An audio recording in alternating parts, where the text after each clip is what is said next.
das ist die Foto und dieses Foto, wie kann ich diese Fotos reinlassen? Also, das auch? Bildschirm teilen und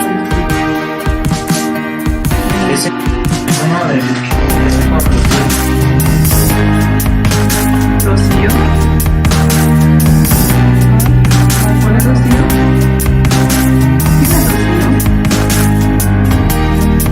¿Qué Rocío? Ja, perfekt. Super. Gut. Ist das Deutsch? Ja. Hola, Rocío. Quería ver unas detalles de ese nombre porque estaba diciendo ahora que vamos a pintar quisiera pedirles con el Gabriela, no se ve mi WhatsApp o así ahí. No, de verdad que no.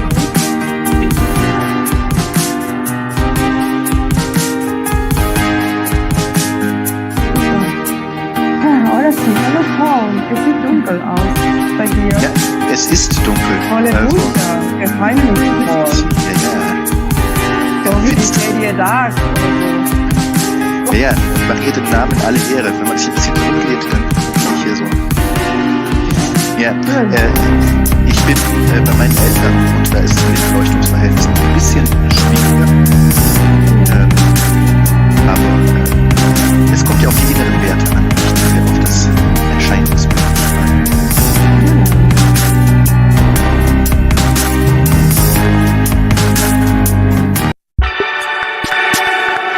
Also ich bin vorhanden und wenn es sein soll, dann einfach. Wir fangen so an. Ich werde mich jetzt die Bücher fragen gleich, dann sage ich ganz kurz was zu dir, in einem Satz erklärt und dann stelle ich dich vor und leite ein und nachgeben, dann ist dann die volle Regelgruppe dran und bis dahin hat er auch Zeit, Stefan in den Raum zu finden und Stefan hoffe ich, dass noch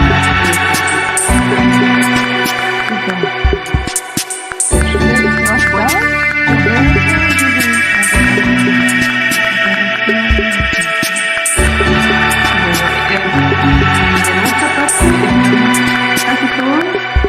y suficiente para comunicar.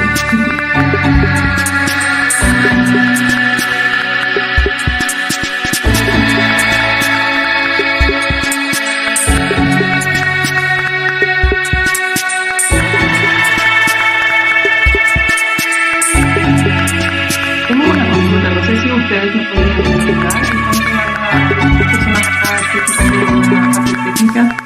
Cuando estoy en Facebook no me muestra comentarios. No sé si ustedes pueden dejar los comentarios en Facebook y de repente comentar los comentarios en el chat de Zoom o sería muy complicado eso. Ich habe YouTube nicht aufgemacht, aber das mache ich gleich. Dann ist die Idee.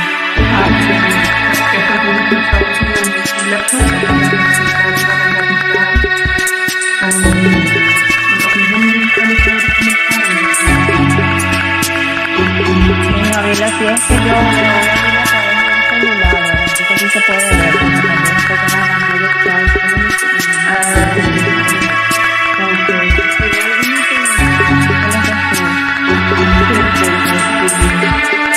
pantalla en alemán te voy a ver. Puedes leer vos nomás en voz alta. Bien, ya estamos en vivo. Bueno, muy buenas tardes. Aquí a nuestro panel, creo que es el 10º panel de esta conferencia, de este Congreso Paraguayo de Lingüística Aplicada. Muy bienvenidas y bienvenidos acá con nosotros en esta tarde. Hoy queremos hablar sobre un programa, sobre un proyecto que arrancamos este año, pero que ya llevamos trabajando un cierto tiempo. Y voy a dar una breve explicación y leer acá el título del panel en castellano y luego comenzamos a hablar en alemán. Así que muy bienvenidos y bienvenidas todas. Hoy vamos a hablar sobre el programa Germanistische Institutspartnerschaft, que solemos abreviar con las letras GIP, GIP. Y eso es como ejemplo de cooperación internacional en materia de enseñanza, aprendizaje e investigación. Y tenemos con nosotros acá al señor Dr. Paul Förkel, que va a comenzar después, Luego tenemos las tres profesoras Roberta Stanke, Meg Ferreira y Valeria Vázquez, que también nos van a dar entre las tres una pequeña presentación. Y al final vamos a hablar Stefan Baumbach y yo, Gabriela Dick, sobre un proyecto que estamos teniendo ahora. Bueno, voy a intentar hacer mi moderación lo más corto posible porque queremos hacer muchas cosas en poco tiempo. Comenzamos con la primera presentación que nos va a dar Dr. Paul Völkel. Perdón, ich estoy hablando todo en castellano. Ahora me cambio al alemán. Guten Tag, jetzt auch auf Deutsch. Beinahe hätte ich alles auf Spanisch weitergemacht. Das wäre vielleicht etwas wundersam geworden. Gut, dass das nochmal geklappt hat. Wir treffen uns hier heute, um Einblicke in das Germanistische Institutspartnerschaftsprogramm in die GIP zu bekommen, anhand oder als Beispiel für internationale Kooperation in Lehre, Lernen und Forschen. Unseren ersten Beitrag bringt uns Dr. Paul Völkel. Er promovierte zur Professionalisierung von Lehrpersonen in Brasilien und ist derzeit oder hat lange als Dozent in unterschiedlichen Universitäten in Brasilien, Deutschland und Ecuador gearbeitet, vor allem im Bereich der Aus- und Fortbildung von DAF-Lehrkräften. Und derzeit ist er wissenschaftlicher Mitarbeiter an der Universität Jena und vertritt dort auch die Juniorprofessur für Deutsch als Fremdsprache. Und Paul hat sich auch schon lange oder schon einiges mit dem Thema COIL-Seminaren beschäftigt und wird uns heute eben zu dem Thema COIL-Seminare als Gelegenheit zur nachhaltigen Professionalisierung von DAF-Studierenden erzählen. Paul, ich bitte dich ans Pult und freue mich, wenn Valeria den Bildschirm freigibt, damit Paul teilen kann. Herzlichen Dank. Ja, ganz herzlichen Dank für die wunderbare Einführung. Kurz und knapp. Ich werde versuchen, mich ähnlich knapp zu fassen, weil es tatsächlich ganz viele Dinge gibt, die unglaublich spannend sind in der internationalen Kooperation. Und wir werden zusehen, dass wir im Laufe dieser Stunde möglichst konzis schauen, wie das bei uns aussieht. Eine Möglichkeit, Gabriela hatte darauf hingewiesen, ist COIL. Als Gelegenheit zur nachhaltigen Professionalisierung von DAF-Studierenden. Und ich würde gern in den nächsten 8 bis 10 Minuten darauf eingehen, wie die Ausgangssituation ist, welche Ansätze und Konzepte wir mit diesem Ansatz fahren, wie dieses Seminarangebot aussieht und einige erste Ergebnisse. Ja, die Ausgangssituation ist klar. Es herrscht weltweit ein großer Lehrkräftemangel. Wenn wir den Daten der UNESCO folgen, allein bis 2030 sollten zur Abdeckung einer universalen Schulbildung weltweit etwa 70 Millionen Lehrkräfte eingestellt werden. Und ich habe diese Zahl auch nochmal verifiziert. Also das ist kein Fake, sondern es gibt tatsächlich 70 Millionen und nicht nur 70.000. Es sind sehr, sehr viele. Dieser Mangel an Lehrkräften äußert sich auch im Bereich Deutsch als Fremd- und Zweitsprache und das sowohl in den deutschsprachigen Ländern als auch darüber hinaus und insbesondere auch in Lateinamerika, der Region hier. Ja, was kann man nun tun, um diesem Lehrkräftemangel entgegenzuwirken? Sicherlich ist eine der wichtigsten Ansatzpunkte die Ausbildung beziehungsweise die Fort- und Weiterbildung von Lehrkräften. Und wenn wir schauen, welche Konzepte es gibt, insbesondere in der Ausbildung, die Lehrkräfte zu fördern, wird gesagt, ja, da ist es wichtig, dass man die Ausbildung wirklich auch konzentriert auf den Lehrberuf und dass bereits in der Universität als eine der Hauptträger von Ausbildung für Deutschlehrkräfte darauf geachtet wird, die sprachlichen Grundlagen natürlich zu vermitteln, dass fachwissenschaftliche und fachdidaktische Theorien auch präsent sind, aber auch, dass es erste Unterrichtserfahrungen gibt und die Reflexion. Das wären sozusagen nach Bechtel die Grundvoraussetzungen und Grundansprüche an eine qualitative Lehrkräftebildung, die die Universität erfüllen sollte. Wie machen wir das nun bei uns am Institut?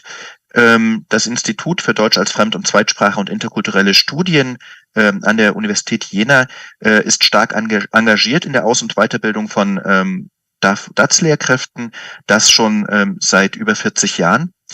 Der Fokus der Aktivitäten liegt seit einiger Zeit stark auf der Forschung und der bewussten Nachwuchsförderung.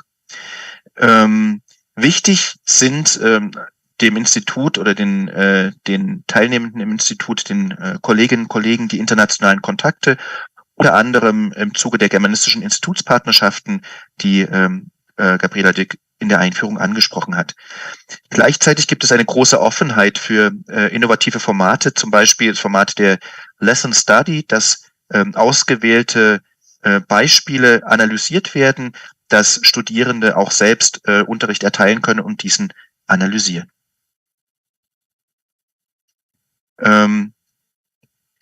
Was gibt es für Ansätze und Konzepte, das nun umzusetzen? Der Ansatz, der hinter der GIP steht, der Germanistischen Institutspartnerschaft, aber auch dem Seminarkonzept, ist das forschende Lernen, was sich vor allem dadurch auszeichnet, dass die Lernenden selbst eben auch involviert sind. Das geht los bei den Fragen und Hypothesen über die Wahl und Ausführung der Methoden, eben bis zur Prüfung und Darstellung der Ergebnisse. Sie gestalten das selbst aktiv mit, erfahren dadurch, was Forschung eigentlich bedeutet und können das Ganze reflektieren. Das ist sozusagen der Rahmen auch der Lehrveranstaltungen, um die es hier geht. Wie wird das nun umgesetzt? Da gibt es auch verschiedene Konzepte, die sich damit befassen. Das eine ist die Telekollaboration. Bei Telekollaboration geht es vor allem um Austausch, auch um Sprachenlernen unter Nutzung der virtuellen Möglichkeiten, die das Internet heutzutage bietet. Der Fokus, den ich heute setzen möchte, ist vor allem aber Collaborative Online International Learning, also COIL. Da geht es um die gemeinsame Planung und Umsetzung von Fachseminaren. COIL steht schon im Namen, hat dabei verschiedene Charakteristika. Es ist kollaborativ, also gemeinsam, und zwar mit flachen Hierarchien. Alle Beteiligte sollen gemäß des forschenden Lernens auch teilhaben können an der Entwicklung, Entstehung der Maßnahmen. Es findet online statt, das heißt, die Online-Möglichkeiten werden genutzt.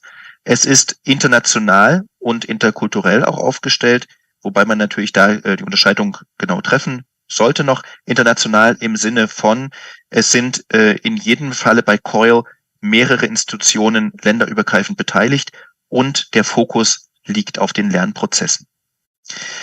Telekollaboration und COIL sind Grundlagen des Seminarkonzepts, das erstellt worden ist, in den letzten Jahren schon, jetzt bei uns am Institut seit einem Jahr und ganz konkret auch bei uns im Sommersemester, das heißt in den letzten 6 Monaten. Ich werde kurz aufzeigen anhand einer Grafik, wie Telekollaboration und COIL ineinander wirken.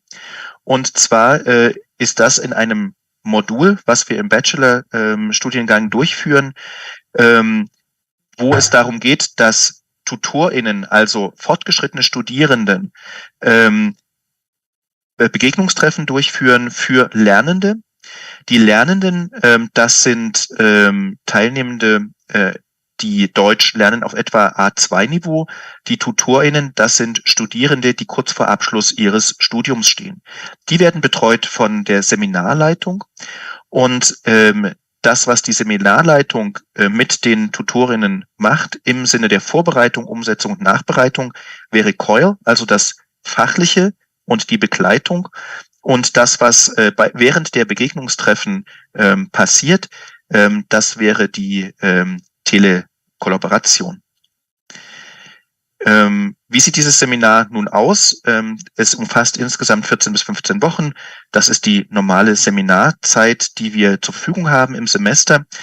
Die ersten 4 Wochen geht es darum, dass die Gruppe A, wir sehen es hier, Gruppe A sind die Tutorinnen, die hatten wir im letzten Durchgang 15, dass die sich kennenlernen, über didaktische Grundlagen ins Gespräch kommen, die Gruppen zusammenstellen und sich auf die Begegnungstreffen vorbereiten. Die zweite Phase, das sind die praktischen Umsetzungen der Begegnungen, und zwar werden da in 5 aufeinanderfolgenden Wochen Treffen über Zoom auf Deutsch zu jeweils einem Themenbereich angeboten, die TutorInnen vorbereiten. Und die dritte Phase ist dann die Nachbereitung dieser Begegnungstreffen, in dem auch Daten, die während dieser Zeit erhoben worden sind, ausgewertet werden und dadurch die TutorInnen in die Forschung eingeführt werden. Besonders spannend in diesem Modell ist es, dass wir die Germanistische Institutspartnerschaft ganz intensiv nutzen, dass nämlich sowohl die TutorInnen als auch die Lernenden von den Partneruniversitäten kommen aus Japan, Korea, Taiwan, Paraguay, Brasilien, Argentinien und der Universität Jena. Das heißt, wir haben sowohl bei den TutorInnen als auch bei den Lernenden eine große Spannbreite an Herkunftssprachen und Kontexten. Was können wir nun sagen? Ja? Du hast noch 5 Minuten. Ich brauche noch 3. Was können wir sozusagen nach dem ersten Durchlauf sagen? Was bringt dieses Modell der integrierten Kombination von Telekollaboration und COIL an Ergebnissen? Für viele der Teilnehmenden oder für erstaunlich viele Teilnehmenden ist es die erste Lehrerfahrung und sie können diese nutzen, indem sie ganz viele Erkenntnisse und Erfahrungen sammeln zum Bereich der Kommunikation, wie man zusammenarbeitet, im Teamteaching insbesondere und wie man digital Unterricht vorbereitet, umsetzt und nachbereiten kann. Das heißt, es ist ein Beitrag zur digitalen Kompetenz. In der Folge entsteht eine sehr hohe Motivation. Die wurde uns immer wieder deutlich, sowohl bei den Lernenden, die an so einem Seminar teilnehmen, als auch bei den TutorInnen. Wesentliche Ansprüche an eine umfassende Lehrkräftebildung im Sinne eben dieser nachhaltigen Professionalisierung, was ich am Anfang vorgestellt habe, was die Universität leisten sollte, für Sprache, aber auch für Praxis und Reflexion werden erfüllt. Und sowohl die Lernenden als auch die Tutorinnen betonen immer wieder diesen sehr starken Mehrwert, sehr großen Mehrwert der kulturellen, interkulturellen Begegnungen, dass eben Deutsch als Brückensprache dienen kann, um mit Leuten ins Gespräch zu kommen, mit denen man normalerweise nicht so viel zu tun hat, dass eben beispielsweise Lernende aus Paraguay auch zu tun haben mit Deutschlernenden aus Korea, Taiwan und Japan. Ja, was man sagen kann, Modelle wie eben dieses Anwendungsseminar sind eine Art Kristallisationspunkt für die professionelle Ausbildung von DAF-DATS-Lehrkräften, weil sie eigentlich alle Elemente, die wichtig sind für die professionelle Ausbildung, auch aufgreifen. Und damit werden auch die Millennium Goals aufgegriffen im Sinne einer nachhaltigen und umfassenden Bildung, auf die ich anfangs hingewiesen habe, im Zusammenhang mit dem großen Lehrkräftemangel. Was man sagen kann und muss, ist, dass wir in unserem Seminar gemerkt haben, das Konzept der Digital Natives darf man relativieren. Wenn Jugendliche im 21. Jahrhundert unterwegs sind, heißt das nicht, dass sie automatisch mit allen Anwendungen des Internets auch vertraut wären. Und gerade Unterrichtsmanagement ist eine komplexe Geschichte. Das heißt, da kann so ein Seminar auch einen deutlichen Mehrwert leisten. Gleichzeitig ist es so, dass natürlich das Seminarkonzept nachjustiert werden kann, angepasst werden, weiterentwickelt werden sollte. Zum Beispiel ist eine stärkere Begleitung an bestimmten Stellen sinnvoll, wenn es um die Unterrichtsumsetzung geht, damit die Erfahrungen auch positiv sind und bleiben. Letztendlich ist das Seminar auch eine gute Basis für weitere Forschungen, sei es zum Einsatz von digitalen Medien oder auch zum kollaborativen Lernen. Ja, insgesamt eine sehr, sehr positive Erfahrung und ich bin sehr dankbar, diese Erfahrung auch teilen zu können mit einigen der hier Anwesenden und bedanke mich für die Aufmerksamkeit. Herzlichen Dank, Paul. Das hast du sehr interessant dargestellt und das in so kurzer Zeit. Ich wünschte, wir hätten nachher noch genug Zeit, um vielleicht auf Fragen zurückzukommen. Jetzt machen wir erstmal weiter mit dem nächsten Beitrag. Und zwar haben wir im Rahmen dieser GIP nicht nur die Möglichkeit gehabt, eben COIL-Seminare anzubieten, wie Paul es eben gerade erklärt hat, sondern es gab eben auch bereits schon online stattfindende Seminare, die von unterschiedlichen Kooperationspartnern dieser GIP angeboten wurden. In dieser GIP treffen sich verschiedene Universitäten. Da ist zum Beispiel die Universität in Córdoba dabei, IBOCHI, Rio de Janeiro, Asunción und auch Jena. Also 5 verschiedene Standorte. Das macht das Ganze besonders interessant. Und der nächste Beitrag, da sehen wir schon gleich einen Teil dieser Internationalisierung auf Ebene der Dozierenden. Und zwar geht es da gleich um den Beitrag, also um Freires Beitrag für die kritische und emanzipatorische Ausbildung der DAF und DATS Lernenden. Und dazu werden uns unter anderem Meg Ferreira etwas erzählen, zusammen mit Roberta Stanke und Valeria Vasquez.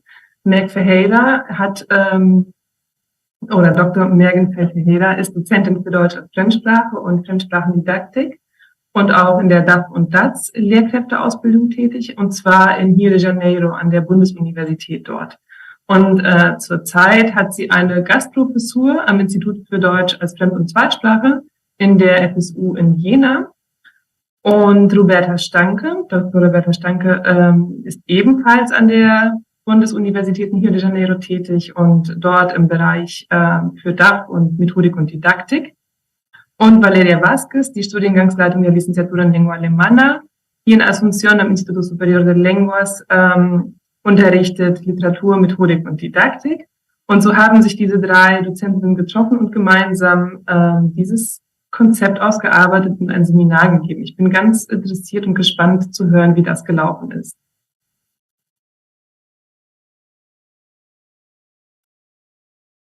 Valeria, Meg, Roberta, seid ihr da?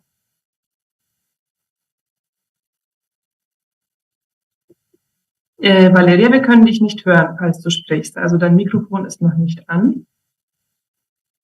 Jetzt. Ja, und jetzt? Ja, vielen Dank, Gabriela. Und ich fange gleich mit einer Frage an. Kann die Pädagogik von Paulo Freire zu einer kritischen und emanzipatorischen Ausbildung von DAF-DATS-Lernenden beitragen? Die Antwort erfahren wir am Ende dieser Präsentation, aber das ist das Thema unserer Vortrag heute. Darüber reflektieren wir und vielleicht nehmen wir weiter die Frage nach Hause mit, um weiter darüber nachzudenken. Ich erzähle euch, wann wir das gemacht haben. Im Rahmen unserer GIP-Partnerschaft, so wie Gabriela gesagt hat, durften ich und meine Kolleginnen Roberta und Meg gemeinsam als Dozierende am Seminar Kritische Fremdsprachendidaktik im Sommersemester 2022, das vom Professor Dr. Michael Schad und sein Doktorand Ribu Banerjee geleitet wurden, durften wir, wie gesagt, als Dozentinnen 3 Online-Sitzungen vorbereiten und durchführen. Der Beitrag heute basiert auf unserer Arbeit an diesem Seminar und wo es darum ging, einen Bezug zwischen den Gedanken des brasilianischen Pädagogen und einer kritischen Perspektive des DAF-DATS-Unterrichts herzustellen. Wer ist Paulo Freire? Paulo Freire ist der große brasilianische, lateinamerikanische und universelle, kann man sagen, Pädagoge. Wir können ihn mit diesem Zitat vorstellen, das auch gleichzeitig unser Ausgangspunkt ist. Es gibt keine andere als politische Pädagogik. Was bedeutet das?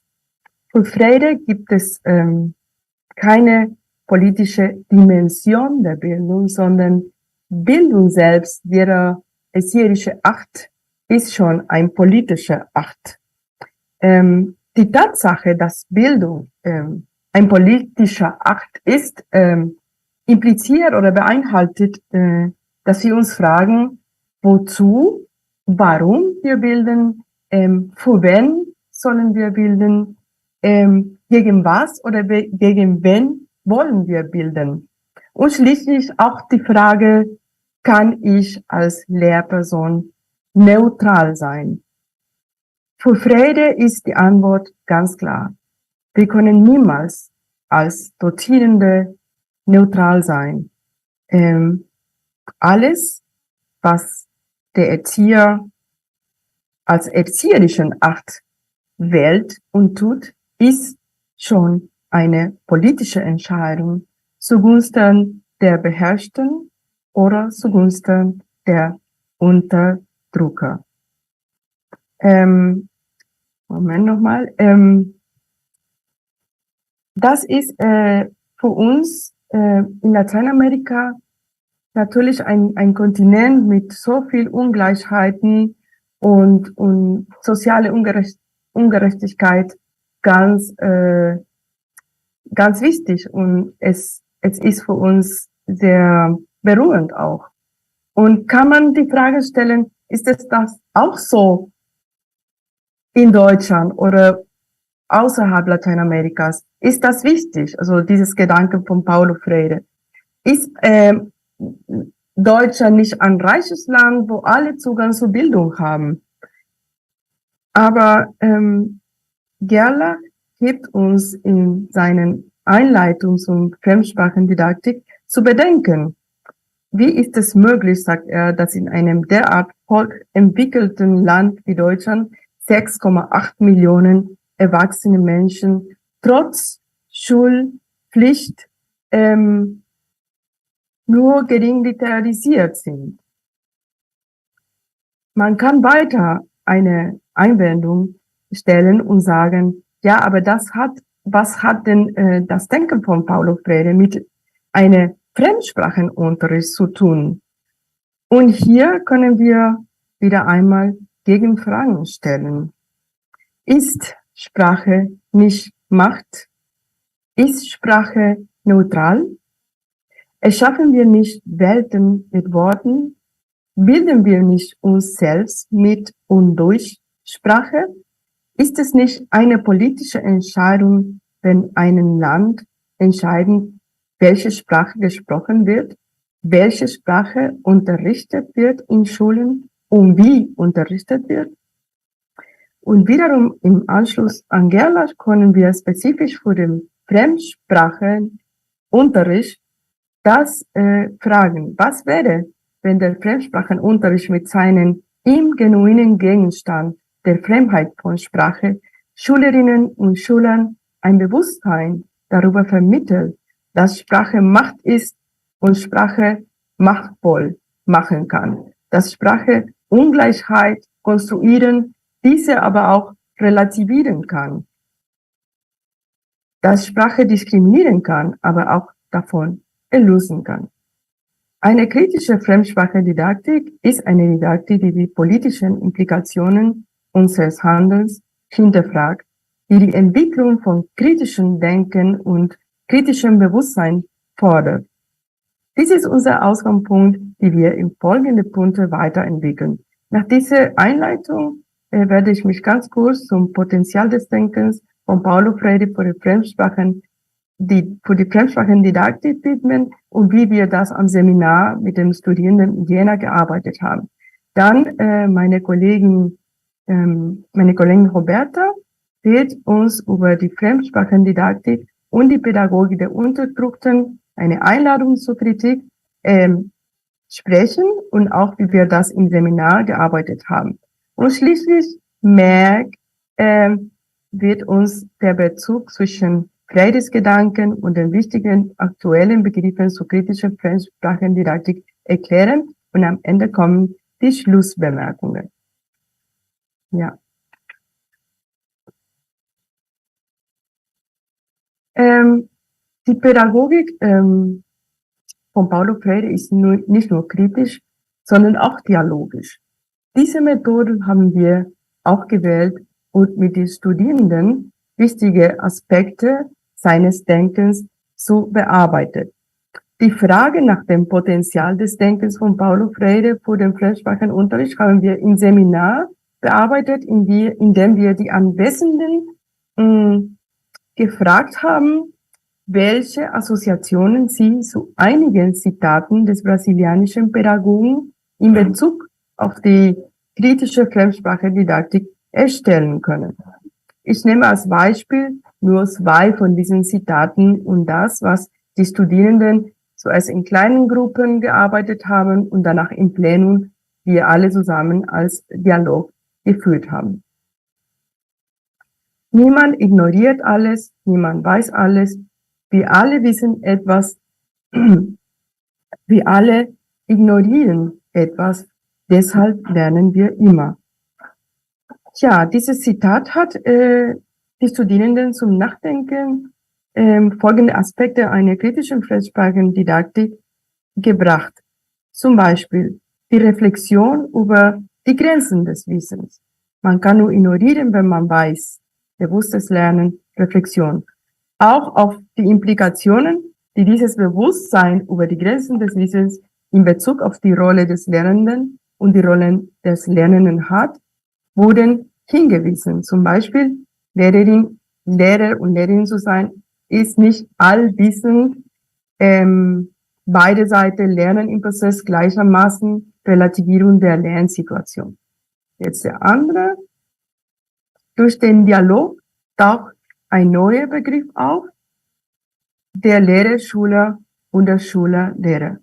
Durch den Dialog wird mit Paulo Freire diese hierarchische Struktur zwischen Lehrer und Schüler gelöst und das Wissen ist auch nicht mehr an das Autorität gebunden.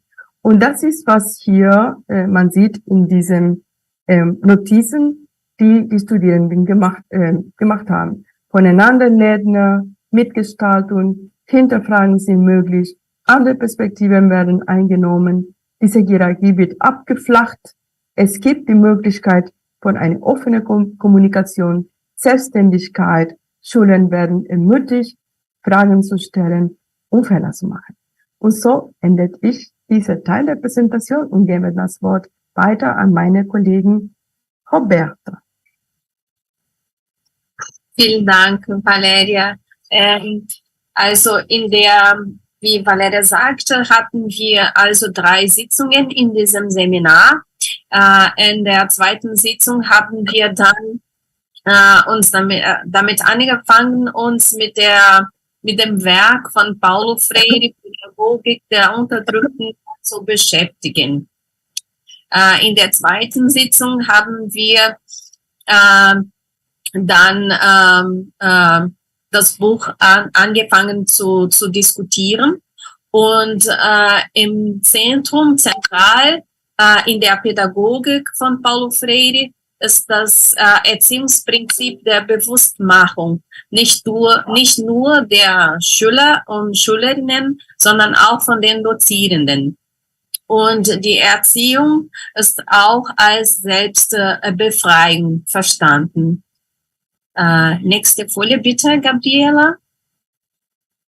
Oh, ich bin aber... Oder Valeria. Moment, ja. Ich weiß nicht, warum jetzt nicht klappt. Ist das so richtig? So?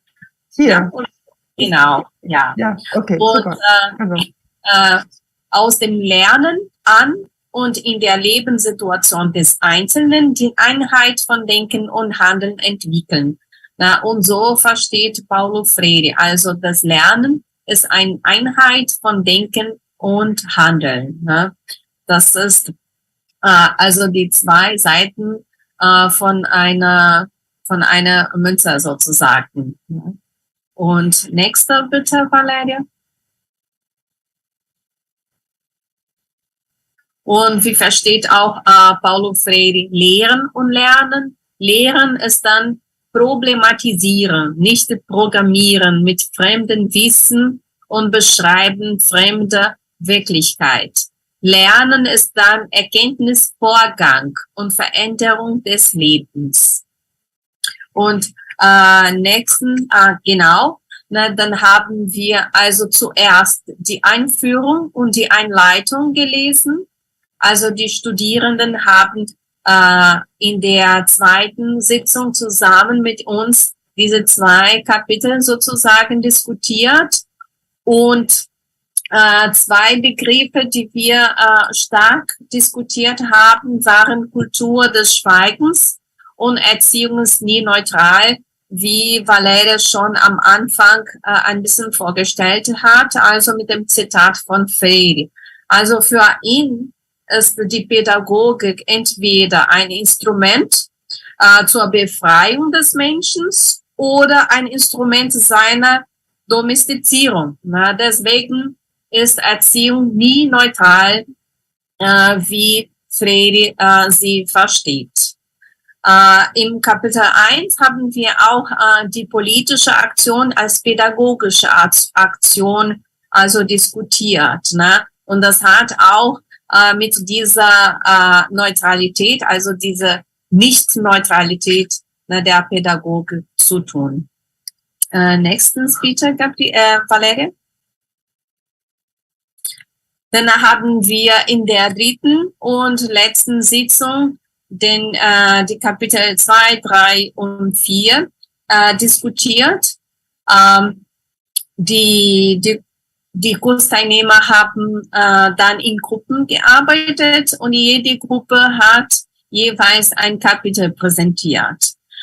Im Kapitel 2 Hauptthema war das Verhältnis Lehrer-Schüler und auch die Bankiersmethode. Im Kapitel 3 war zentral Bildung als Praxis der Freiheit und ihr Wesen der Dialog.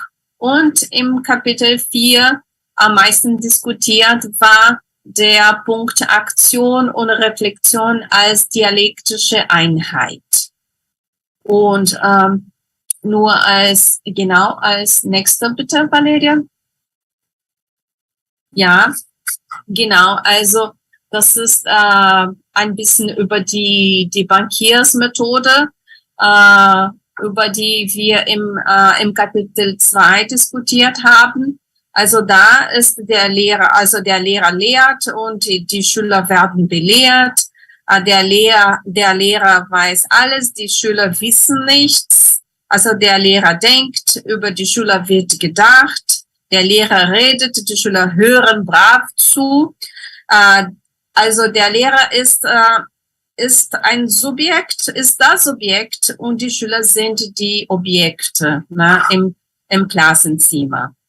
Also was Freire sieht, ist ganz anders. Ne? Also für ihn Lehrer und Schüler lernen also miteinander. Ne? Für ihn Lehrer und Schüler belehren sich im Dialog gegenseitig. Ne? Und daher wird Autorität also abgeschafft. Ne? Und das entsteht auch durch den Dialog. Ne? Also auch ein Thema in seinem Werk. Ne? Und für ihn anstelle des Bankiers Konzept muss der Mensch als bewusstes Wesen treten, der sich kritisch mit sich selbst, seinen Mitmenschen und der Welt auseinandersetzt. Ne, und dann, das kann nur durch den Dialog erreicht werden. Und dann hätten wir dann die nächste Folie. Genau. Ne? Also das Verhältnis, ne? Lehrer, Schüler, also sie lernen von miteinander und nicht voneinander. Ne? Also Lehrer sind nicht mehr als Allerwissende gesehen. Ne? Also sie bauen zusammen also das Wissen auf. Und als nächstes, genau, also und ganz zentral in seinem Werk ist der Dialog. Ne? Dialog umfasst Aktion und Reflexion. Das wird das wurde in den Kapitel 3 und 4 also viel diskutiert. Ne? Also der Begriff hier Wesen, der Dialog und auch Aktion und Reflexion als dialektische Einheit. Ne? Also für Freire, ne? Wenn man auf Aktion verzichtet, was bleibt, ist Verbalismus. Und wenn man auf Reflexion verzichtet, was bleibt, ist Aktionismus. Ne? Das heißt, die beiden müssen immer zusammen sein, um eine Veränderung zu geben. Ne? Für ihn, es gab keine Veränderung ohne Aktion. Ne? Also Menschen wachsen dann nicht im Schweigen, sondern im Wort, ne? In der Aktion, Reflexion. Und für Freire, Dialog erfordert intensiven Glauben an Menschen, ne? Und Vertrauen wird im Dialog entwickelt. Ne? Und das war hauptsächlich, was wir in dem Buch diskutiert und wir haben dieses Buch Pädagogik der Unterdrückten ausgewählt, weil es nicht nur in Lateinamerika und in Brasilien verbreitet ist, sondern weltweit, ne? Und auch weil dieses Werk auch ins Deutsch übersetzt ist. Und jetzt übergebe ich meiner Kollegin Meg das Wort. Danke, liebe Roberta. Genau, ich spreche jetzt über den Bezug zwischen Freiris Gedanken und einige Konzepte, die sehr aktuell und wichtig in unterschiedlichen Wissensbereichen sind, insbesondere in Linguistik, Erziehungswissenschaft und Sprachendidaktik. Sie sind dann Critical Literacy, sprachliche Plurizentralität, sprachliche Bildung, kritische Interkulturalität und Postkolonialismus. Ja, dann bitte Valeria, dann eine Folie weiter. Wie gesagt, wir haben im Seminar diese Begriffe erläutert und gemeinsam mit den Studierenden die Anknüpfungen mit den Freiris-Ideen aufgezeigt. Dafür haben wir, wie Roberta vorgestellt hat, auch den Buch Pädagogik der Unterdrückten und also mit verschiedenen Auszüge und Zitate des Autors gearbeitet. Da unsere Zeit ja für diese Präsentation natürlich begrenzt ist, haben wir 2 Zitate als Beispiel genommen und ja, Critical Literacy, das ist das erste Konzept, das erste Beispiel.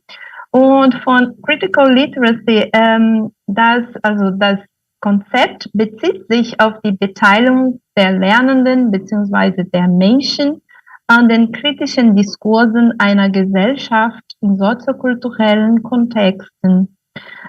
Die Studie zur Literalität oder Literacy-Praxis basieren also auf den konkreten Praktiken des Menschen mit Text und auf dem Wissen für ein besseres Verständnis des sozialen und kulturellen Umfelds. Von daher haben wir ein folgendes Zitat von Paulo Freire aufgezeigt und vielleicht Valeria auch die nächste Folie bitte. Also das Lesen der Welt geht dem Lesen der Schrift voraus. Das heißt, die Welt lesen zu können, heißt, die Welt verstehen zu können und dementsprechend die Welt auch zu hinterfragen und zu kritisieren. Das heißt auch zu verstehen, dass die Sprache, wie Valeria und Roberta schon gesagt haben, nicht neutral ist und auch zu verstehen, was sich hinter oder zwischen den Zeilen versteckt. Das zweite Konzept, dann bitte Valeria nochmal.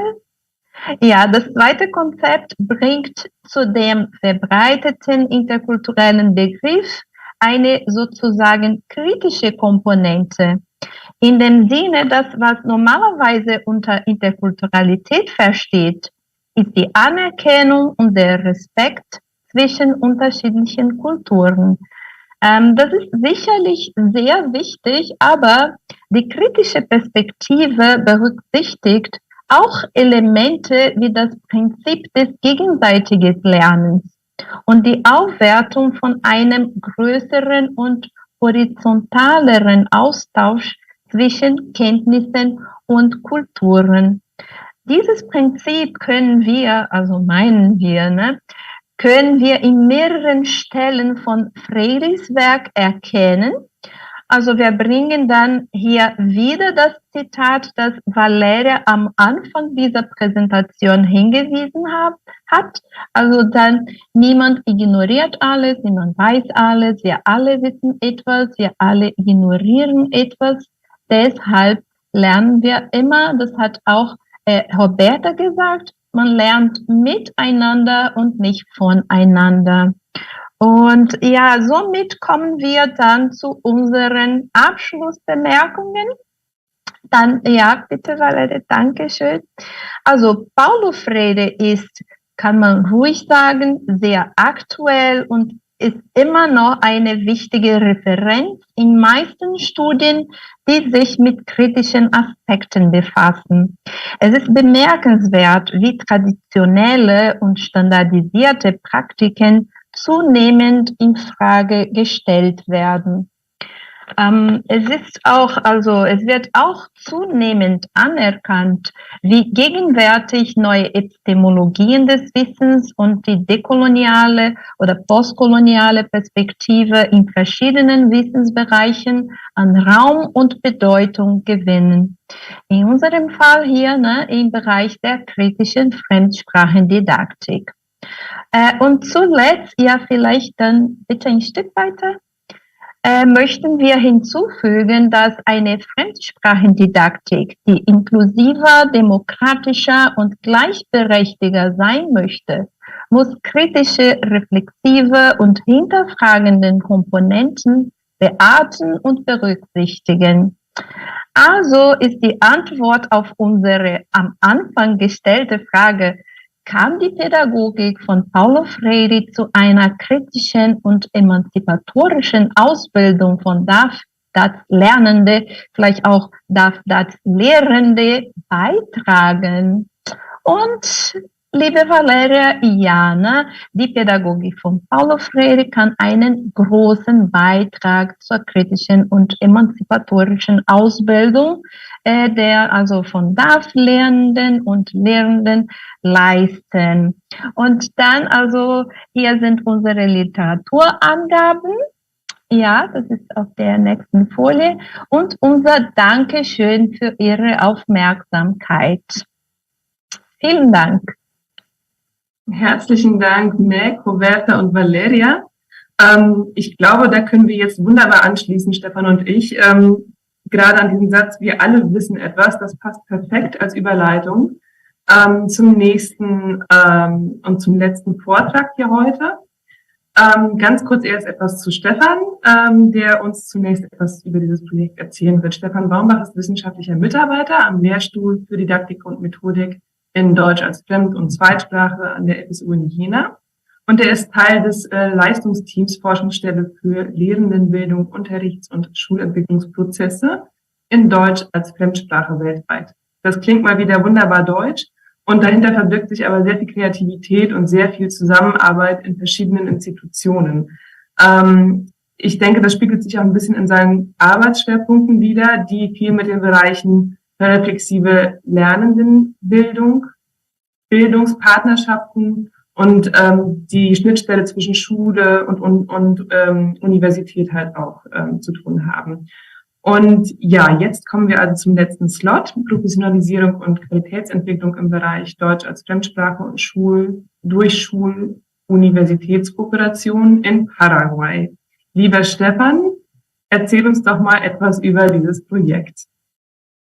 Vielen lieben Dank, Gabriela, liebe Kolleginnen und Kollegen unserer Partner, Universitäten und natürlich liebe Gäste. Ich freue mich, heute hier sein zu dürfen und etwas gemeinsam mit meiner Kollegin Gabriela Dück über das Projekt zu berichten.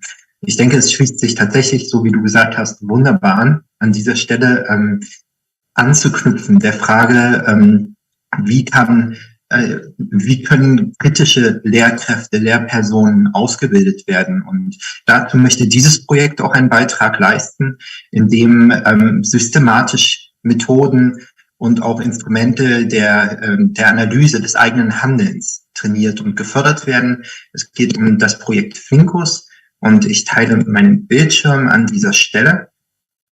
Muss noch kurz in die Bildschirmpräsentation, in den Modus. Und auch hier arbeitet wieder die gesamte germanistische Institutspartnerschaft zusammen. Das sehen Sie, das seht ihr unten am Folienrand schon durch die Logos der teilnehmenden Universitäten. Und was ist Fincus? Fincus steht für forschendes Lernen in kollaborativer Unterrichts- und Schulentwicklung. Das klingt dann wieder sehr deutsch, wenn ich das kurz aufnehme mit Gabriele. Was versteckt sich dahinter? Es geht darum, in einem Seminar gemeinsam mit Studierenden, Forschende und Studierende an Unterrichtsentwicklungsprozessen von Schulen mitzuarbeiten, in ganz konkreten Fragestellungen, die sich für Unterricht und Schulentwicklung ergeben. Und daran arbeiten die Studierenden aller Partneruniversitäten in Paraguay, in Brasilien, auch Argentinien und natürlich auch einer Universität in Seoul, die ebenfalls mit integriert ist in das Projekt gemeinsam. Und der inhaltliche Fokus ist quasi die Sprachbildung im Fachunterricht. Dort unten auf den Folien nochmal kurz aufgeführt in den verschiedenen fremdsprachlichen Varianten. Ja, warum? Es gibt über 2000 Schulen mit Deutschangebot im Ausland, die gefördert werden von Deutschland. Dazu gibt es aber eigentlich keine empirischen Daten. Und das ist ein sehr, sehr wichtiges Thema, dem wir uns gemeinsam annehmen wollen, da ein bisschen mehr über diesen Kontext zu verstehen. Gleichzeitig ist Sprachbildung im Fachunterricht ein Querschnittsthema, was an vielen Standorten von großem Interesse ist. Zum einen natürlich darum, diese Forschungsfelder ein bisschen stärker zu erschließen und zum anderen darum, Erkenntnisse auch über das forschende Lernen zu gewinnen. Zudem gibt es auch noch nicht so viele Daten im Rahmen von Professionalisierungsprozessen. Und da wären wir wieder bei der Ausbildung auch kritisch-reflexiver Kompetenzen von angehenden Lehrpersonen. Dies soll über die Entwicklung und vor allem über die Implementierung von forschendem Lernen in den Unterricht passieren oder in die Lehre. Dazu hat ja auch Paul Völkel schon in der ersten Präsentation eine kleine Einführung gegeben zum forschenden Lernen. Genau, hier ist eine kleine Übersicht. Na gut, so klein ist die nicht. Sieht an der ersten Stelle vielleicht ein bisschen komplex aus, wo gezeigt wird, wie wir in den Seminaren gemeinsam vorgehen. Es geht in erster Linie darum, ein Team zusammenzustellen aus Lehrkräften der Schulen, aus Studierenden, aber auch aus Wissenschaftlern, und zwar auch so, wie wir in den anderen Seminaren, die heute bereits präsentiert wurden, gemeinsam arbeiten, und zwar in einem internationalen Team. Die Mehrwerte wurden heute ja auch schon expliziert, und zwar das gegenseitige auch voneinander lernen, aus den verschiedenen Kontexten, auch verschiedene Personen, die an internationalen Universitäten arbeiten. Dann beschäftigt man sich natürlich damit, erstmal die Kontexte an den Schulen zu verstehen, um zu schauen, mit welchen theoretischen oder empirischen Quellen man sich noch ein bisschen stärker auseinandersetzen muss, um die Bedarfe, die die Schulen haben, gemeinsam auch angehen zu können. Das wäre der übliche Kreislauf. Darüber könnte man jetzt noch einige Zeit länger berichten, aber mit Blick auf die Zeit würde ich an der Stelle schon mal weitergehen. Das Ganze ist auch an ein Modul angebunden. Das müssen wir jetzt nicht an der Stelle nicht weiter erläutern. Hier ist noch einmal die Aufstellung der 5 Partnerschulen, die es aktuell gibt. Die eine davon ist die, um die es sich heute handelt. Das ist eine ganz neue Zusammenarbeit, über die Gabriela jetzt gleich berichten wird, mit einer sogenannten FIT-Schule, dem Colegio Iberoamericano. Und was es damit auf sich hat, darüber wird Gabriela jetzt berichten. Dankeschön, Stefan. Ich habe keine neue Slide dafür jetzt erstellt. Ich denke, auch diese Übersicht ist genau das, was wir jetzt gerade brauchen. Und zwar, wie sind wir eigentlich vorgegangen? Wir haben zunächst einmal überlegt, ist dieses Seminar so in dieser Weise bei uns am Standort durchführbar? Wer könnte dort sich beteiligen wollen? Denn dabei muss man ja auch im Kopf haben, das ist ein zusätzliches Angebot für unsere Studierenden. Und das bedeutet für Sie kriegen da keine Note. Sie machen das einfach, weil Sie da Interesse dran haben. Und wir wissen ja alle, wie die Arbeitsbelastung bei den Studierenden aussieht und hatten zunächst ein wenig Sorge. Es haben sich dann aber tatsächlich 3 Studierende wirklich begeistert gemeldet, und jetzt können wir mittlerweile auch schon auf 3 Sitzungen zurückblicken, und ich kann sagen, als beteiligte Dozentin in diesem Projekt, dass es wirklich Spaß macht, sich am Mittwoch zusätzlich für 90 Minuten zu treffen und zusammenzuarbeiten. Denn ich denke, dass wir wirklich, darüber habe ich nie so nachgedacht, dass wir dort wirklich auch dieses Zusammenarbeiten, dieses auf Augenhöhe arbeiten, da trifft die Aktion die Reflexion, und wir sind die ganze Zeit im Dialog. Also ich glaube, besser kann man gar nicht Paulo Freire eigentlich darstellen als anhand dieses Projektes.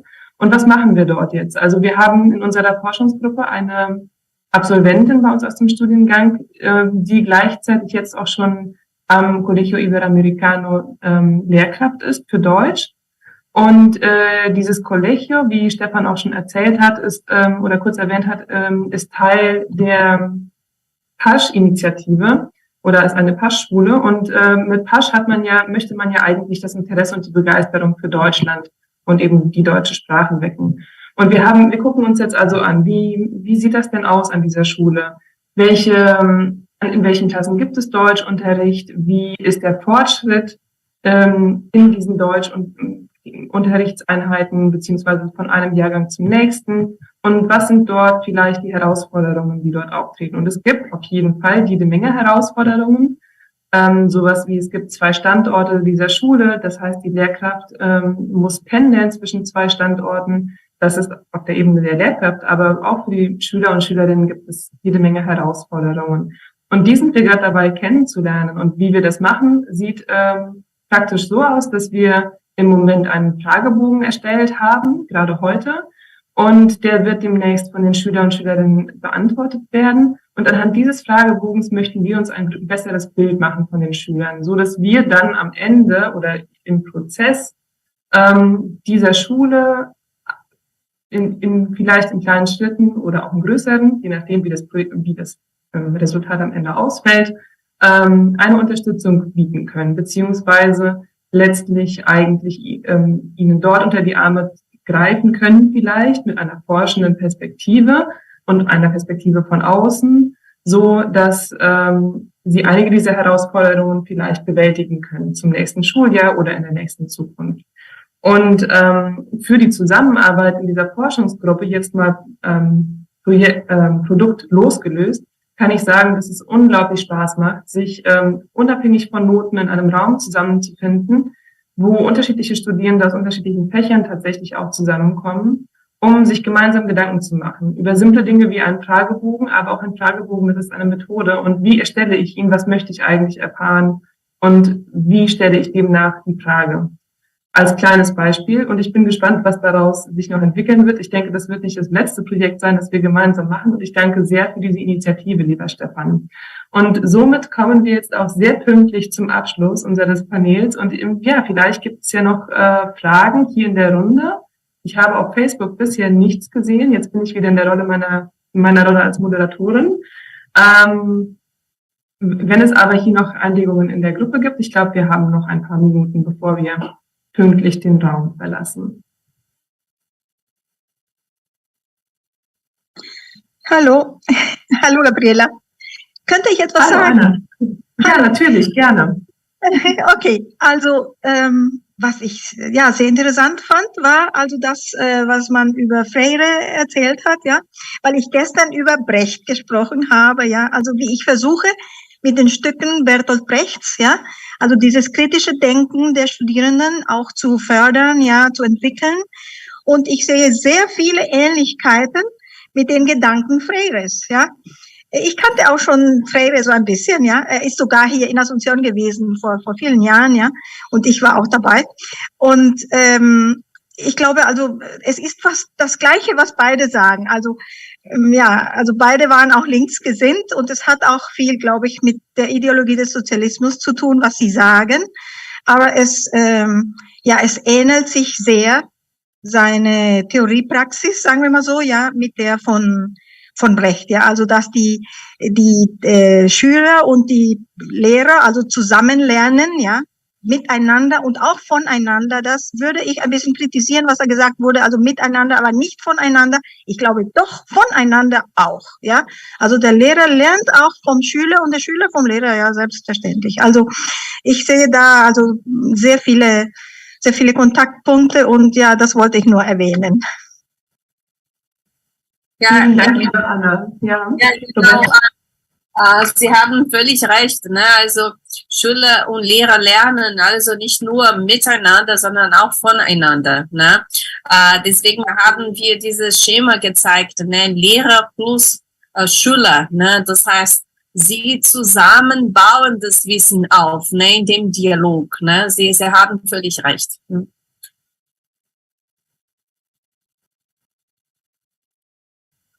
Ja, vielen Dank. Ich glaube, wir könnten jetzt noch länger in die Diskussion gehen.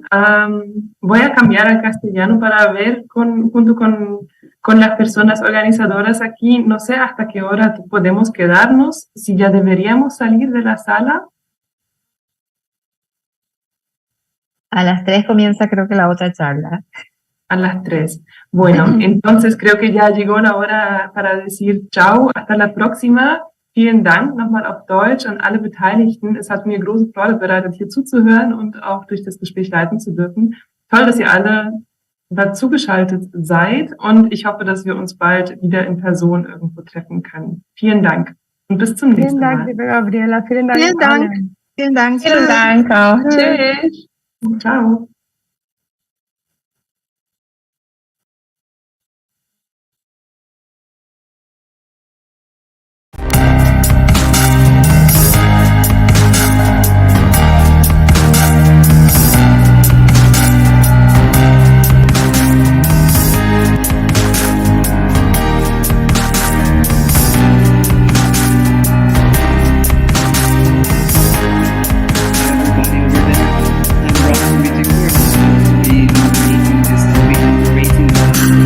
The panel in a few minutes. I suppose there is going to be somebody here from the organization that will let us know when it's time to start, because this will be broadcast on Facebook and YouTube. Institute there, but I'm not sure if they are going to be available right now. But once it's 3 p.m., around 3 p.m. or after 3 p.m., we may start. Hello, Ahmed. Hello, Brian. Welcome. Hi, Robson. Thank you. Hello, Robson. Thank you. Most welcome here. I guess we have to start a few minutes because still 2 to 3 p.m. here in Paraguay. So a few people might be joining after 3 p.m. just for your panel. And I was in contact with Hubert Val from Brazil. And at first he was having some difficulty to join. The same with me, by the way. I think it's because since we tried to join during another presentation, another panel, then the person will not allow, I think. Yeah, hopefully he'll be able to get on. He's in he a little bit in transit, so it may depend on his internet connection. He told me he's in Mato Grosso, not in his native Mato Grosso do Sul. Yeah, he's in Cuiabá. Cuiabá, yeah. Have you ever been there? I've only been to Mato Grosso do Sul. Dourados? I've been to Dourados. Okay. I've been to Bonito, lots of times in Campo Grande. Nice. I'm from Brazil myself, and I have never been there. It's a well-kept secret. It's a big country. It's hard to go to those amazing places. Where are you from in Brazil? I'm from the south, Florianópolis. Florianópolis. I've never been to Florianópolis. I'd love to go. Yeah. We have a great university there as well. Very strong in linguistics, especially formal linguistics in Portuguese and critical discourse analysis in English. There are quite many good teachers, professors over there. And Ahmed, have you ever been to Brazil? No, I haven't. You are from Canada, but I watch soccer, football. Okay. That's how I'm connected to Brazil. I hope you'll be supporting us soon. Oh, yes. Well, we have to support Canada first. Oh, yes, that's right. We'll see how far Canada... I forgot about that. I'm sorry. Yes, of course. First time since 92. Everyone's forgotten. Oh, my gosh. The time I remember, mostly, a fond memory really is 1994. That's the last World Cup I really enjoyed. I mean, we won once or twice after that, maybe, but 1994 was great. I can't Yeah. describe how I felt. Yeah, I'm trying to remember that. Who did you beat in the final? Was it France I or don't Germany? remember, but I remember the players. Yeah. The last time we won against Germany. That's Yeah, I true. think that was it. But Yeah, I remember 1994, watching that. Yeah, you should have seen Anwar in Toronto on College Street. They went crazy because there's so many Brazilians that live around that area and people from Latin America. So it's a real big supporting. So an area of the city we both know in Toronto that's really supports Brazil. Right. There are many Robson, yeah. Robson, I'm from Bangladesh in South Asia, and then in our country, like people are crazy about football, right? And it's like the whole country is divided into two camps, like Brazil and Argentina. I would like to know the history, like why this is the case, right? Why like this the country is equally divided for these two teams. And that's interesting. Maybe at some point I can send you some pictures. Like people literally like fight, like there are groups of people fighting with each other because like after the game, like when one team wins or another loses, and then they start arguing and then fighting, and then and most of those people, I think 99% of those people, I think 100% of those people have never been to either Argentina or Brazil, or they have no connection whatsoever. That's interesting. Still, they feel so strongly. And then if you look at the, like if you go to Dhaka, the capital city right now, or any other city, even the smaller ones, all the buildings have like flags, like national flags of either Brazil or Argentina. And some people paint their houses with the Brazilian or Argentinian national flags, the color. And I sometimes wonder, like, do the people in Argentina and Brazil know about it, or do the players know about it? Maybe I should do something so that at least people in Brazil know that how much Bangladeshi people love the Brazilian team, you know, or Argentinian. I didn't know about Bangladesh, but I heard the other day, I saw the pictures and footages of hundreds of people from India arriving in Qatar with the Brazilian jersey. Yeah. That was, and that's another big business right now in many countries, including Bangladesh. They have like all they're making the shirts, the jerseys for different teams. Right. And people are buying those with like high price, you know. Yes. I haven't bought myself mine yet for this World Cup. So I think I'm going to end up spending a lot of money in the next days. Because when it's like, especially when you pass the first round, if you pass to the quarterfinals. Yeah. And, every time it's like more expensive. And here in Paraguay, well, luckily here in Paraguay, you can find for inexpensive prices. And Paraguay is similar to, wait, Roberval is calling me. If you allow me, I'm going to mute myself and we see what's going on, all right? Okay. I didn't know that about Bangladesh. That's so interesting. This is so interesting, Brian. Crazy soccer fans. Wow. And there is another group, like the religious people, like, you know, like people like who have a strong faith. They organize special prayers.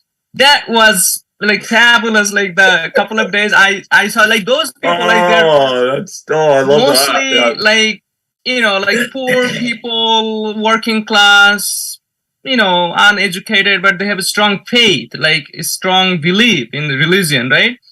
And they organized a special gathering, like a prayer gathering, a congregation, and praying to God for, I think it was for Argentina. And I saw the picture on social media, and it was glorious. Gosh, that's crazy. Wow.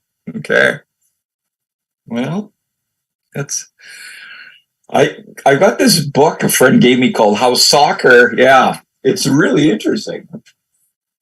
It's How Soccer Explains the World. It's kind of a sociology book, but it really looks at soccer in all these different parts of the world and and it's allegiances and some religious, some political. You know, which class of people support which team. What are the histories of the teams? And then a lot of it's been some of the controversy. Yeah, so it's a great book. Yeah. I was talking about this book that someone gave me called How Soccer Explains the World. Robson, really good. It's very famous. I'll check it out. And it looks at soccer, different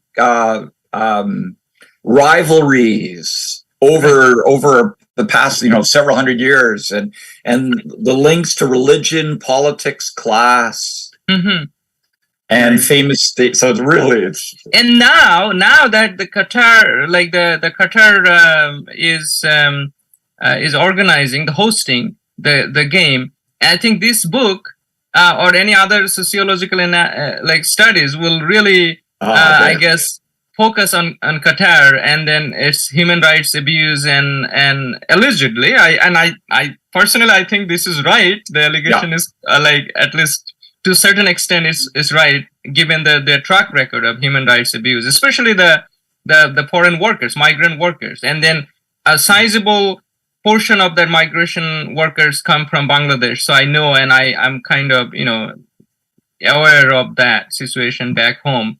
So it would be interesting to see what sociologists or other researchers have to say about after the game or like right now.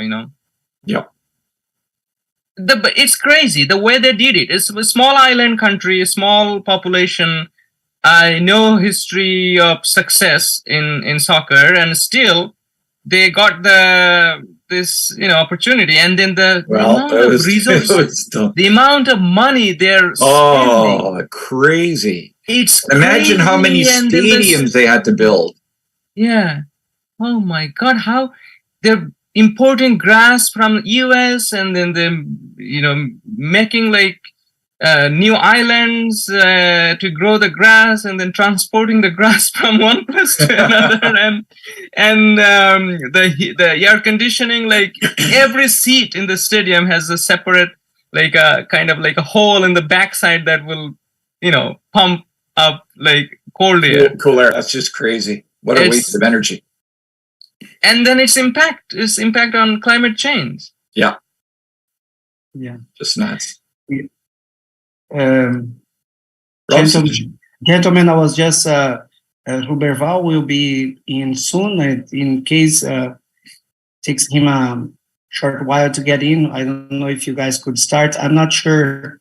I'm asking here whether this section is already being recorded or broadcast. I'm really not sure about that, but it may be only when we start. But before that, I'd like to ask Brian, do you have a book for every occasion? Because we were talking about soccer and suddenly you grab a book for that particular moment. I probably do. This was very interesting. My wife complains I have too many books, so now you know why. I couldn't help but wonder, wow, this guy has a book for every opportunity. And I certainly got interested in that. In the book. And I'm going to have to start cleaning some of these books out. There's not much room left in my office. Another question is, I have a question, a practical question. Do you think you guys would be able to start without Ruberval in case he really can't connect? I think we could. We would have to leave a few things out. Yeah. Because I saw in the article, I saw that most of the article, it's more like conversation, trial ethnography, right? Yeah. And so I thought the presentation depended on that, but since he's not sure, I hope he'll be able to connect. And also, I would like, he's calling me again, by the way. Wait a second. Yeah, I think we could, do it and together, and there will be a couple spots we might just pass over, but I think we could do it, right? Anwar? Yeah.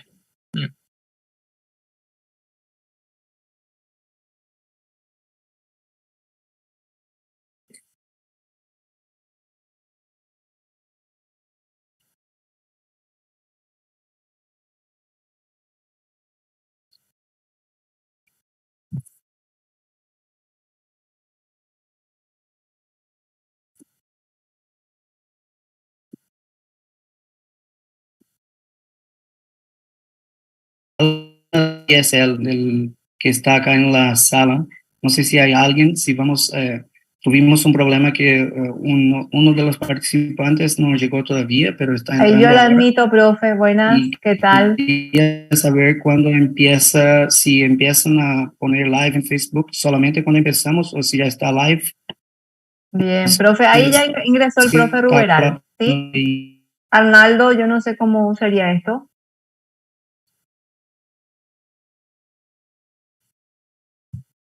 Yo creo que podemos empezar porque ahí está Arnaldo. Hello. Supongo que sí va a estar. Estela, vos sos profesora también, ¿cierto? Sí, sí. Bien, ya están en vivo, profe, podemos empezar. Okay. Ahí ya ingresó el profe Ruberal. I think we should start. Okay. I'm not sure about the recording or putting live because I've seen different conference today, but only online on Facebook and YouTube. So I didn't see the exact dynamics, but we are all here now. Welcome, Huberval. Finally, you got around to join us. 1 second.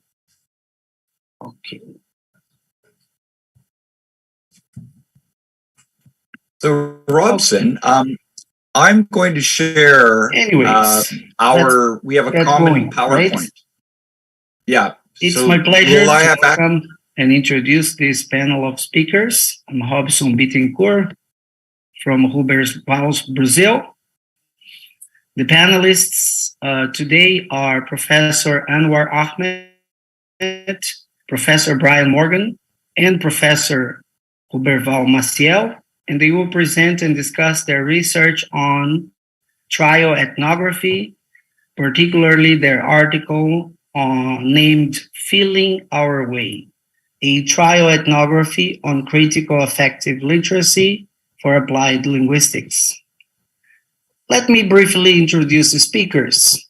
Professor Anwar Ahmed, I just met, is an assistant professor in the Department of Languages, Literatures, and Linguistics at York University in Canada. Professor Brian Morgan is a senior scholar in the Department of English Studies in the Center for Research on Language and Culture Contact at Glendon College, York University. His main research area is on critical theories, literacies, and pedagogies, and their implementation across English language teaching contexts. Another area of research interest relates to language and identity, with a particular emphasis on language teacher identity work.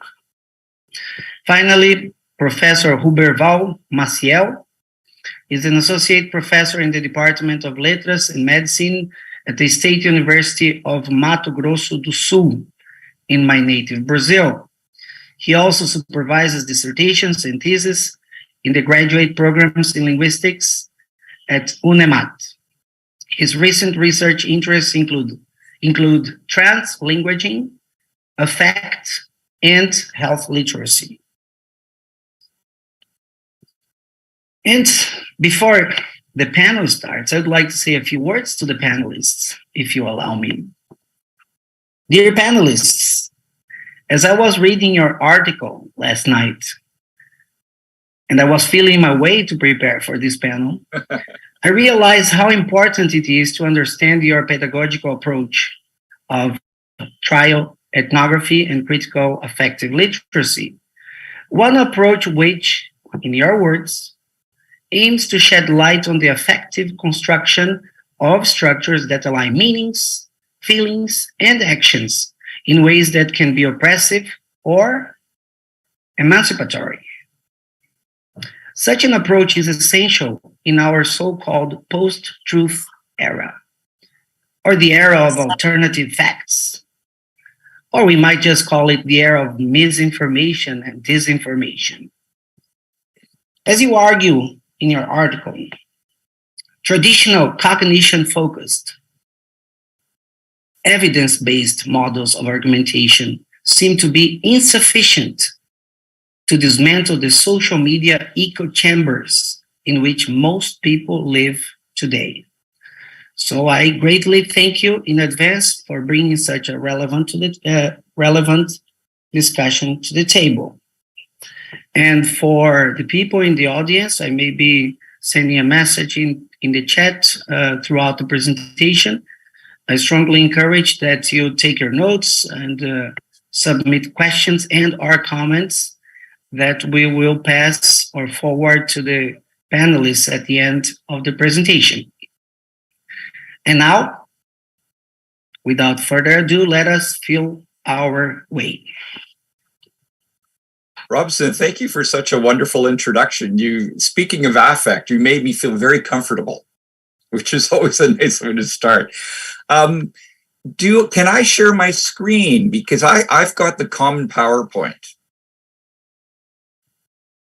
I think you should be able to, yes. Good, okay, great. Let me go back to, okay. So yes, thank you again very much for that introduction. A trio ethnography on critical effect of literacies for applied linguistics. And you mentioned our co-publication, so thank you very much for that. We're going to start off with a little bit of background theory, and eventually we will get to a discussion of this idea of trio ethnography, our research method, and we also will get to a few of examples of how we've tried to implement them in our own teaching. So let's start off with the bullet point one, and Huberval is going to first talk to some of the theorists there, Deleuze and Guattari. Spinoza. Hello, everyone. First, I'd like to thank Robson for your kind introduction, and also Valentina. This is my third time in the Congresso Paraguaio de Linguística Aplicada, so it's always an honor to be here to talk to you, to our friends from Paraguay, and also share this panel with Anwar and Brian Morgan. We've been discussing about affect for, some years ago. So I think it is an opportunity for us to revisit some theories, especially from philosophy and from other places. This is something that we started when we started dialoguing firstly with Brian and then with Anwar, and then we came across with this idea of writing this paper of trio ethnography. So maybe I can start with Spinoza. So since Spinoza, affect has been linked to the verb to affect, because you can see that affect, there are many meanings. So here I prefer to use the verb affect in terms of to affect and be affected. So to what affect us and what move us, if you prefer, using some other authors, either positive or negative.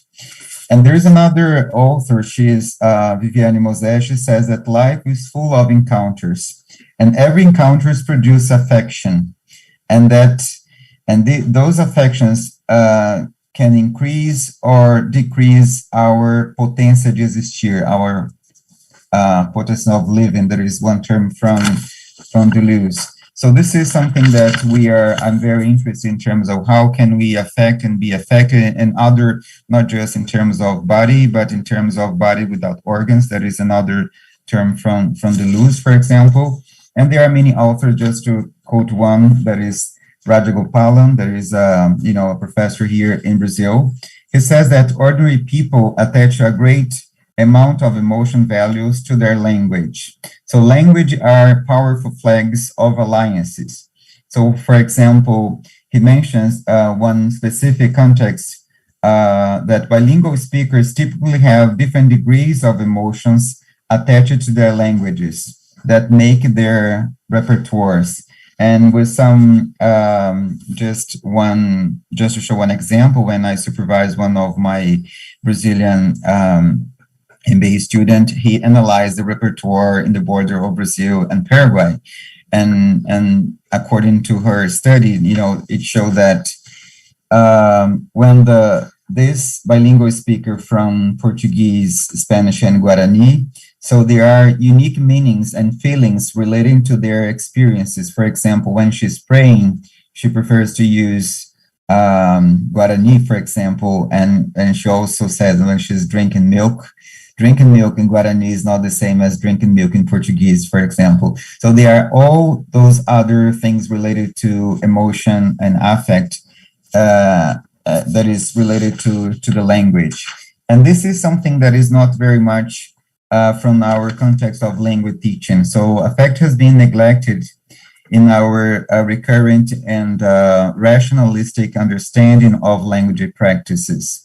So in this sense, so language has been seen from a cognitive point of view, which seems limited and limiting because it fails to consider the power of affect that engage in social practice. So this is just to start. So we are, I'm particularly like the concept of Spinoza when we go back, the verb to affect and be affected.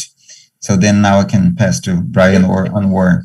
So it's interesting, just listening now to what you were saying, Huberval, about Spinoza, and it reminds me about what I really like, what we like about Sarah Ahmed, because she also talks about the sociality of emotions, and this became really important in our paper, and emotions emerging through contact with others, rather than some might think of it as a state or a quality that's internal to us and that we express through concepts like I feel.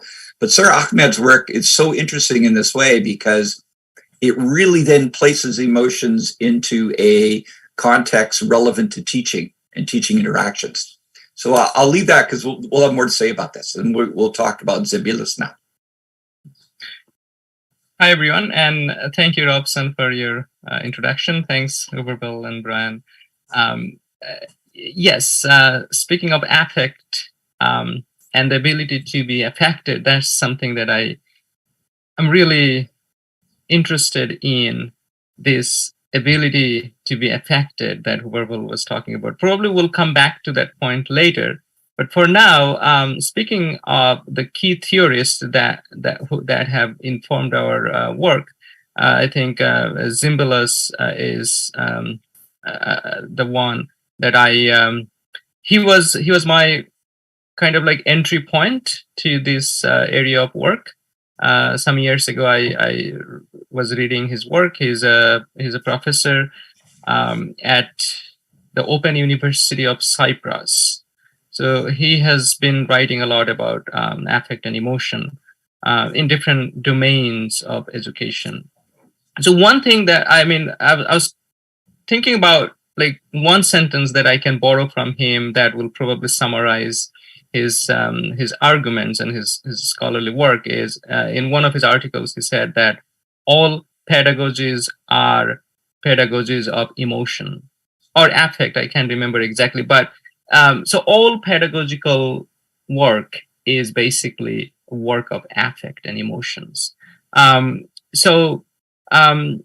then, so these are the key theorists that have informed our work, but also, and then we turn to the so-called affective turn in language education as a broad field. So probably over to you, Brian, if you would like to talk a little bit about the affective turn in education, language education. That's a really interesting quote for Zembillas, that all pedagogical work is affective work. And what a switch from the idea that it was a technology. I mean, so much of my training it was about methods, the best methods in training. And we start to see this affective turn. And that's why I really like how Benes placed this, was probably one of the first researchers in applied linguistics and in language teacher ed to approach the idea of emotions as central to classroom work, especially in her work in critical English for academic purposes. And so she wanted to study, particularly drawing on Ahmed, how emotions become incited or implicated or created in the ways in which students had to deal with institutional rules, policies, discourses. And then she went on to look further specifically at teachers and the pressures placed on teachers, especially taking what you just said, Anwar, about pedagogy always being about affect. She looked at the pressure then on teachers to present the right kind of emotions. Because once you start to say that it affects learning outcomes, then there's this additional level of emotion labor and emotion rules placed on teachers. So that was some of her most influential work for me, was starting to look at how teachers' emotions were being incited, measured, monitored as part of the process of learning outcomes. So that's why her work was so important. Annetta Pavlenko's work also was something that we talked a little about, or mentioned earlier in the context. Hubersay mentioned Rajagopalan and Rajagopalan's work, and that their choices of languages bring in different commitments to the content of the conversation and what they claim to make. So these are interesting things that we've talked about. So yeah, and you'll see on our slide here things like emotion rules, emotion by translingual practice. These are things that have been interesting for us. I guess the last point, then I'll go back to you, Anwar, about this idea of theory and relevance. Right. Sometimes it appears to be a really difficult task to talk about affect and emotion, and then the differences between these concepts and their definitions. And in scholarly fields like, let's say, cultural studies or gender studies, post-colonial studies, or even psychology, you will often see that scholars, are spending a lot of time and energy to, try to define, and then arguing about the right kind of definition. And in our field, I'm not sure how helpful it is to spend a lot of time to talk about the differences between affect and emotion, for example. Yes, there is merit to talk about that, but for a practice-oriented field like ours, it may not be always helpful to spend most of our time talking about the differences. One thing that, and there is also difficulty, as I said, in trying to define these concepts. For example, in cultural studies, at least one group of scholars, they prefer the term affect, and again, in their theorization of affect, they claim that it is not representable through language. So they use this non-representational theory, arguing that affect is pre-linguistic, pre-social, so you cannot really represent it through language. And then again, they try to write about it, write about affect, right, using language, or they talk about affect at conferences using language. So it's kind of, there is a kind of contradiction that, they're saying that, no, we cannot represent, we cannot really do it, but again, they do it. So that's an example of how futile it could be to talk about the differences and definitions. Now, in our field, and especially like the way I want to look at affect and emotion is not so much about what they are, but what they do.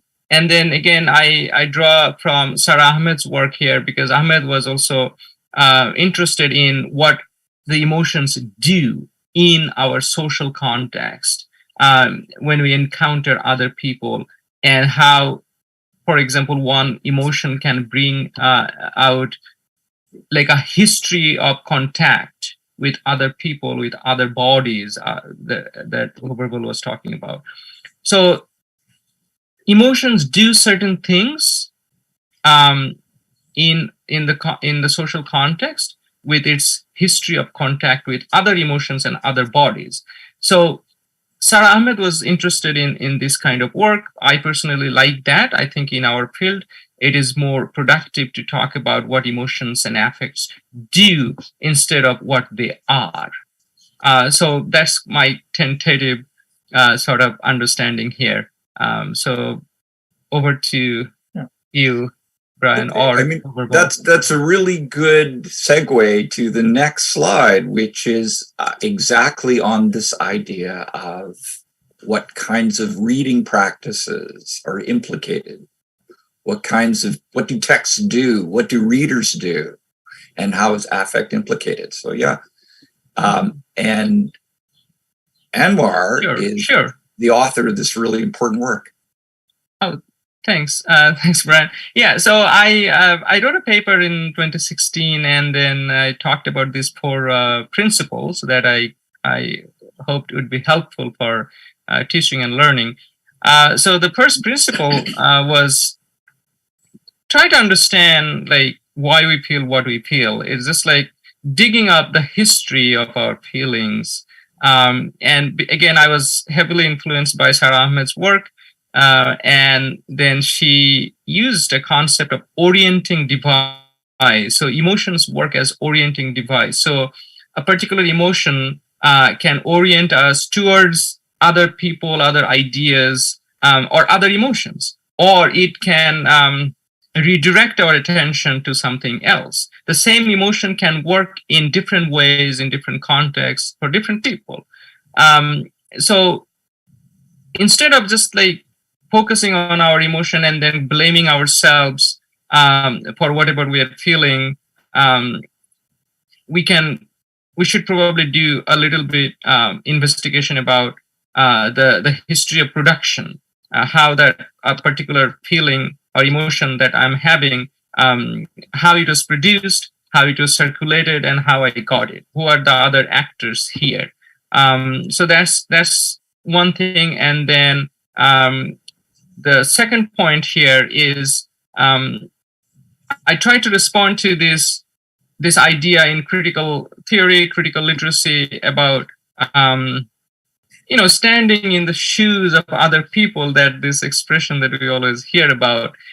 But the question is like, how do we really stand in the shoes of other people? How do we feel their feelings? And especially these days with the screen media and then the internet technology, like we can see the sufferings of people all over the world. And but again, there is how do we distribute our attention and our compassion to all the people that are suffering at the moment, for example? And there is we discriminate our attention and then how we feel for other people's suffering. So there is a real dilemma, because as you all understand, like, we feel differently when we see someone like our family member or our close friend is suffering versus somebody that we don't know in a remote, like a far place that we don't personally know them, but they're, but somehow we are connected. We all are connected. So there is this real dilemma about how do we pay our attention and then feel the suffering of other people. So I tried to develop this idea of co-suffering, like suffering with others and then entering a relation of affective equivalence. My challenge here is that I don't know how we do that, how we should do that. It is a really difficult task for me, but I'm always curious to hear from others, like what others have to say about this point that I have raised here. So I'd like to hear from others as well. That's such an interesting point when we look at contemporary politics and some of the things Robson was saying earlier about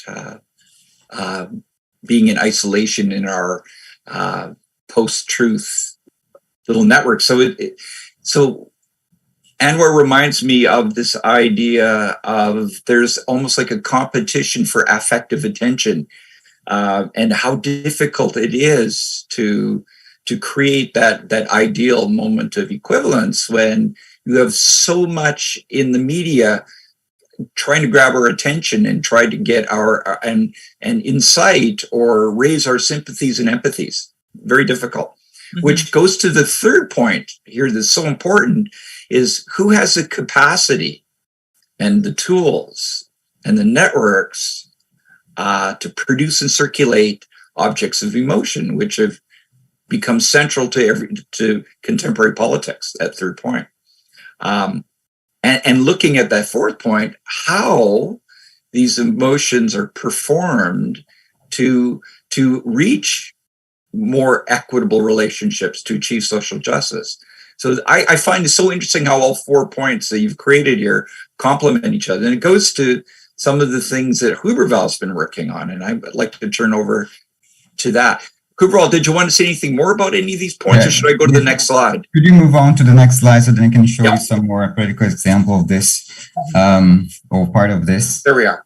Yeah, so this is something that we can examine how emotions circulate. For example, this is a very recent... I'll go back. There we are. Yeah, I saw these recently.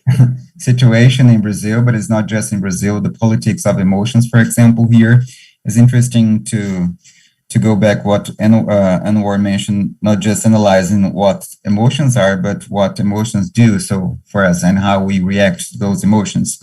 So here we have ele não with different colors. So here the idea of work with the students, how to interrogate the production and the circulation of those emotions, for example. So here we are particularly interested in the politics of affect, to identify the politics of affected, particularly centered in negative emotions, for example, how emotions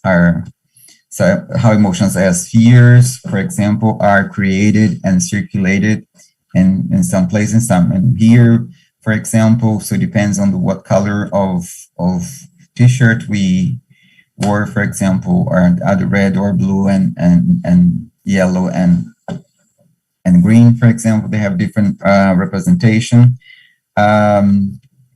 So in this context, I also bring the idea of transsemioticization in order to broaden the focus of, in order to broaden the focus to analyze language as entangled with many other semiotics and how we are affected. So here we have different meanings, different connotations, different indexicalities, for example. In the first one, you have ele não with the black here, and then we have ele não with the extreme right in Brazil, and then ele não here, showing the two candidates in Brazil just to situate the ones that are not very familiar with this here, and the third one, ele não with the indexicality, Hitler, for example, here. So these are the things that when we discuss this from the point of view of the rationality, normally we didn't have, an agreement, or so this is something more. It has more to do with the affect and how we can interrogate those affects. If you go to the next one, you see similar examples here. So new engagement with new texts, for example, you have ele não here in black, for example, and then you see 4 fingers that indexialize one of the candidates at that time. And then you have esse não with the wrong spelling that, indexialize one of the president, with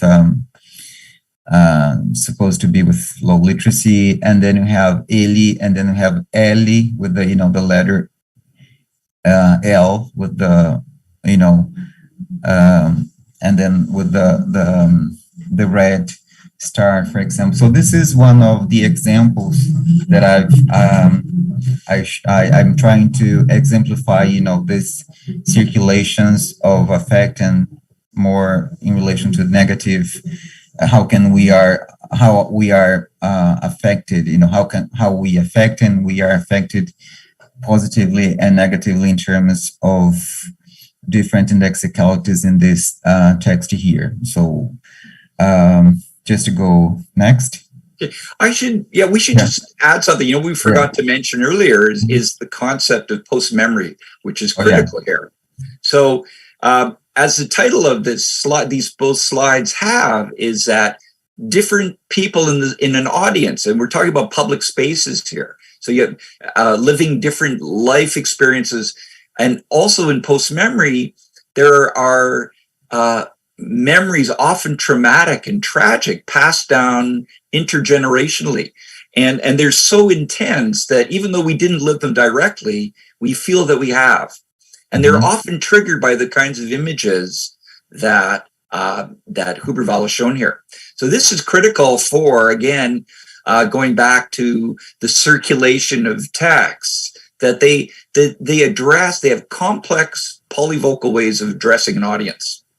And they involve meaning making that can sometimes go over many, over time scales of hundreds of years to incite collective anger or a collective grievance. And it's sometimes just the symbol, like the L or the implication, the indexicality of the image of Hitler there. So it's so interesting how the same audience are going to be making different meanings, some of them direct meanings, but some of them deeply linked to identity, collective identity, and post-memory. So that's what I really love, these recent images. And I'm going to show a couple too later, but these ideas that you've raised, Huberval, about distributed addressivity and post-memory are really crucial for the kinds of things we've been talking about in inciting or mobilizing or acting on affect, or affect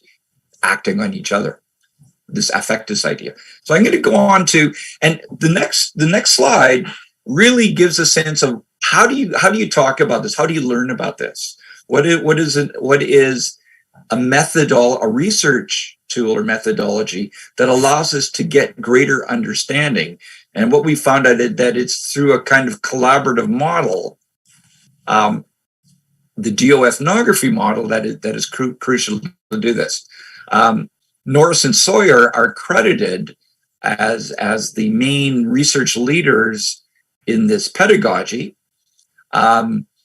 We've done together, the three of us have done about 3 or 4 duo, trio, polyethnographies. And I think we collectively feel that it is both, as the Sawyer and Norris claim, it is both a research methodology, but also pedagogy.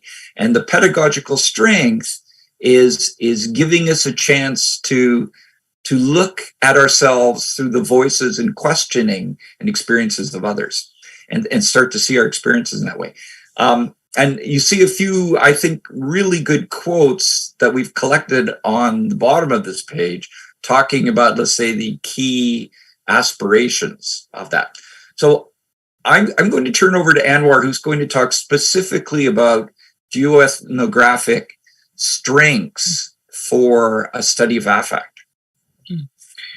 Thanks, Brian. As I was saying, I think it is a really powerful methodology as well as pedagogy, especially in our time right now, that there is so much, misinformation and, this resistance to alternative points of view. And then I also feel that because of this, what elsewhere in another paper, I have described this as linguacentric approaches to argumentative reasoning, for example, that we often talk about in academic contexts. It's like too much about discourse and language. And as a result of that, and also because of the limitless possibilities that our languages afford us with, there is no end point. People can talk about things. You watch debates on TV, like the talk shows where people come and talk and then go without any resolution, without any openness to other people's ideas, and this willingness to understand other people's perspectives. That, going back to Spinoza's this second half of this definition of affect, right? To affect and to be affected. It feels like we almost forgot how to be affected by others' opinions, others' emotions and feelings. Because when we go for a debate or a TV show or a conference talk, or even when we prepare to write a paper, we know the conclusion, we know the end point. Yeah. And no matter what, we'll stick to that. And we will cherry pick, we'll just, gather evidence and information that will support our previous understanding, our own arguments, no matter what. So that's the linguocentric approach to critical thinking and reasoning that we always teach our students, So I thought as a necessary corrective to that traditional approach, geoethnography could be really good as a methodology as well as a pedagogy, and especially it could be really productive for this affective turn in contemporary scholarship, because affect wants you to be vulnerable and to recognize your vulnerability and be comfortable with one another, with each other's vulnerabilities, so that we can support each other and understand each other's perspectives and be affected by them.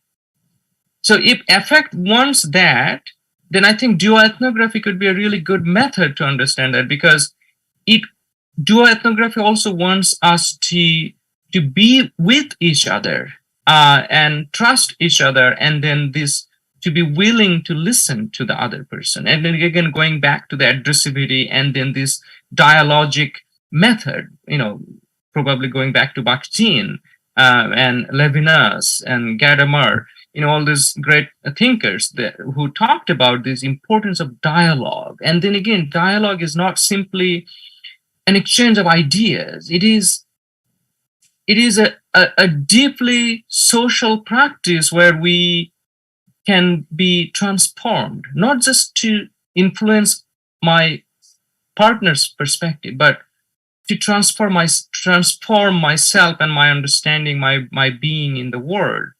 So I think for these reasons, geoethnography could be a really good method to understand or to study affect and emotion in the contemporary time. I forgot to show also this. One thing I'd like to add there, Brian, in relation to ethnography as well, is in relation to affective writing. I think this also has the opportunity to decolonize genre. This goes in the same direction that Anwar has just mentioned. So this is part of our text as well. So I think that geoethnography has the potential to decolonize genre, for example. When we think about modern scientific thought and traditional academic genres are based on the logic of rationality, and they have been strongly marked by objectivity, impartiality, homogenization, and clarity. So all those are, part of the discourse of, academic genre. Linear writing, third person. So in this case here, we not only consider, for example, the voice of the bodies, but also the affect. So there are other implications as well that, some of other colleagues, especially from linguists, that questions this kind of writing, for example. So we're here not just showing the body, but also showing our feelings in the text. Yeah, no, that's an excellent point. And I do think that goes to just your work. There's a real good connection to the kinds of pedagogical. I was thinking some of your work in English for medical purposes reminds me of that. Like decolonizing the kind of detached relationship to the body and in healthcare. But also, you've got some really good examples here. So I'll let you tell us about them. Yeah, this is one example that this is from my class from last semester I did one course that is digital language and technology. So the idea is to work with those trans-semiotic text and translanguaging and this more recent theory. So the idea was to identify how students, this is just part of one dissertation that I'm supervising. So there is the link of the video here. I think we don't have time to watch the video. So the video was about, after the pandemic, and it was an advertisement. So just showing how life is now, changing after the pandemic. But then the idea was not just to read text, but also to feel text. So this is another direction that I think is interesting to raise in language teaching. So this is one of the two main objectives of this work was to identify and analyze the affections produced through encounters between students and different texts in the digital format from the perspective of those language students, and also to analyze how language students appropriate the concept of affection, for example, and multisensoriality about various texts in the digital format. So we are giving then other possibilities of analyzing texts beyond, the rationalistic or the graphocentric or, the more traditional way of looking at texts. So then in the next slide, I have the interactions with those students. So basically the idea was to examine why we feel and what we feel, and to enter a relations of affective equivalence, as Anwar mentioned here. This is, I would take, longer if I want to analyze all this part here, but just to show, these interactions, that the importance of affect in language teaching. This is in a Portuguese language class. There were students from Portuguese, Spanish, and literature, so they were all together. So the idea was to give them other repertoires to analyze text, in terms of how you feel text, and not just how you read text, and how you can go beyond the rationalistic view. And we try to use the four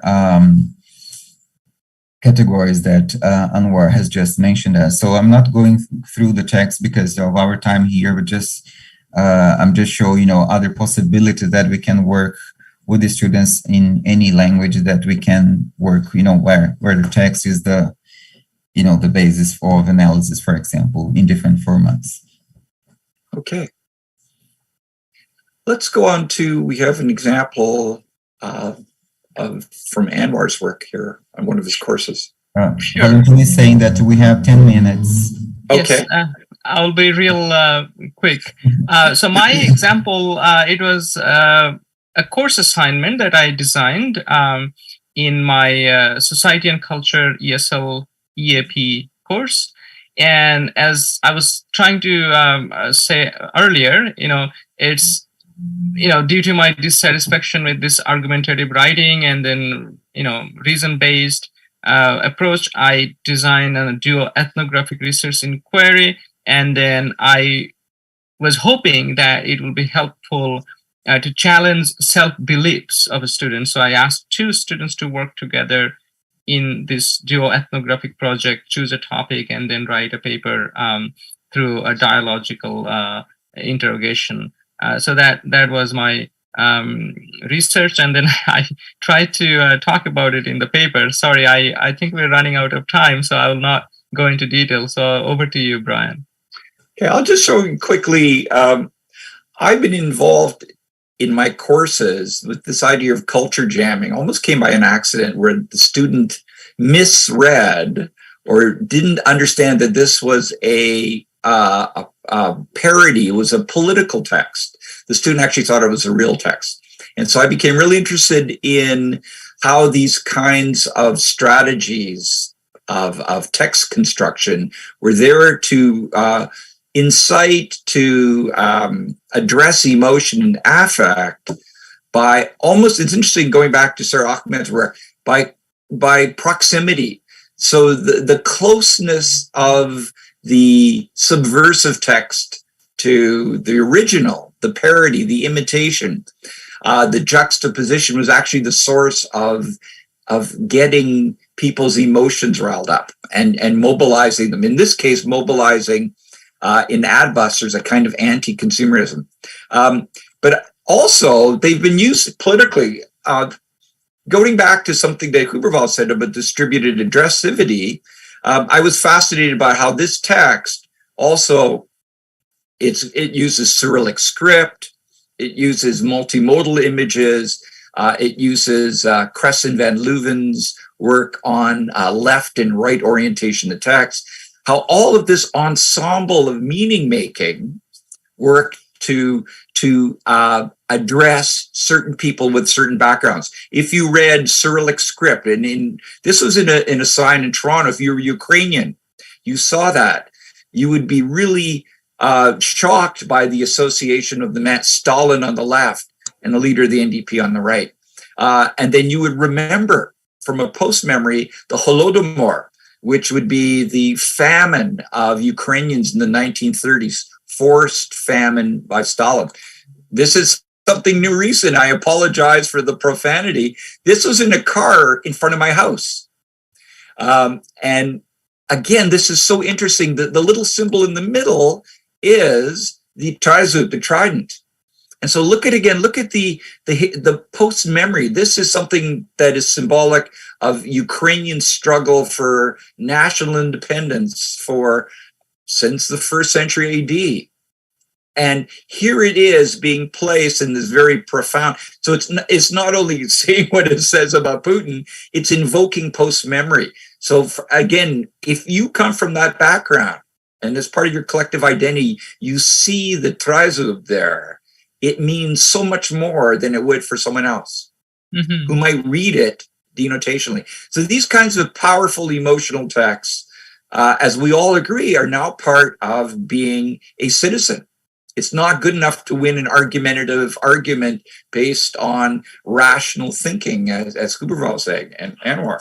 You need, as teachers, we need students to be aware of the affective power of texts, either to read them, to produce them, because this is really what is necessary to participate in public life. I think that's it. I don't think we have any more time, unless we have time for some questions. We do have time for some questions. If somebody in the audience would like to submit them through chat, there's also a few comments. For myself, I would like to say that I was thrilled to be in this panel, and I was obviously not disappointed. It was an honor to be here with you, with the 3 professors, with different perspectives, and at the same time focusing on the same topic, on the centrality of importance of affection and emotion. I have always wondered myself how we should tackle some of the challenges of the post-truth era and misinformation, disinformation. And I have always thought that only facts and rational thinking would not be enough. And I'm glad to see that my intuition, since I had no academic background, my intuition was correct, that there is a place for affection and emotion. By the way, one of my questions was, I think it's a silly question, but it was, what's the difference between affect and emotion? But Professor Anwar has already answered that question, saying that it's not so much important to know the difference between affect or emotion, or what emotion affect is, but what affect or affection does, right, or deals. So that question has already been answered. Here in the chat, we had some comments by Professor Valentina Canesi, the director of the institute of the that is offering this conference. She's saying that how interesting. I always claim that complete empathy is nearly impossible, as we can never truly be the other, to see the world through their perspective. I think that's something that was discussed widely here in this 45 minutes. And then, well, I think as far as I know, these are all questions, and I think in a few minutes other speakers will be coming in. So again, I thank you, Professor Brian, Professor Anwar, Professor Huberval from Brazil, It was a pleasure and an honor to be here. And I hope to see you guys personally one day or continue this conversation. You certainly sparked my interest in this area of research. Thank you so much. Thank you very much. Thank you. Thank you, everybody. Thank you so much for having us. Thank you very much. I'm sorry I cannot turn on my camera. I'm moving in the car, but it was a huge pleasure to be able to share with you this moment. And hopefully we will have some time in the future to collaborate. And I would like to invite you, if you, I understand that you've already published on this, but if you would like to make a, maybe a Portuguese or Spanish version of this work, or even another English version of this work, we would gladly publish it in our journal. It will be a great honor to have you publish with us. Thank you. Thank you, Valentina, for the invitation. I think you can send a Spanish version of this paper or a Portuguese version. We'll be happy to share with the other people in another language. Yes. Thank you very much again. And well, hopefully we'll see each other sometime again. Okay. Thank you. Sure. Thank you, everybody. Thank you. And now I'll pass on to the next moderator or presenters.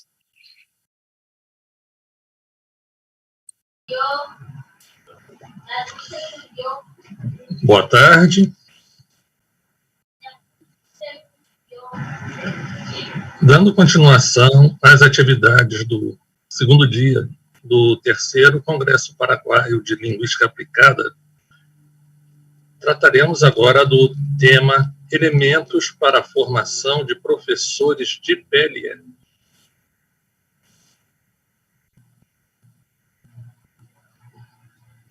Os participantes da mesa são o professor Fleide Daniel de Albuquerque, autor de A Formação do Professor Intercultural de Português Língua Estrangeira, Português Segunda Língua, Possíveis Caminhos.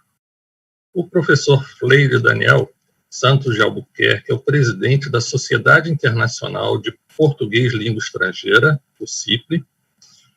Também é professor adjunto da Universidade Federal do Rio Grande do Norte e professor associado da Universidade Normal de Hebei, na China.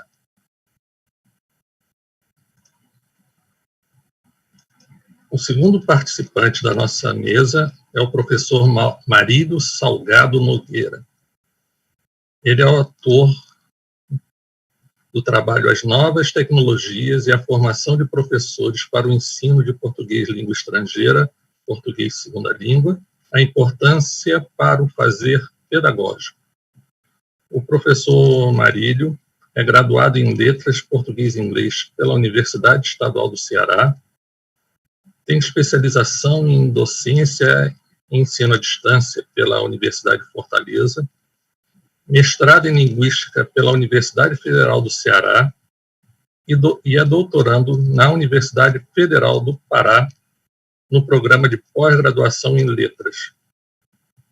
Atualmente, é professor efetivo da Universidade Federal Rural da Amazônia, do curso de Letras Português, onde coordenou o Idioma Sem Fronteiras da universidade, o português como língua estrangeira do PEC-G, também da Universidade Federal Rural da Amazônia, e o Programa de Ensino de Línguas da Universidade.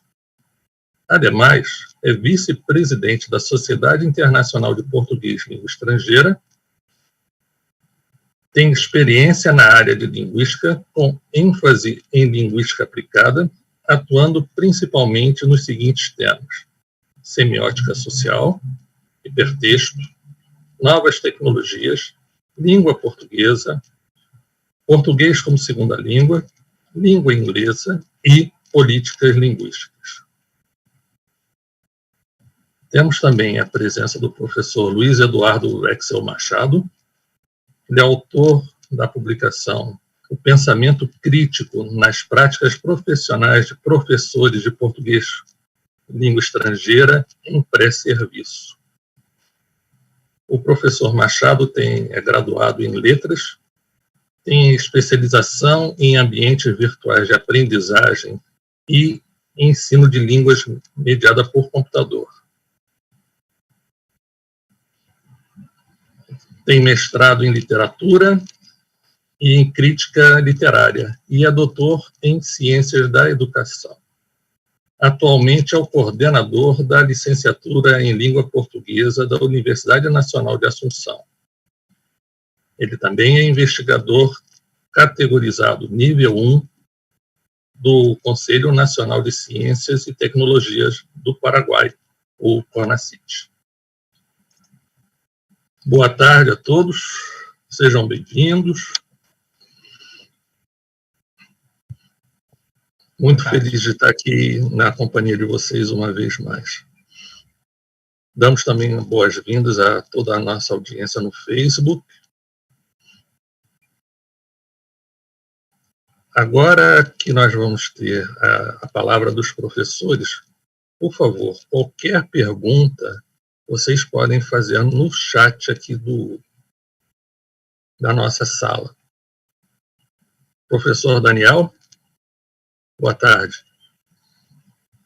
Boa tarde, Cristiano. Grande prazer te rever. Grande prazer ver vocês aqui, estar de novo com vocês no Congresso Paraguai de Linguística Aplicada. Já é o 3º congresso e espero que continue sempre assim, ano que vem, e sempre fazendo crescer o ensino de português e línguas estrangeiras aí no Paraguai. Gostaria de agradecer o convite ao professor Luiz Eduardo Machado, à professora Valentina Canesse e a todos os membros da comissão organizadora. Vou, então, compartilhar a minha tela para poder fazer a minha exposição.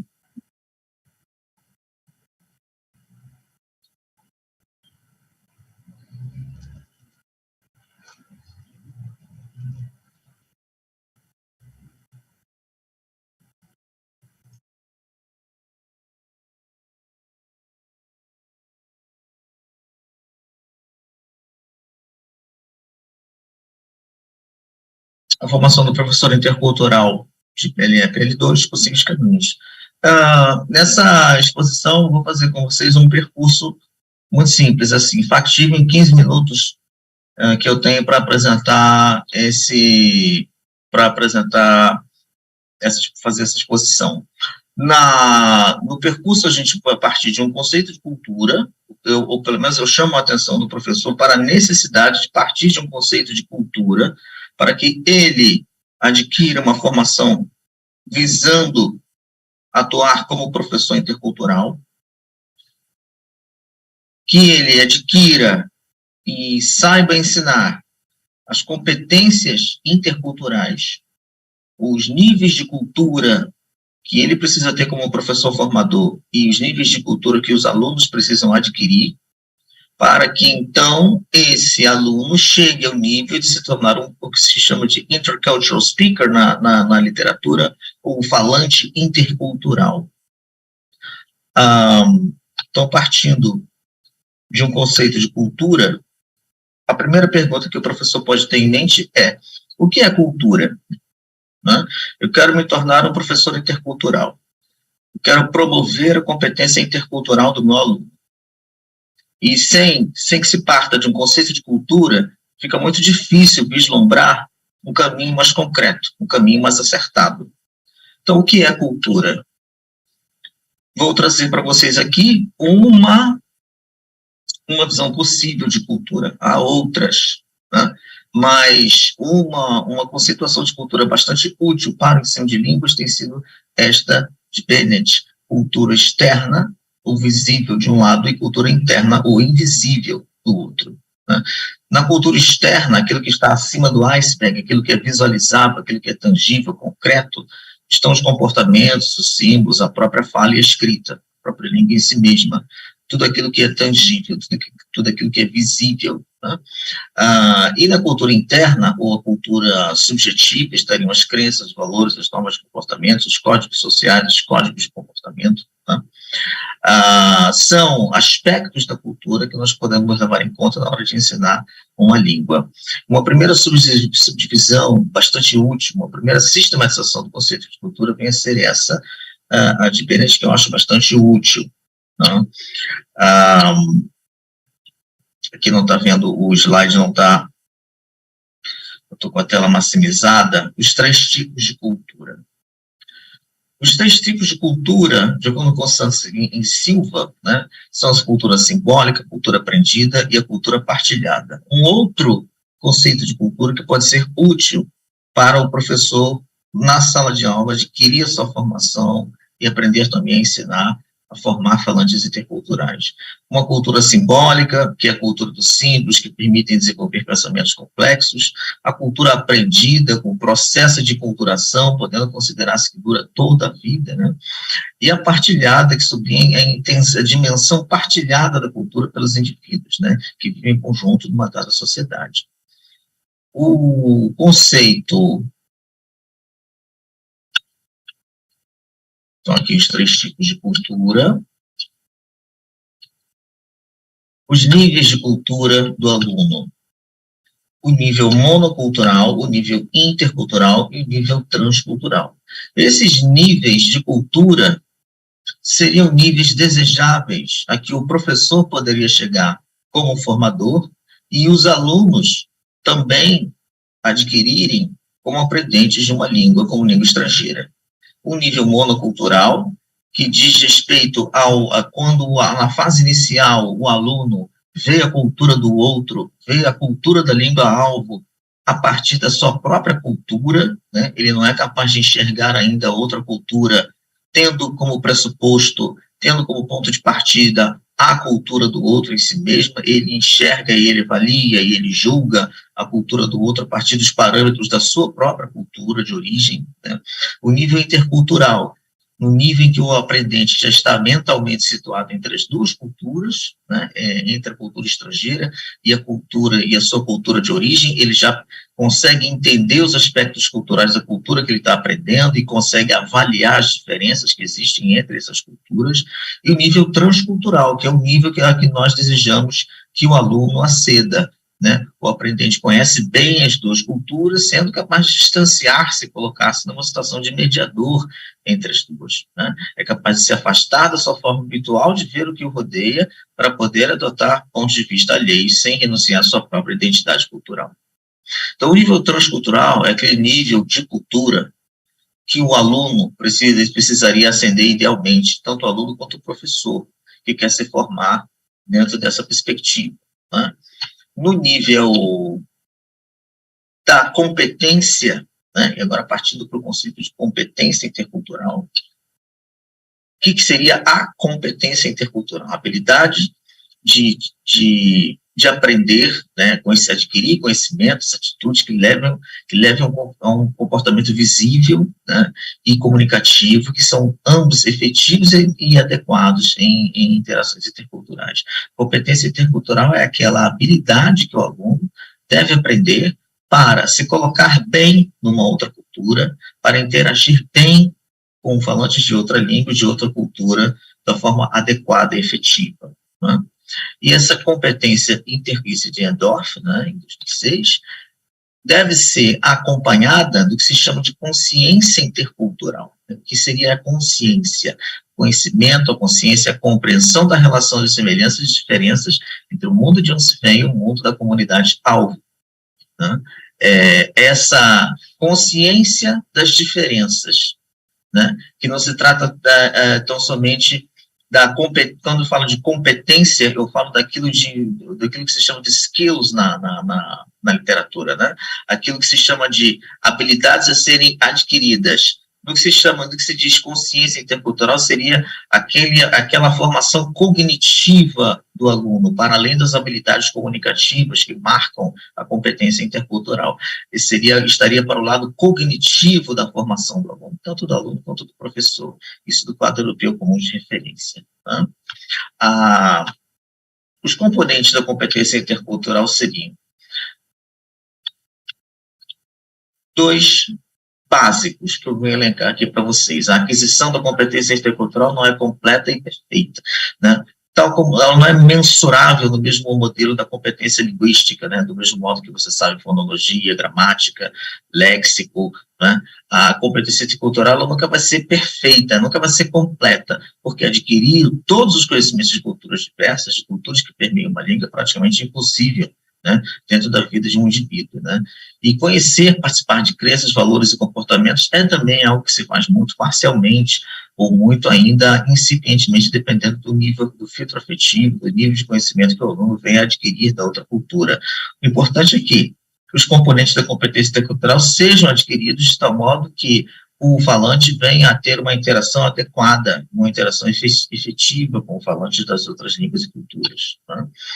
Os componentes seriam as atitudes interculturais, o que se chama na literatura no quadro europeu de savoir-être, a habilidade de descentralização, a atitude de você sair e ver a outra cultura com outros olhos, o conhecimento dos processos e produtos sociais, a habilidade de interpretar, relatar, ou savoir comprendre, gêneros textuais e culturas diferentes, e a habilidade de descoberta e interação de práticas e conhecimentos culturais. Enfim, o componente da competência intercultural são bastante diversos e complexos. Eu venho aqui dar apenas uma visão básica e bastante abrangente deles aqui dentro do tempo que a gente tem. Consciência crítica cultural, influência de valores, etc. Né? E agora? Então, munidos então de um conceito de cultura, sabendo que são os níveis de cultura, o nível monocultural, intercultural e transcultural, que o professor e aluno precisam aceder, tendo em mente o que é a competência intercultural e o que é a consciência intercultural, como então podemos ter e ensinar a dimensão intercultural? Transmissão de informação a respeito de uma cultura estrangeira é o mínimo que o professor pode fazer, né? É o passo inicial, né? Criação de atividades baseadas no que os aprendentes já sabem a respeito de uma cultura-alvo pode ser um meio de iniciar, de começar a promover essa dimensão intercultural e começar a desenvolver a competência intercultural de tal modo que o aluno saia do seu monoculturalismo, não veja mais a cultura do outro a partir da sua própria cultura. E o professor também não necessita ser um expert de uma cultura para ser ensinada. Se ele tiver o foco num conceito de cultura e saber promover as competências interculturais, ele saberá fazer um trabalho bastante adequado para que o aluno aceda ao nível transcultural, né? E aí chegamos, então, ao nosso ideário, que é a formação do falante intercultural. Após adquirir todos os conhecimentos da competência intercultural, para ele se torna o falante intercultural, que vem a ser alguém que tem todos os savoirs, que adquiriu todos aqueles saberes, que eu passei agora muito rapidamente, da competência intercultural em algum grau, ou seja, a aquisição da competência intercultural ela nunca será completa nem perfeita, como eu já pontuei. Enfatizo que as diferenças de competências culturais de um falante nativo, ou pelo menos se aproxima das competências culturais que o falante nativo tem em sua própria cultura, né? Isso em Bira. As referências são principalmente Bira, Diadoff, Galileu, Lima, Yunis. Aqui um vídeo do Porta dos Fundos para ilustrar um pouco isso tudo que eu falei, mas a gente não vai ter o tempo aqui suficiente, e a dissertação de mestrado da Silva. Muitíssimas graças, espero não ter estourado meu tempo. Obrigado. Beleza, Daniel, tudo bem. Professor Marílio, seja bem-vindo.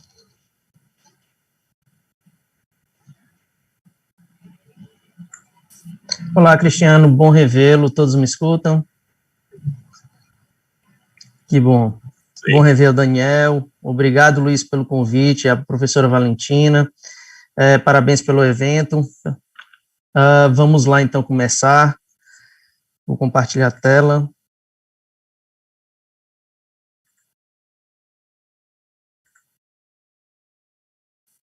Vocês estão vendo? Está compartilhada a tela? Sim, sim. Tá bom, muito obrigado. Então, dando início à minha fala, vamos falar um pouquinho sobre as novas tecnologias e a formação de professores para o ensino de PLE e PL2, no contexto do fazer pedagógico. Bem, a primeira coisa que eu queria passar para vocês é o percurso que nós vamos fazer, que a gente vai contextualizar, em seguida falar um pouco sobre os docentes, a formação docente e, por último, fazer as considerações finais. Contexto. Que contexto é esse que nós vamos iniciar, dar o pontapé? É falar a relação entre sociedade e educação versus tecnologia. Quando a gente fala, coloca aqui logo um questionamento para nós refletirmos como podemos estabelecer essa relação entre sociedade e tecnologia. Lembrando que a sociedade, há muito tempo, ela já está inserida dentro de um processo tecnológico que tende cada dia mais evoluir.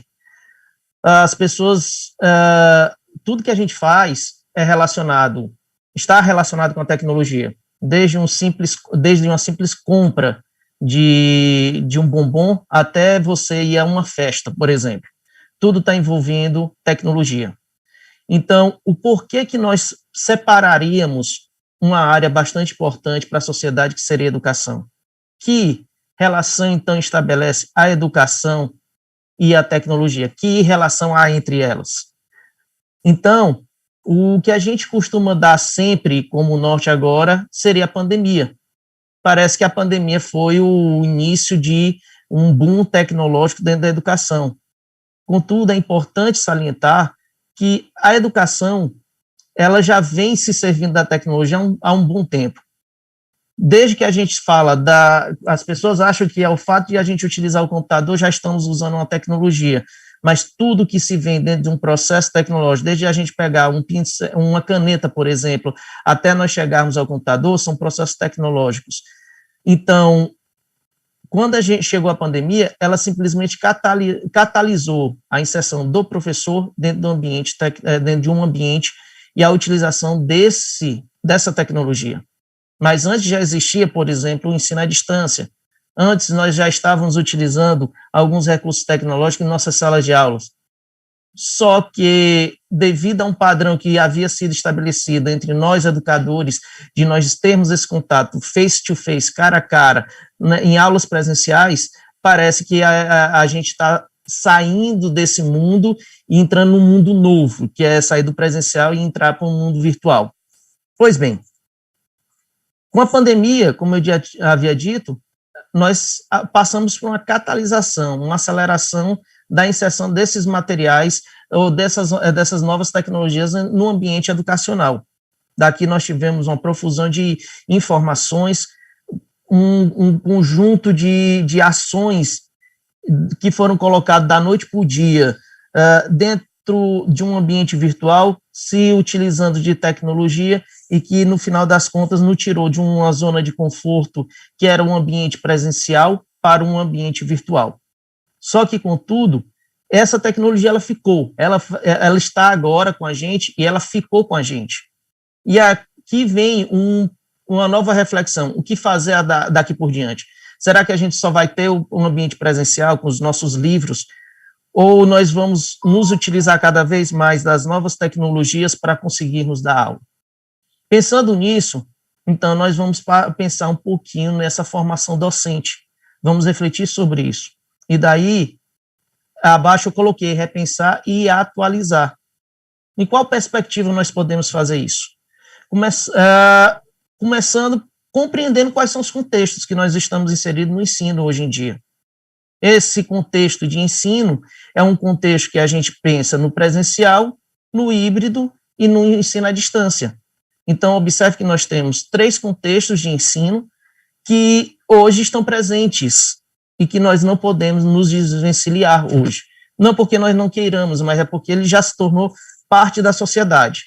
Então, a sociedade se conduziu de tal forma, junto à tecnologia, que a gente, mesmo se fazendo presente em sala de aula, mas nós estaremos utilizando essas tecnologias. E não necessariamente a palavra tecnologia significa um ensino híbrido ou um ensino remoto ou EAD, tá certo? Então, o que é que nós precisamos fazer? Inovar, trazer inovação tecnológica. Em qual contexto? Em todos, na área de formação dos professores. Aqui nós não podemos deixar de falar da universidade, que é um dos nossos principais pontos de formações, de formação de professor. Então, a gente repensar na base curricular, ela se torna importante.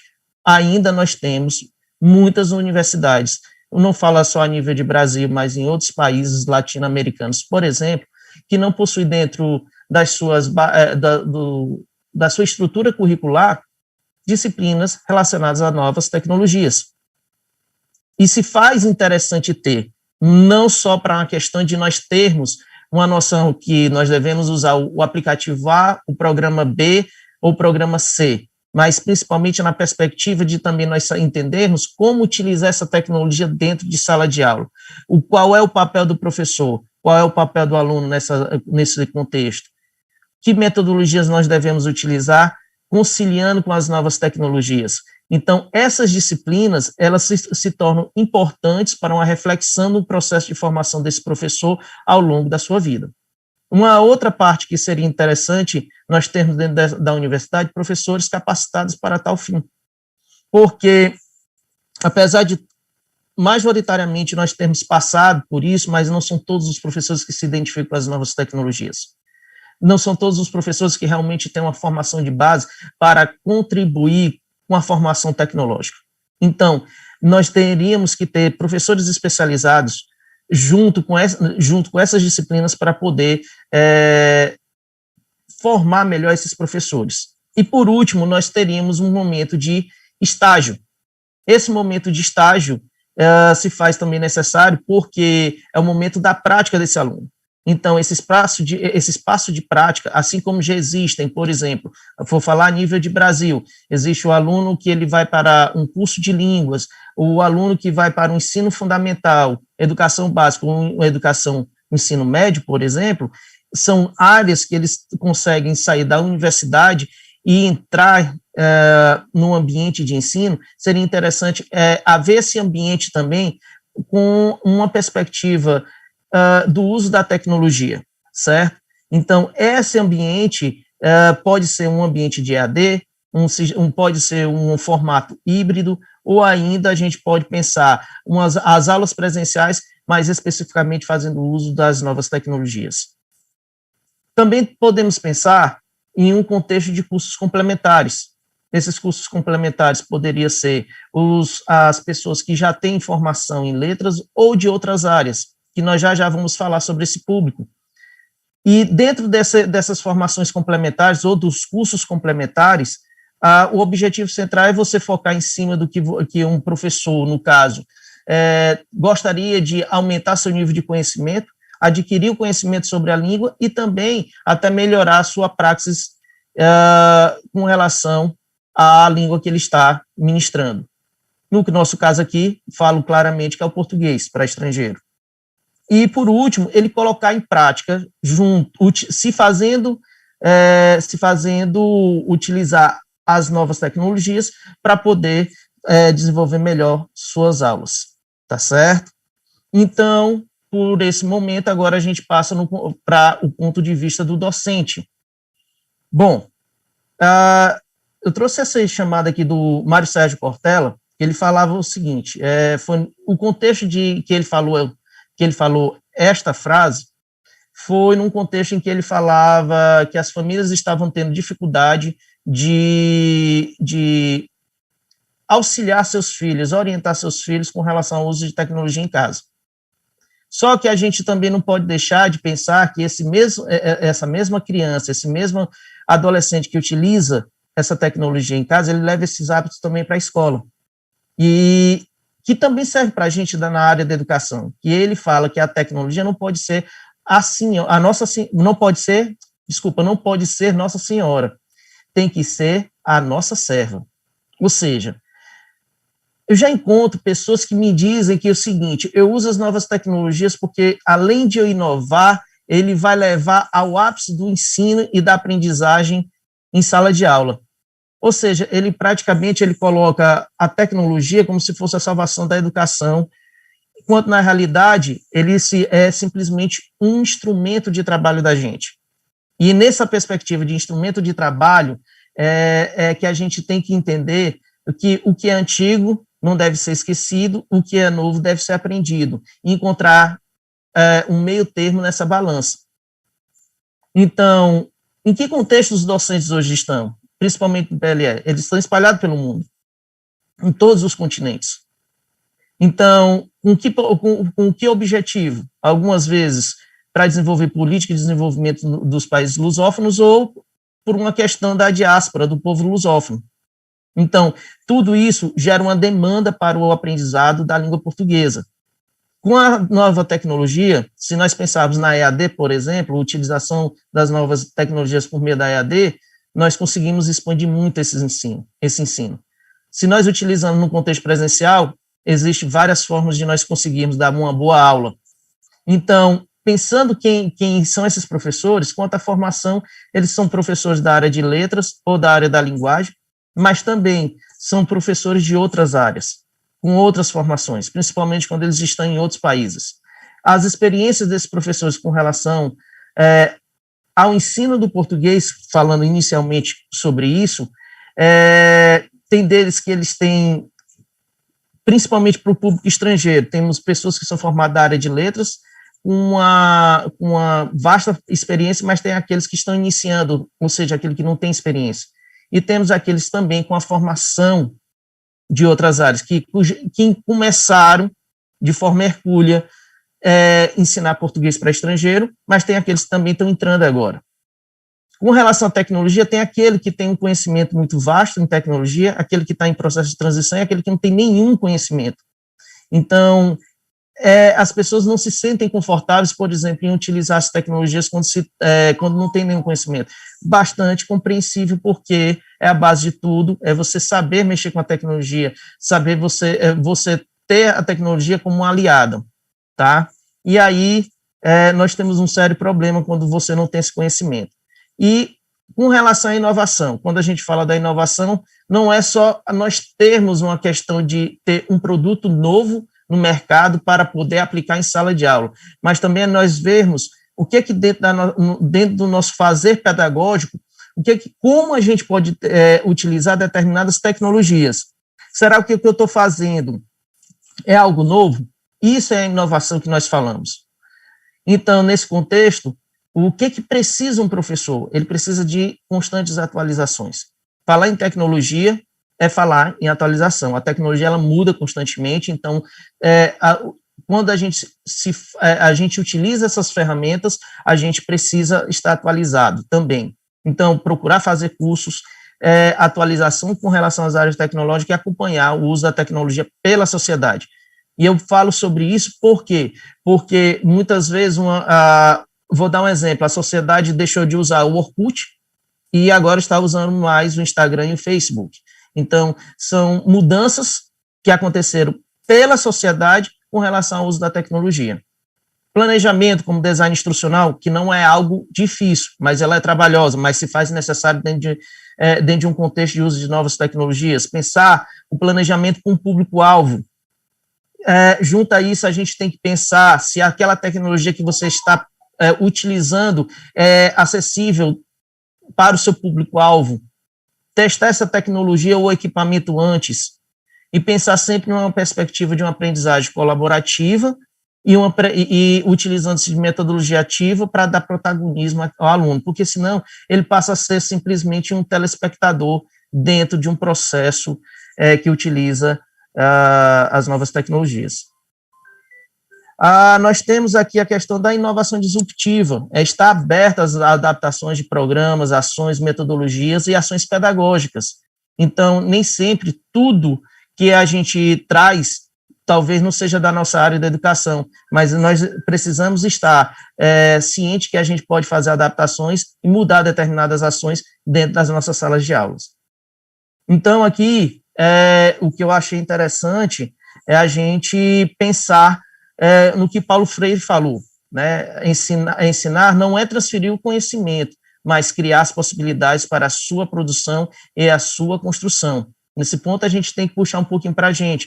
algumas vezes eu fui questionado, por exemplo, a escola A, B ou C não me dá condições para o uso das tecnologias, mas você, mais uma vez, analisa qual tecnologia que o aluno utiliza para ver se é possível utilizar. Então, em determinadas experiências, eu consegui utilizar, por exemplo, eu utilizei o Facebook para poder dar aula, porque era a única tecnologia que eu via que os alunos tinham letramento digital e também acesso. Mas se eu fosse utilizar outro, nem a própria escola, através dos seus problemas técnicos, conseguiria disponibilizar para mim. Então, as considerações finais, faço que, afirmo que o curso das universidades deve se modernizar, tanto em questões de currículo, tá certo, como na questão de recursos humanos. Também o professor pode estar consciente quanto à tecnologia utilizada deve estar consciente quanto à tecnologia utilizada pela sociedade. Senão, ele pode utilizar uma tecnologia que não se é mais utilizada por uma determinada sociedade ou utiliza uma tecnologia avançada demais para aquela sociedade. Professor Marílio. Pois não? Por favor, já estouramos o tempo. Então, só vou finalizar aqui, só faltam essas 3 linhas aqui. O professor tem que realizar cursos constantes de atualização sobre a tecnologia, pensar sempre no seu público, né, e tornar a tecnologia parte da sua praxis, tá certo? Muitíssimo obrigado. Obrigado, Luiz. Obrigado, professor Marílio. Agora, a palavra o professor Luiz Eduardo. Boa tarde, Luiz. Muito obrigado. Agradecer à professora Valentina Canese pela oportunidade desse painel, agradecer aos professores Daniel e Marílio pela participação. Vou tentar encurtar a minha apresentação para que talvez sobre algum tempo para a gente poder fazer uma ou outra pergunta ao final. Vou compartilhar a minha tela. Vamos ver aqui, acho que é esse aqui. Confirmem, por favor, se vocês podem ver bem. Sim, perfeito. Bem, então, meu tema é o pensamento crítico para as práticas profissionais de professores de PLE em pré-serviço. E vou começar justamente travando uma diferenciação entre formar e treinar, e relacionar o treinamento com questões mais técnicas e estratégias, às vezes associado, às vezes não, a questões teóricas, mas que produz uma reprodução mais ou menos automatizada dos processos, procedimentos, estratégias herdados de uma geração anterior. E formar como um processo mais reflexivo, que, além desses elementos técnicos, também inclui um processo de experiência, um conhecimento experiencial, que tem uma base também nesse próprio processo de reflexão. Né? Ao dizer isso, eu estou repetindo as palavras do professor Leffa, quando ele fala sobre a questão da participação dos professores em formação, as questões políticas dos professores em formação nas suas práticas profissionais. Então, o treinamento, como eu falei, é uma preparação para o exercício de tarefas, a execução de tarefas que produz certos resultados imediatos, e a formação tem uma característica mais ligada com uma capacidade de preparar o professor também para a prática futura. Né? As práticas reprodutivas, elas tendem a representar aquilo que acontece num determinado momento, mas as práticas futuras, a leitura desse momento futuro necessita ou passa necessariamente por esse processo de reflexão. E esse é um esquema adaptado do próprio professor Leffa, onde ele relaciona a teoria, a prática e reflexão com a formação. Além das questões técnicas, o processo de formação, ele está também, formação falando das práticas profissionais, né, de professores, ele está muito relacionado com elementos mais de gestão, como planilhas, fichas de autoavaliação, fichas de avaliação por parte do supervisor, que geralmente é um professor do departamento, um professor da universidade, às vezes também ficha de avaliação daquelas pessoas que estão no ambiente, no local de trabalho, onde o professor em formação vai ter as suas primeiras experiências, mas todo esse conjunto de instrumentos, eles acabam reforçando o aspecto técnico mesmo do processo, né? Eles não enfatizam elementos que a gente associa com as questões de reflexão. O que eu fiz foi fazer uma mudança, onde estava aí reflexão, coloquei pensamento crítico, porque ao colocar o pensamento crítico, a gente engloba a reflexão, mas também alinha essa ideia num quadro de referências teóricas muito mais amplo e mais fácil também de conceitualizar. E, nesse sentido, em se tratando das práticas profissionais, nós poderíamos pensar que, vamos dizer assim, que essas questões da formação, que passa por esse desenvolvimento de um pensamento crítico desses professores em formação, eles devem alcançar elementos que estão mais além daquele espaço e daquelas técnicas ou aqueles elementos que têm a ver de uma forma mais direta com a profissão. Mas outras questões que são importantes também, por exemplo, questões de onde se ensina, por que se ensina, para quem se ensina, o que faz com que nós devamos acrescentar questões relacionadas com elementos empíricos de onde a gente atua, questões sociais e políticas. E aí eu estou repetindo o que diz Green sobre essa questão das práticas profissionais e o seu contexto político. Também outra questão é que os programas, geralmente, de práticas profissionais, estão muito vinculados ao próprio desenho curricular. E esses desenhos curriculares com as próprias orientações e diretrizes oficiais, e com certas competências esperadas para estes alunos ou professores em formação. Portanto, há uma ênfase muito grande nesse processo, há um pensamento técnico e prático, e também a necessidade de que esse professor em formação demonstre a sua capacidade, o seu domínio nos procedimentos relacionados diretamente com o trabalho. Outra vez, a gente vai à questão da reprodutibilidade, a questão vamos dizer assim, da perpetuação de umas práticas já estabelecidas. E há um descuido, evidentemente, de um processo de reflexão para a prática futura, que seria muito importante contemplar no caso desses professores. Também o pensamento crítico poderia aportar, vamos dizer assim, certas questões, como, por exemplo, esse desenvolvimento de uma prática reflexiva, mas desde a perspectiva do estudante, ou seja, um processo em que o estudante possa ser estimulado para desenvolver a sua própria reflexão.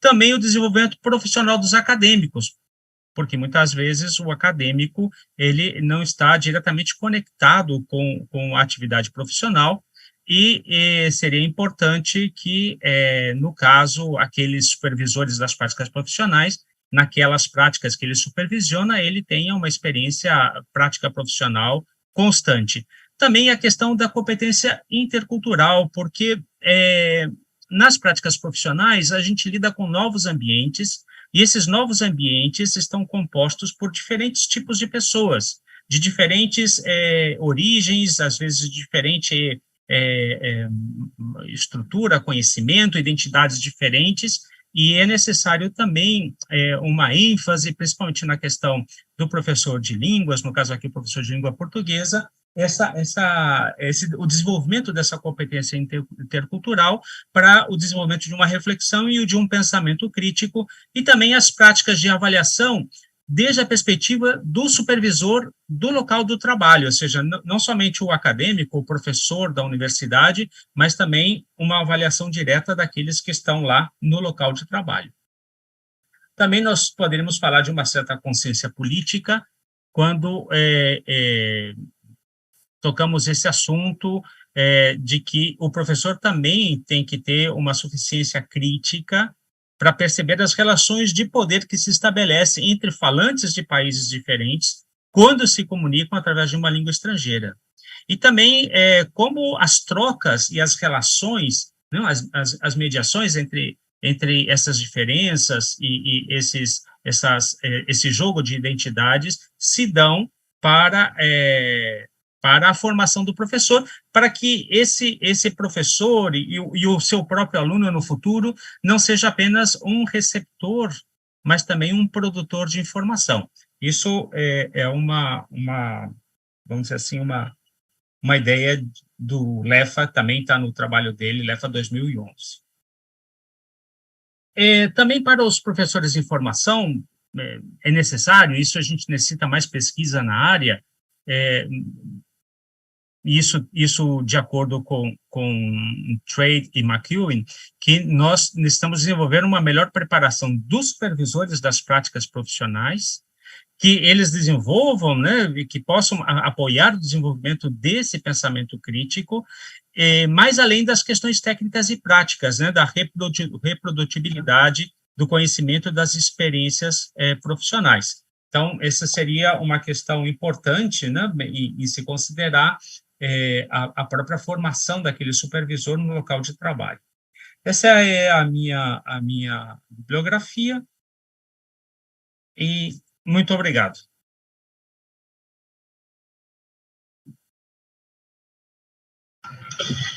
Muito obrigado à apresentação de vocês, muito interessante.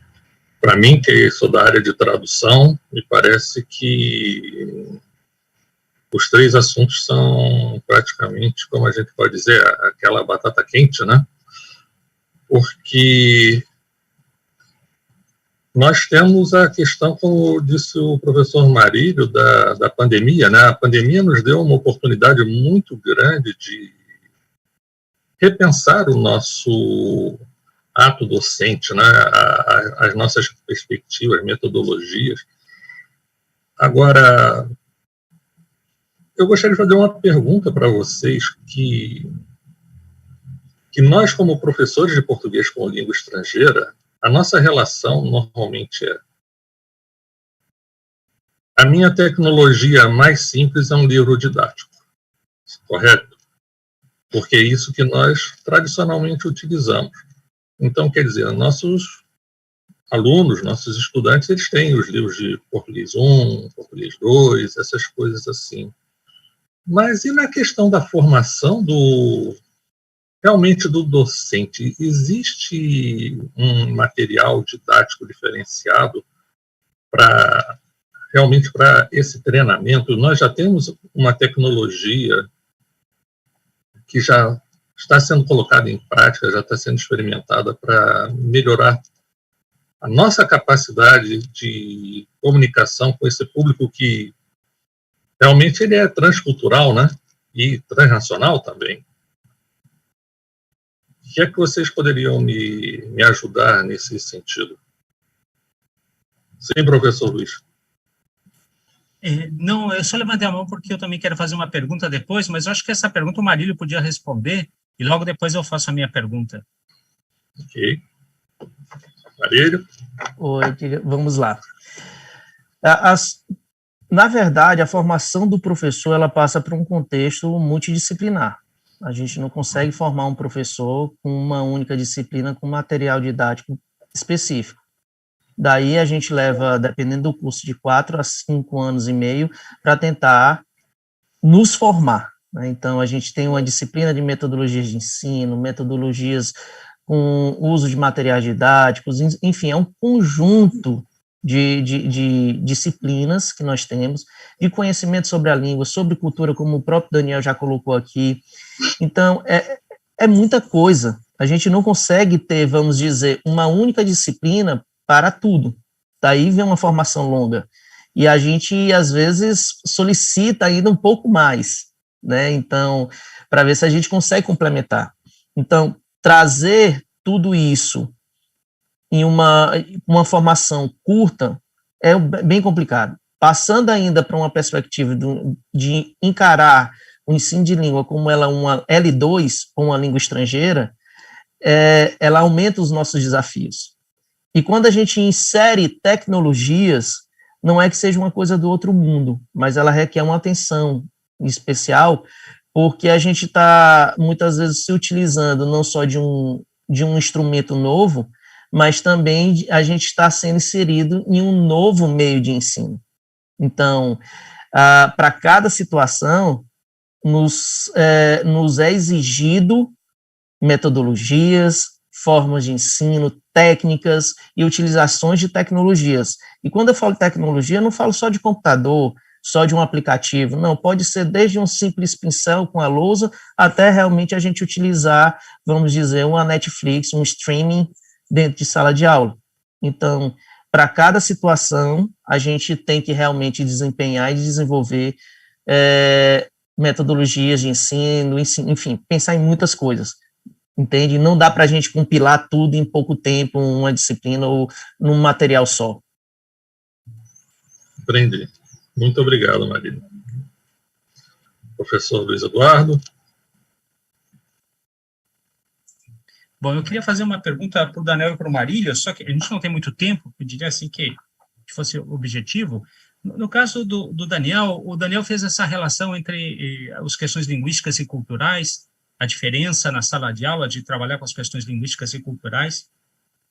E eu fiquei pensando também, porque as questões culturais parece que elas extravasam a própria sala de aula, né, elas vão mais além da própria sala de aula, porque um conteúdo linguístico talvez você possa, num determinado nível, com um determinado objetivo, você esgotar na sala de aula, e não sei, me parece que um conteúdo cultural, no caso do português língua estrangeira, a gente pode fazer, por exemplo, algum elemento cultural, da cultura implícita do brasileiro, mas isso é uma coisa meio generalista, né? Porque o brasileiro não é igual em todas as partes, no Rio de Janeiro é de um jeito, São Paulo é de outro, no interior de São Paulo é outro. Então, quando a gente trabalha com essas questões, assim, qual é o cuidado que a gente tem que ter para não ser muito generalista, quase caindo no estereótipo, quando a gente trabalha com esses elementos culturais? E para o Marília, eu queria perguntar, de acordo com a experiência dele, o que ele acha, se na questão do currículo, porque ele tocou essa questão do currículo, a questão do currículo para a formação do professor de português língua estrangeira, se as questões relacionadas às novas tecnologias, na questão curricular, elas deveriam ser tratadas de uma disciplina específica, elas deveriam ser transversais às disciplinas do currículo e deveria estar na própria cultura daquele curso, daquela licenciatura, ou se seria os dois, um pouco de cada um, o que vocês acham? Então, gostaria de ouvir primeiro o Daniel, depois o Marílio, por favor. Sim, de modo a você não cair numa generalização, assim, ou você ensinar a cultura implícita a partir de um ponto de vista mais regional, ou um ponto de vista mais particular. É sempre bom quando você trabalhar a competência cultural, você trabalhar com um input que seja da mídia televisiva, da mídia impressa, algo que tenha sido colocado para toda uma gama, toda uma massa de falantes, e você explora esse conteúdo com mais chances de você generalizar, no sentido de você mostrar um aspecto da cultura que é mais do senso comum, que é mais generalizado em todo o território, né? Por exemplo, quando você usa vídeos do Porta dos Fundos, que são carregadíssimos de elementos da cultura subjetiva, da cultura implícita, quando você trabalha com charges, quando você trabalha com anúncios da propaganda, inputs, elementos da língua, que são veiculados para toda uma massa de espectadores, você tem chance de fazer um trabalho com a cultura de uma forma menos regionalista ou menos marcada individualmente.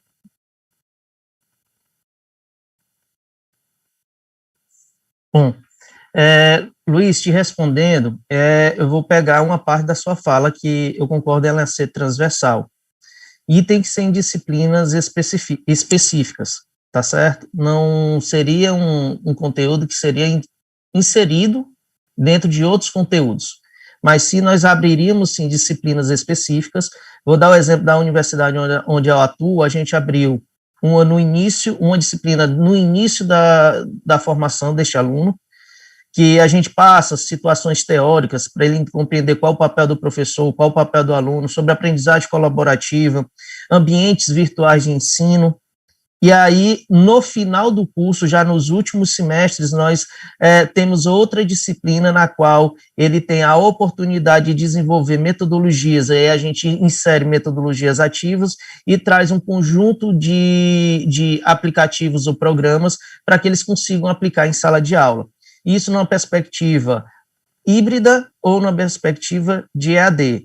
Como a gente viu que essa disciplina ficou muito pesada, a gente já está pensando em dividi-la, colocar novas tecnologias para dentro de um contexto de presencial e uma outra para contextos híbridos e EAD, à distância. Ou seja, temos uma perspectiva de ter 3 disciplinas sobre novas tecnologias. Muito obrigado aos dois. Acho que tem tempo para mais perguntas, uma ou duas perguntas mais. Ou não temos mais tempo.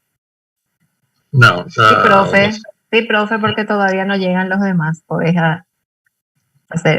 hacer una más, sin problemas.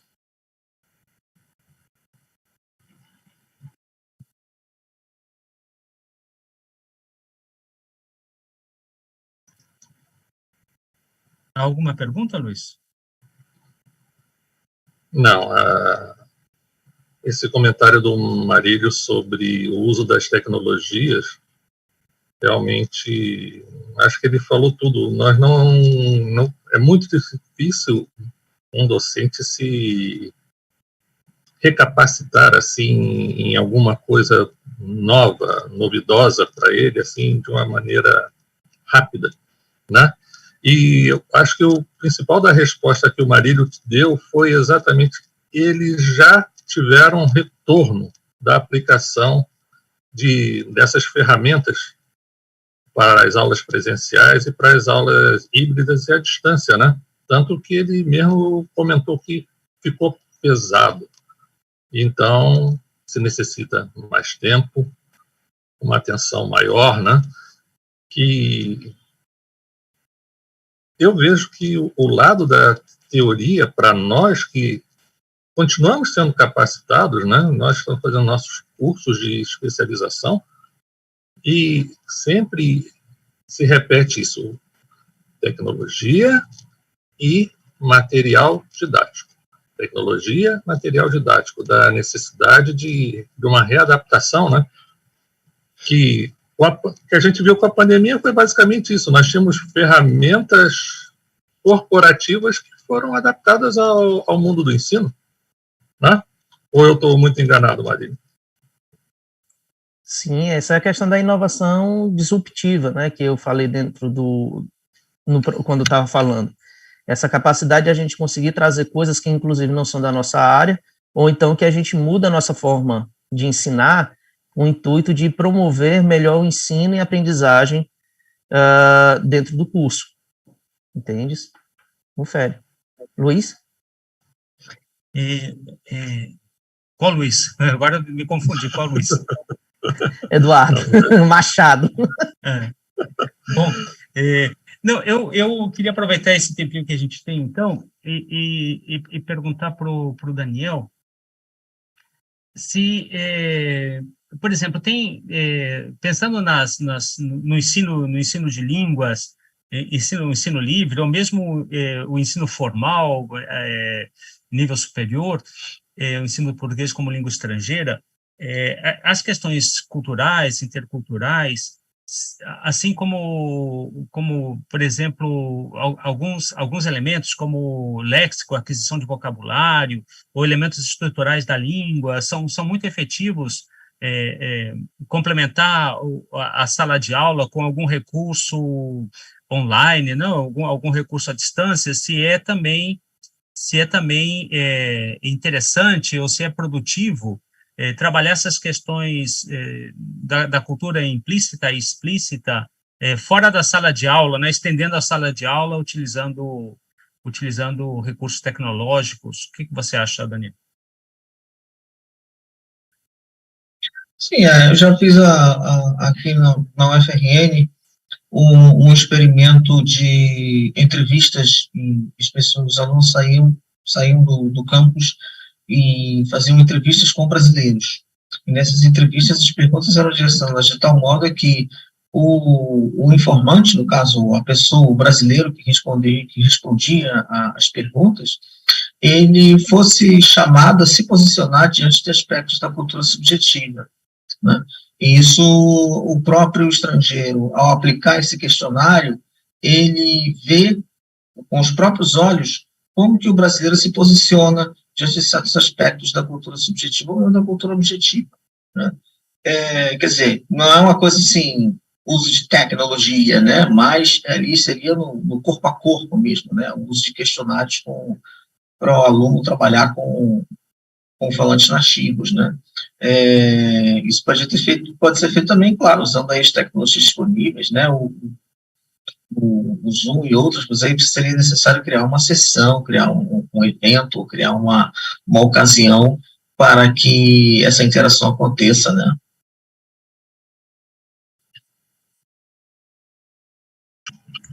Só fazendo uma reflexão sobre o que foi colocado aqui sobre cultura, tanto para o Luiz quanto para o Daniel, uma coisa que me incomodava é essa questão do estereótipo colocado nas nossas salas de aula, né, nas nossas aulas. Então, era comum a gente receber os estrangeiros aqui e pensar só no samba, no carnaval, e como se o Brasil fosse só isso, né? Então, tive que fazer um trabalho de desconstrução, mostrando que o Brasil era muito mais do que isso. Nós temos muito mais cultura a oferecer, e uma variedade, e por região ainda.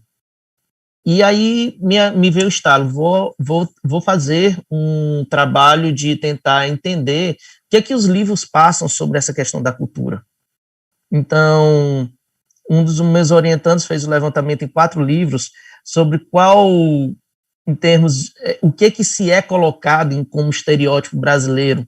E uma coisa que me surpreendeu, certo? O resultado está saindo aos poucos, mas a gente, quando trata, por exemplo, de falar sobre histórias brasileiras, muita coisa da região amazônica, por exemplo, falar do Saci Pererê, ou falar de algumas histórias relacionadas literalmente à Amazônia. Quando se trata de música, o estereótipo vem o samba.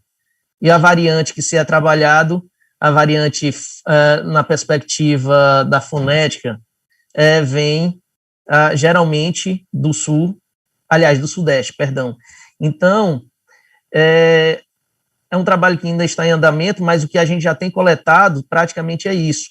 E eu acho interessante essa questão de a gente trabalhar nessa questão da desconstrução do estereótipo de um Brasil que só tem uma única cultura. Pelo contrário, a gente, né, é uma riqueza tanto de cultura, de falas, enfim, de um conjunto de coisas que às vezes deixa inclusive o estrangeiro, aquela pessoa perdida, né? Por exemplo, chegou aqui um japonês, ele não conseguia compreender o que era espelho, porque ele aprendeu que era espelho. E aí foi complicado nessa hora, mas fácil de mostrar que não havia diferença, né? Só mesmo fonético. Oi, Daniel.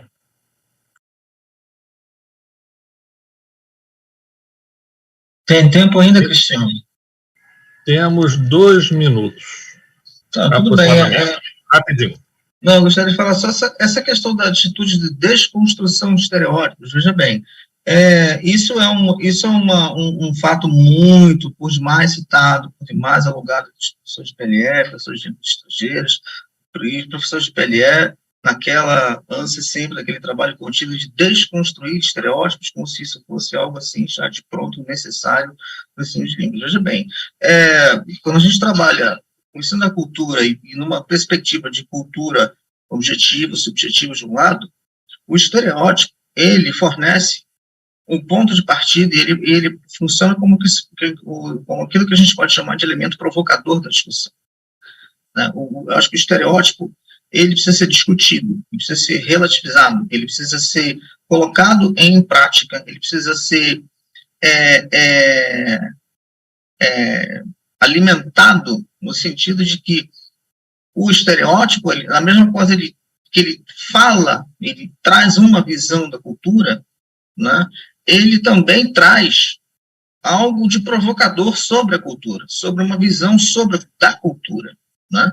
Isso pode ser explorado de forma bastante positiva na sala de aula, né? Então, a questão do estereótipo, ela é bem interessante, porque ela serve, sim, de insumo para o professor de língua, e à medida em que ela coloca uma visão sobre a cultura, ela também alimenta uma discussão sobre a cultura, né? E aí que parte as relativizações necessárias, né? As relativizações, os cuidados, né? E até abre-se a oportunidade para que se venha a ter outras visões de mundo, né?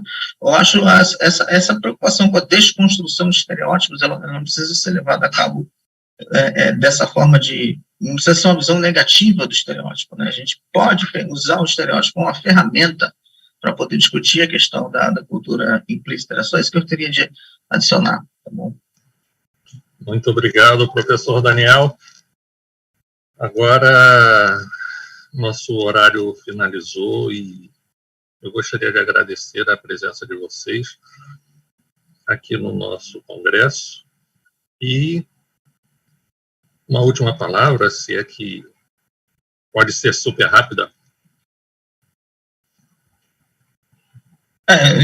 O Cristiano, a questão da gente, da mesma forma como a gente ensina o ideal de língua, né, e muitas vezes a gente ensina aquela gramática higienizada, aquele léxico engravatado, aquela língua que a gente acha ideal, que pode ser ensinada para o estrangeiro, aquela língua que a gente idealiza, né, e que ninguém pratica nos contextos das situações de comunicação, a gente também corre sério risco de querer ensinar uma cultura idealizada, de querer ensinar um ideal de cultura, que é aquilo que nós brasileiros achamos que seria o ideal, aquilo que nós idealizamos, aquilo que nós achamos assim vendável, né? Aquilo que a gente colocaria na vitrine com todo orgulho, e a gente achar que isso é a cultura que a gente tem que ensinar, né? A gente não pode, tem que ter esse cuidado também com relação à cultura, senão a gente cai nesse círculo vicioso de querer reproduzir aquilo que a gente idealiza, muito mais aquilo que a gente idealiza do que aquilo que realmente acontece, aquilo que realmente sai da boca do brasileiro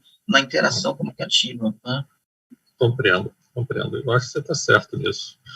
Muito obrigado, Daniel. Professor Marílio, últimas palavras. Bom, agradecer por esse momento de discussão, rico. E, enfim, quando se trata de ensinar, é uma atitude que eu digo que a gente vive constantemente trabalhando para que a gente melhore a nossa praxis, né? Então, não devemos parar. A tecnologia, em se tratando da tecnologia especialmente, é algo que ela exige realmente da gente, ela exige que a gente realmente fique estudando, porque muitas coisas vão surgindo, e que ela pode, sim, ser um grande auxílio dentro da nossa sala de aula. E eu sempre gosto de dizer que não vamos colocar a tecnologia como se fosse a salvação do mundo na parte educacional, pelo contrário, ela é uma ferramenta que nos serve para poder a gente melhorar o nosso processo de ensino, tá certo? Muito obrigado, professor Marcos. Professor Luiz Eduardo, últimas palavras. Bom, eu queria dizer que quando a gente fala de pensamento crítico, evidentemente que dentro do pensamento crítico há muitas correntes, algumas mais relacionadas com a argumentação crítica, algumas mais relacionadas com elemento pedagógico, com um viés, às vezes, também filosófico, ou relacionado com a própria retórica clássica, pensamento crítico na linha de uma pedagogia crítica, mais relacionado com teorias de mudança, atuação, né, para mudanças do ambiente, militância política. Há uma variedade de linhas, elas não são necessariamente excludentes, ainda que tenham bases teóricas e estejam vinculadas a paradigmas diferentes, elas não são necessariamente excludentes, elas podem ser complementares, mas o importante é que nós podemos trabalhar com estas linhas para desenvolver como capacidade, como uma certa competência também, por que não,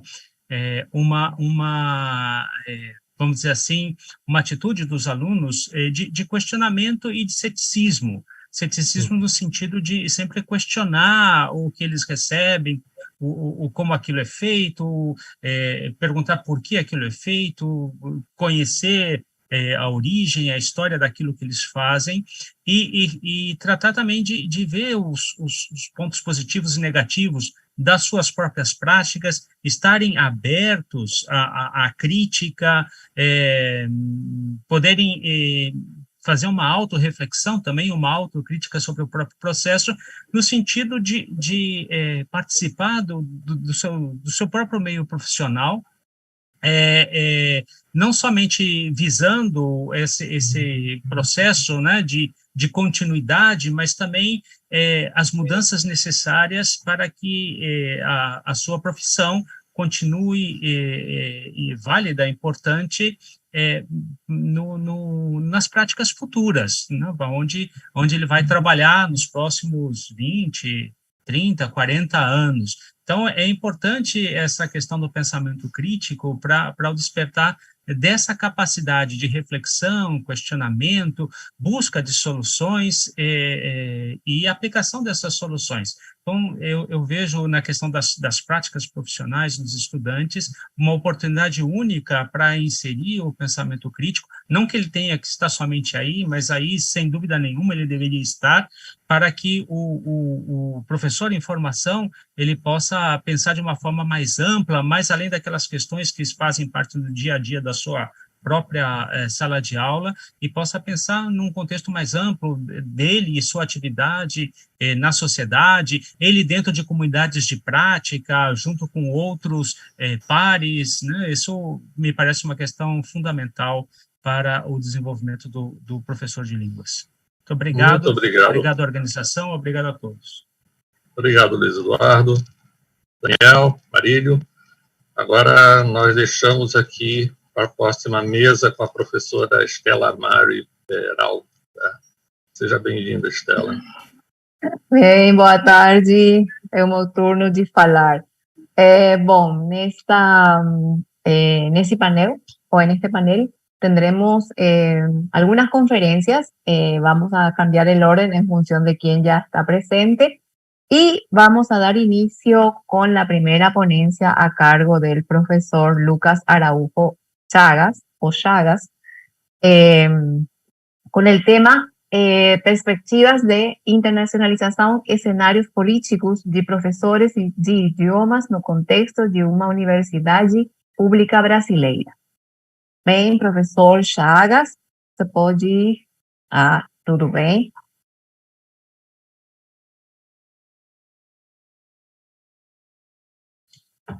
Olá, boa tarde a todos. Eu não sei se vocês boa tarde, conseguem professor. me escutar. Sim, tudo bem, professor. Ok. Eu compartilhei agora há pouco um slide, também não sei se vocês estão conseguindo Também, visualizar. você pode ver. Ok. Bom, em primeiro lugar eu queria agradecer, né, a oportunidade de estar aqui com vocês. Gostaria também de parabenizar a todos pela organização do evento. E vou tentar ser bastante breve, preparei alguns slides para facilitar, né, a condução da fala. Bom, o título da apresentação se chama Perspectivas de Internacionalização e Cenários Políticos de Professores de Idiomas no Contexto de uma Universidade Pública Brasileira. Eu esqueci de comentar que meu nome é Lucas, eu venho da Universidade Estadual de Mato Grosso do Sul, aqui no Brasil.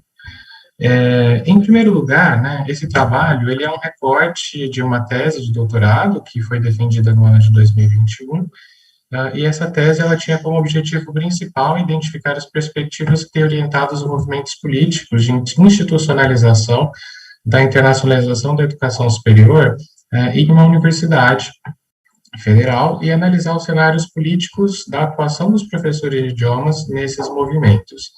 A pesquisa desenvolvida era de natureza qualitativa e foi conduzida pelos pressupostos teóricos da linguística aplicada.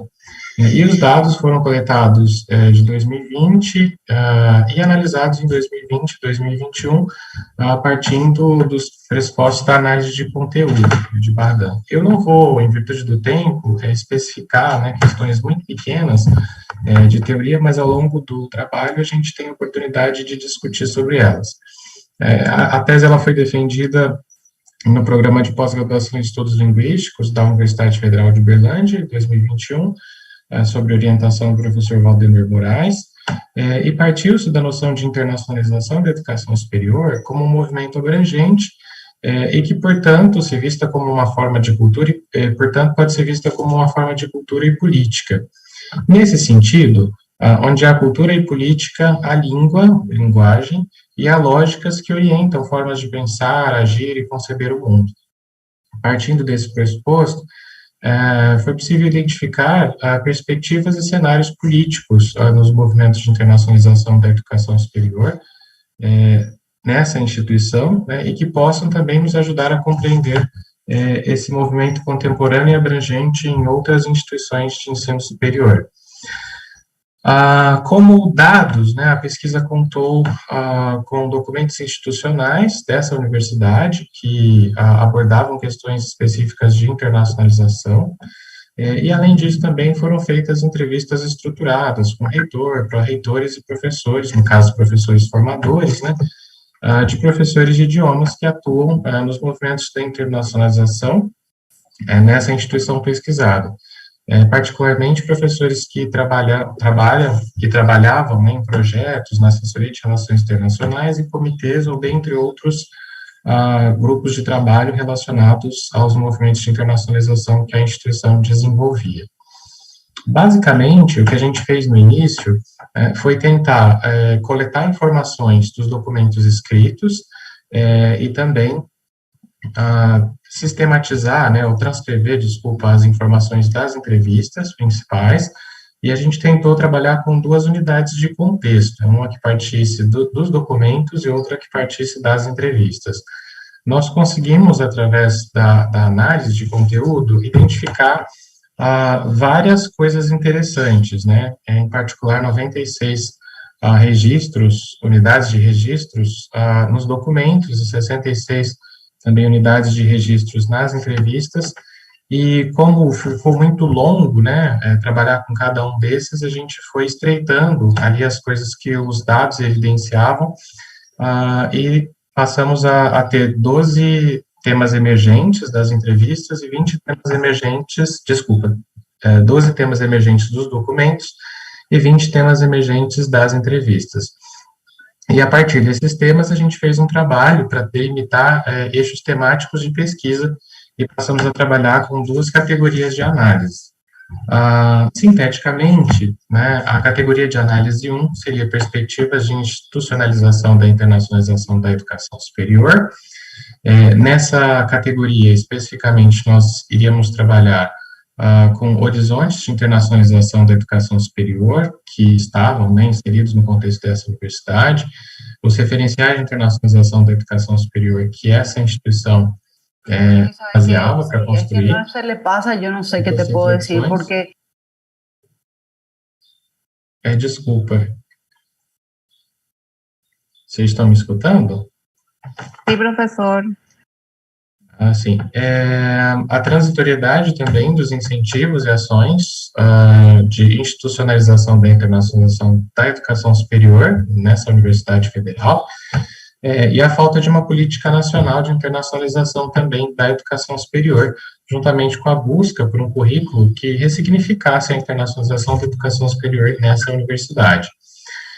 Na categoria de análise número 2, nós trabalhamos especificamente com cenários políticos dos professores de idiomas nos movimentos de institucionalização da internacionalização da educação superior, e nós analisamos as praxes, né, aí como eixo temático de pesquisa, a adaptabilidade, o excedente de jornada, a desvalorização do trabalho, a falta de recursos financeiros e outras oportunidades emergentes. Em virtude do nosso tempo curto, eu tentei sintetizar aqui alguns resultados das análises Primeiro, no que diz respeito à categoria 1, né, que é a perspectivas de institucionalização da internacionalização da educação superior na instituição. Quando a gente olha para os horizontes de internacionalização da educação superior nessa universidade, a gente percebe que a internacionalização não é algo recente, ou não é uma temática recente que a instituição vem abordando. Desde 1980, essa instituição já trabalha com a internacionalização de um modo abrangente, e também ela já envia, né, estudantes desde a primeira edição de um programa conhecido como BRAFTEC, e também recebe estudantes por esse mesmo programa. Além disso, ela participou de grandes programas governamentais, como Ciências Sem Fronteiras, CAPES-Print, e é também uma mantenedora do programa Rede Andi ESF. Além disso, ela possui, né, uma assessoria de relações internacionais, ela inseriu no programa também de institucional, né, que é o PID, várias ações de internacionalização, possui uma política própria de internacionalização, tem também uma política linguística para a internacionalização, e há vários professores que trabalham em parceria com outras instituições no exterior, no âmbito da internacionalização. Bom, isso demarca, né, que a instituição já está há um tempo se projetando sobre essa temática, sobre esse movimento, e, além disso, ela se baseia em vários referenciais de internacionalização da educação superior, mas, majoritariamente, nos documentos e também nas entrevistas, a internacionalização da educação superior foi percebida como um compromisso institucional articulado, ou então como uma estratégia de poder brando, ou como um instrumento de diplomacia cultural, ou mesmo como uma marca institucional. E não há ainda, pelo menos o que foi evidenciado ao longo da pesquisa, referenciais que orientem a transversalidade da internacionalização no currículo institucional, por exemplo, assim como uma visão de internacionalização como política, cultura, né, e como uma forma de projeção que foge um pouco desse escopo neoliberal de se pensar o movimento de internacionalização nas instituições de educação superior. Além disso, quando a gente olha especificamente para os cenários políticos dos professores de idiomas nos movimentos de internacionalização dessa instituição, a gente percebe que os professores de idiomas têm um papel importantíssimo, né, para alavancar a internacionalização nessa universidade. Eles são executores da maioria das ações de internacionalização que a instituição desenvolve. Eles também promovem diversos projetos e cursos de capacitação e certificação linguística, atuam em comitês de assessoramento, potencializam também o desenvolvimento de habilidades interculturais dos estudantes através de feiras, culturas, dinâmicas, eventos, etc., e possui uma ampla publicação acadêmica sobre internacionalização da educação superior. Há também outros cenários que eles enfrentam, como, por exemplo, a facilidade de se adaptar à falta de orçamento, aos imprevistos, ou a constantes mudanças, né, dos movimentos de internacionalização, ou mesmo de prover soluções para imprevistos que acontecem nesse cenário nacional. Infelizmente, também, eles possuem um excedente de jornadas, já que boa parte dessas atividades de internacionalização ainda não são computadas como áreas de atividades nas votações docentes, e também muitas vezes, quando nós perguntamos, né, para a reitoria e para os próprios pró-reitores sobre a participação desses professores ou sobre as questões gerais de internacionalização na universidade, eles não são citados, o que, de certo modo, nos dá vazão para pensar que o trabalho, muitas vezes, dos professores de idiomas não são considerados, né, quando a gente olha para os movimentos de internacionalização geral das instituições. Bom, para fechar, trago aqui algumas considerações finais, mas basicamente a partir dessa pesquisa e de várias reflexões também que foram construídas, né, foi possível construir a tese de que não há uma visão institucional harmônica nos movimentos políticos de internacionalização na universidade pesquisada, e os professores de idiomas também exercem um papel articulador nas diferentes ações de internacionalização que a instituição desenvolve, e, além disso, a gente identificou uma espécie de desvalorização do trabalho dos professores de idiomas, né, como uma espécie de barreira, e a gente acredita que é necessário, né, prover maiores reflexões a esse respeito, e ainda talvez refletir sobre a necessidade de uma possível politização dos professores de idiomas nesse contexto de internacionalização, para que o trabalho, né, principalmente de capacitação linguística, intercultural, preparação para intercâmbio, etc., seja valorizado e seja visto como uma ação concreta de internacionalização. Bom, além disso, também é necessário abrir novas linhas, né, de estudos e trabalhos no campo dos estudos linguísticos, para que a gente possa pensar, dentre outras questões, não só a politização dos professores, mas a internacionalização como objeto de estudo e contexto também de trabalho. Obrigado a todos vocês e me coloco à disposição para perguntas. Eu não sei se o tempo deu certinho, mas eu acho que era 10 minutos, né? Sim, professor, deu certo. Mas eu acho que se poderiam fazer as perguntas. Não sei se os participantes têm aqui alguma pergunta, mas eu queria perguntar para você o que é cenário político e movimento político dentro do seu trabalho. Ah, sim. Quando a gente fala de cenário político, a gente não está falando especificamente de um decreto, né, ou de uma conjuntura social que envolve a oficialização de alguma tomada de decisão. Mas a gente fala de diferentes cenas, de diferentes contextos, de diferentes repertórios de trabalho que envolvem a conjuntura dos professores de idioma nos contextos de internacionalização. Basicamente, né, para chegar nesse conceito de cenário político ou de perspectiva política, a gente buscou o conceito de Hannah Arendt, de política em si, né, que ela define a política como uma inter-relação.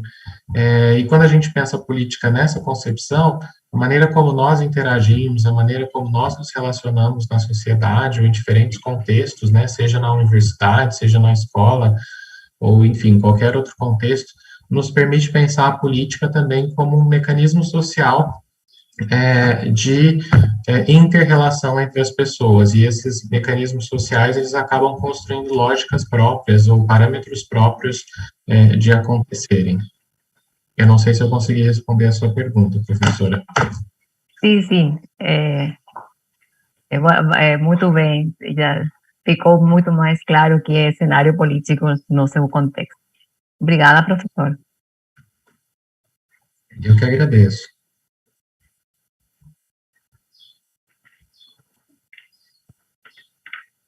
Acho que o Luiz está com a mão levantada. Sim, professor Luiz, você quer fazer uma pergunta? Se tem tempo, né, eu gostaria de fazer uma pergunta. Não exatamente pensando no seu trabalho, mas no trabalho que você fez de pesquisar a sua própria instituição de ensino, e saber da sua percepção. Assim, quando se pensa na instituição sobre internacionalização, se pensa sobre mobilidade de alunos, mobilidade de professores, ou se pensa em integração curricular com outras universidades, cursos em associação com outras universidades do exterior, ou se pensa em formação de cursos em línguas regionais ou internacionais, como, por exemplo, criação de cursos em espanhol, criação de cursos em inglês. Como é esse processo dentro dessa instituição de educação superior? Como o pessoal vê o processo de internacionalização? Se você tem essas informações, acredito que tenha, porque você pesquisou a instituição, não? Sim. Então, aqui no slide, quando eu falei especificamente, né, sobre esses itens, a gente tem uma breve visão sobre as diferentes concepções de internacionalização que tem norteado a universidade. Digo que essas três concepções que você acabou de mencionar, elas fazem parte, né, da instituição, sim, mas a instituição ela tem se abrido, né, para uma visão de internacionalização abrangente, que foi bastante assim, explicada, né, e abordada por um autor chamado Rudzik, em 2015. E aí ele define, né, a internacionalização como compromisso social articulado que perpassa as diferentes instâncias da universidade, desde os técnicos aos professores, a estrutura política, documental, burocrática, arquitetônica, as diferentes alianças, né, e parcerias que essa instituição também desenvolve com outras instituições. E, recentemente, também a universidade tem começado a pensar bastante a internacionalização a partir da internacionalização em casa, né, que visa trazer para a instituição oportunidades de colaboração em projetos de diplomacia do conhecimento que vão ao encontro das demandas globais, principalmente das demandas da Agenda 2030. Então, é muito comum, por exemplo, a instituição desenvolver projetos de extensão que atenda esses objetivos da Agenda 2030 e pense em formas de tentar projetar as ações que a universidade tem feito no seu contexto local no âmbito global. Um exemplo disso é, por exemplo, na área de ensino de português, né, língua adicional, há vários projetos voltados para a inclusão de refugiados no contexto social da cidade, né, da universidade e etc. Há também outros trabalhos voltados para a área de clima, geografia, topografia, que também tentam, enfim, documentar localmente, né, questões que possam ser de interesses globais. E tantas outras iniciativas mais, como, por exemplo, nas disciplinas, de um modo geral, tem se inserido temas transversais relacionados à internacionalização. E é possível inserir temas transversais nas disciplinas de engenharia, nas disciplinas, por exemplo, de filosofia, de história da educação, que muitas vezes a gente acha que são disciplinas mais fechadas, né, disciplinas de escopo mais técnico.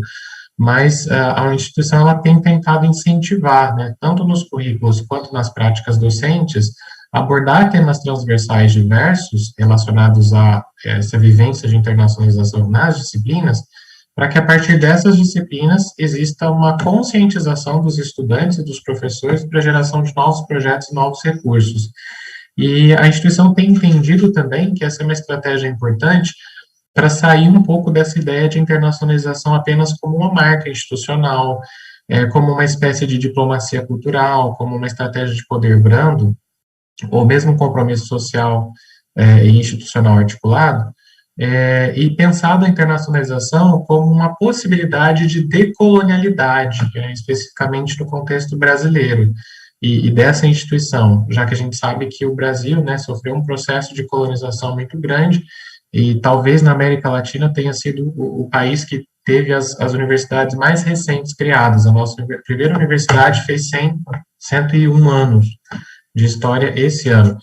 Então, há muito ainda o que se pensar da internacionalização da educação superior como uma possibilidade, não só de engajar em redes globais de relacionamento, mas também de pensá-la como um mecanismo de promoção da cidadania, né, e da própria decolonialidade social de um modo geral. Não sei, Luiz, se eu consegui responder, mas... Sim, muito bem, Lucas, muito obrigado, me deu uma ideia bastante clara. Igual nós aqui da Universidade Nacional de Assunção estamos aí abertos a parcerias também, né? Nesse eixo sul-sul, a gente pode se ajudar bastante. Então, dependendo do contato que você tenha na universidade, a gente está aqui também abertos a escutar possibilidades de projeto e trabalho que a gente possa ter em comum. Muito obrigado. Eu fico agradecido. E, com certeza, também, a universidade aqui está de portas abertas para vocês, ou outras pessoas que estão nos assistindo. Sim, tem uma outra pergunta aqui. Acho que não. Bom, professor Lucas, muito obrigado. Muito obrigada pela sua apresentação, por seu trabalho. Ele foi muito interessante, mas o tempo é muito breve. E, como disse o professor Luiz, a gente está aguardando fazer aquelas parcerias, a internacionalização, bem, com vocês e com todos. Muito obrigada. Eu que agradeço. Obrigado mais uma vez a todos e também colocamos aqui à disposição, né, para estreitar contatos aí e aproximações.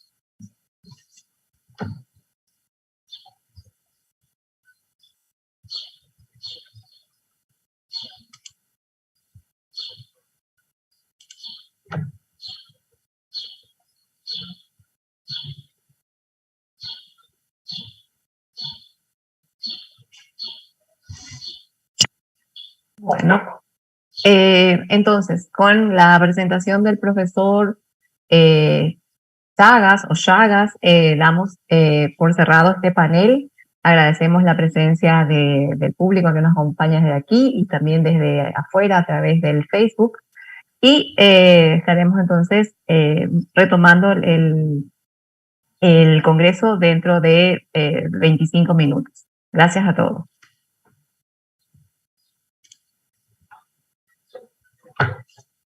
Ok, obrigado.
sexto panel con el tema implicancias y desafíos de la formación bilingüe, intercultural e inclusiva en la educación superior.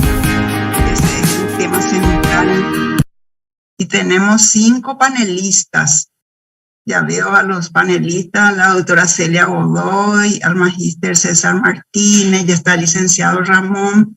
Entonces, ahora puntualmente, no sé si esperamos un poquitito más o ya iniciamos.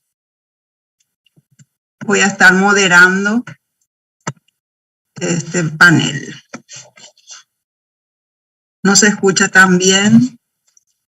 Ahora, ¿estarán escuchando más? Bueno, mientras, entonces, creo que podemos, en honor al tiempo, ir iniciando. Y entonces voy a presentar a la primera panelista, mientras voy presentando sus datos. Un momentito acá. Perdón.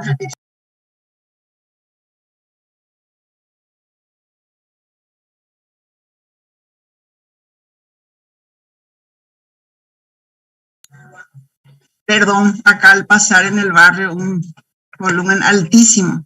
Bueno, superando esa interferencia, entonces estaba diciendo si podríamos iniciar la metodología un poquitito, que cada panelista pueda hacer su presentación durante 10 minutos y entonces al final tendríamos un espacio para poder responder a las preguntas o ampliar algunas dudas que surgieron, ¿verdad? Decía que nuestro primer tema del panel va a estar a cargo de la doctora Celia Godoy. Ella va a hablarnos sobre los avances y desafíos de la planificación lingüística en la educación superior. Y mientras está preparándose durante la presentación, voy a presentar los datos de ella, de su currículum, ¿verdad? Sabemos que es una persona de amplia trayectoria, pero voy a referirme así en forma general, ¿verdad? Ella es docente del Instituto Superior de Lenguas, igual que del Instituto Superior de Bellas Artes. Es par evaluadora de carreras de grado, programa de posgrado y Instituto de Formación Docente. Es miembro titular del Grupo de Investigación en Estudio del Lenguaje y sus Tecnologías. Es también académica correspondiente de la Academia de la Lengua Guaraní, colaboradora lexicográfica de la Academia Paraguaya de Lengua Española, como es becaria de la Real Academia Española y es miembro del Consejo Académico de la Cátedra de Lengua Guaraní del aula de Montevideo, del Grupo Montevideo. Desde estos cargos, ella coordinó la elaboración, implementación y evaluación de diversos diseños curriculares, programas y proyectos sobre políticas lingüísticas y educativas para la función pública y educación superior, especialmente el bilingüismo oficial, lenguas indígenas y lenguas de señas paraguaya. Colaboró también en la elaboración de los criterios de calidad para la evaluación y acreditación de la carrera de licenciatura en lenguas, como parte del mecanismo de evaluación y acreditación de carrera de grado del modelo nacional de la ANEAES. Ella actualmente es directora general de política lingüística y es encargada de despacho de la Dirección General de Lengua de Señas de la Secretaría de Políticas Lingüísticas. Así que bienvenida, adelante, la escuchamos, Celia. Muy buenas tardes a todos. Un saludo especial al Instituto Superior de Lenguas, dependiente de la Universidad Nacional de Asunción. Agradecer esta invitación tan importante a la Secretaría de Políticas Lingüísticas para hablar sobre un tema desafiante para nuestro país, cuál es la formación bilingüe, intercultural e inclusiva en la educación superior del Paraguay. En estos grupos consideramos de suma importancia nuestra presencia como organismo del Estado, justamente para reflexionar la articulación de las políticas lingüísticas con las políticas educativas de la educación superior. Entonces, a partir de esta misión en la Secretaría de Políticas Lingüísticas, yo quisiera hoy traer también nuestro aporte en este tercer Congreso de Lingüística aplicada en nuestro país. Entonces, en primer lugar, y teniendo en cuenta el tiempo también, me gustaría presentar brevemente nuestra gestión misional y hablar también después de la articulación para poder concretar justamente este tema de la formación bilingüe intercultural, cómo la Secretaría de Políticas Lingüísticas colabora con las instituciones de educación superior justamente para garantizar esa formación bilingüe intercultural en nuestro país y también por sobre todo de manera inclusiva, ¿verdad? Entonces, dicho esto, me gustaría entonces avanzar en la presentación. Nuestra gestión misional se sustenta justamente a partir de un marco legal fundamental que se inicia con la Constitución Nacional de 1992, en donde la lengua guaraní pasa a ser lengua oficial con el castellano, y ahí podemos visualizar las características fundamentales de nuestro país, que le ubica en un sitial muy importante y se vincula acá directamente a nuestra misión.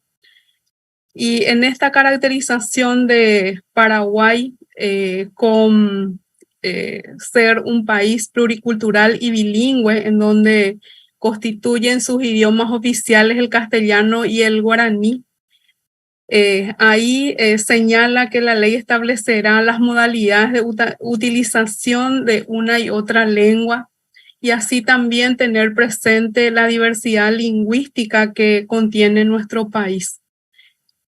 Como base de reglamentación y el resultado de ese proceso de trabajo del artículo 140 se aprueba la Ley de Lenguas en el año 2010, y esta ley justamente crea dos instancias fundamentales en nuestro país: la Secretaría de Políticas Lingüísticas en el 2011, que trabaja específicamente por la normalización, y la Academia de la Lengua Guaraní, que su misión justamente es la normativización, de proveer las normativas fundamentales para el desarrollo de la lengua guaraní en el plano oral y escrito, ¿verdad? Entonces, estas dos instancias trabajan de manera coordinada justamente para velar por la política lingüística nacional en cuanto a la normalización y la normativización. No sé si me escuchan bien.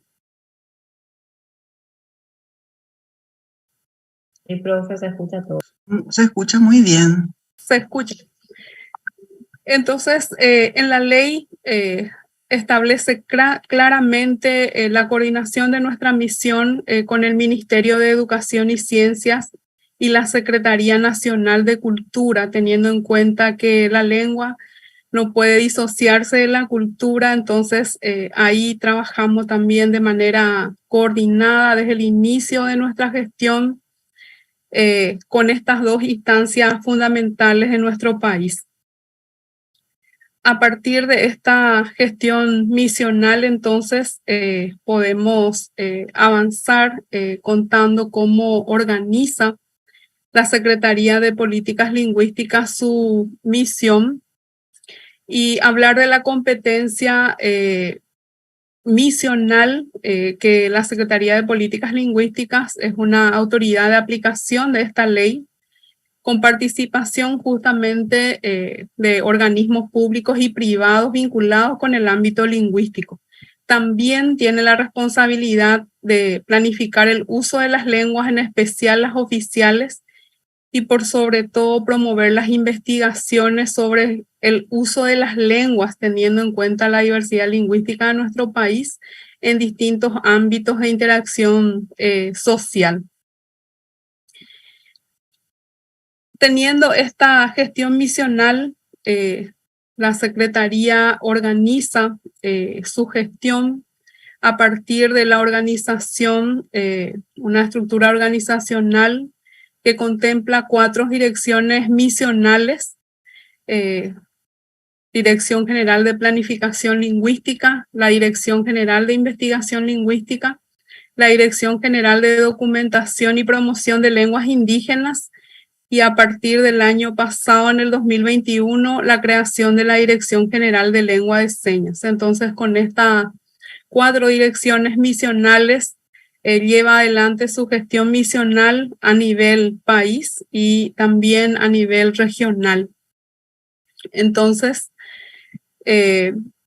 estas direcciones trabajan arduamente justamente para planificar, investigar, documentar todas las diversidades de lenguas que tenemos en nuestro país, y se sustenta justamente por estos artículos, ¿verdad?, de la pluriculturalidad, que sustenta justamente nuestra misión de velar que el Estado paraguayo tiene esa responsabilidad de salvaguardar su carácter pluricultural y bilingüe, en donde le corresponde justamente planificar, promocionar, documentar a nivel país, y por sobre todo atendiendo los derechos lingüísticos de cada uno de nuestros compatriotas, ¿verdad?, que tenemos a nivel país.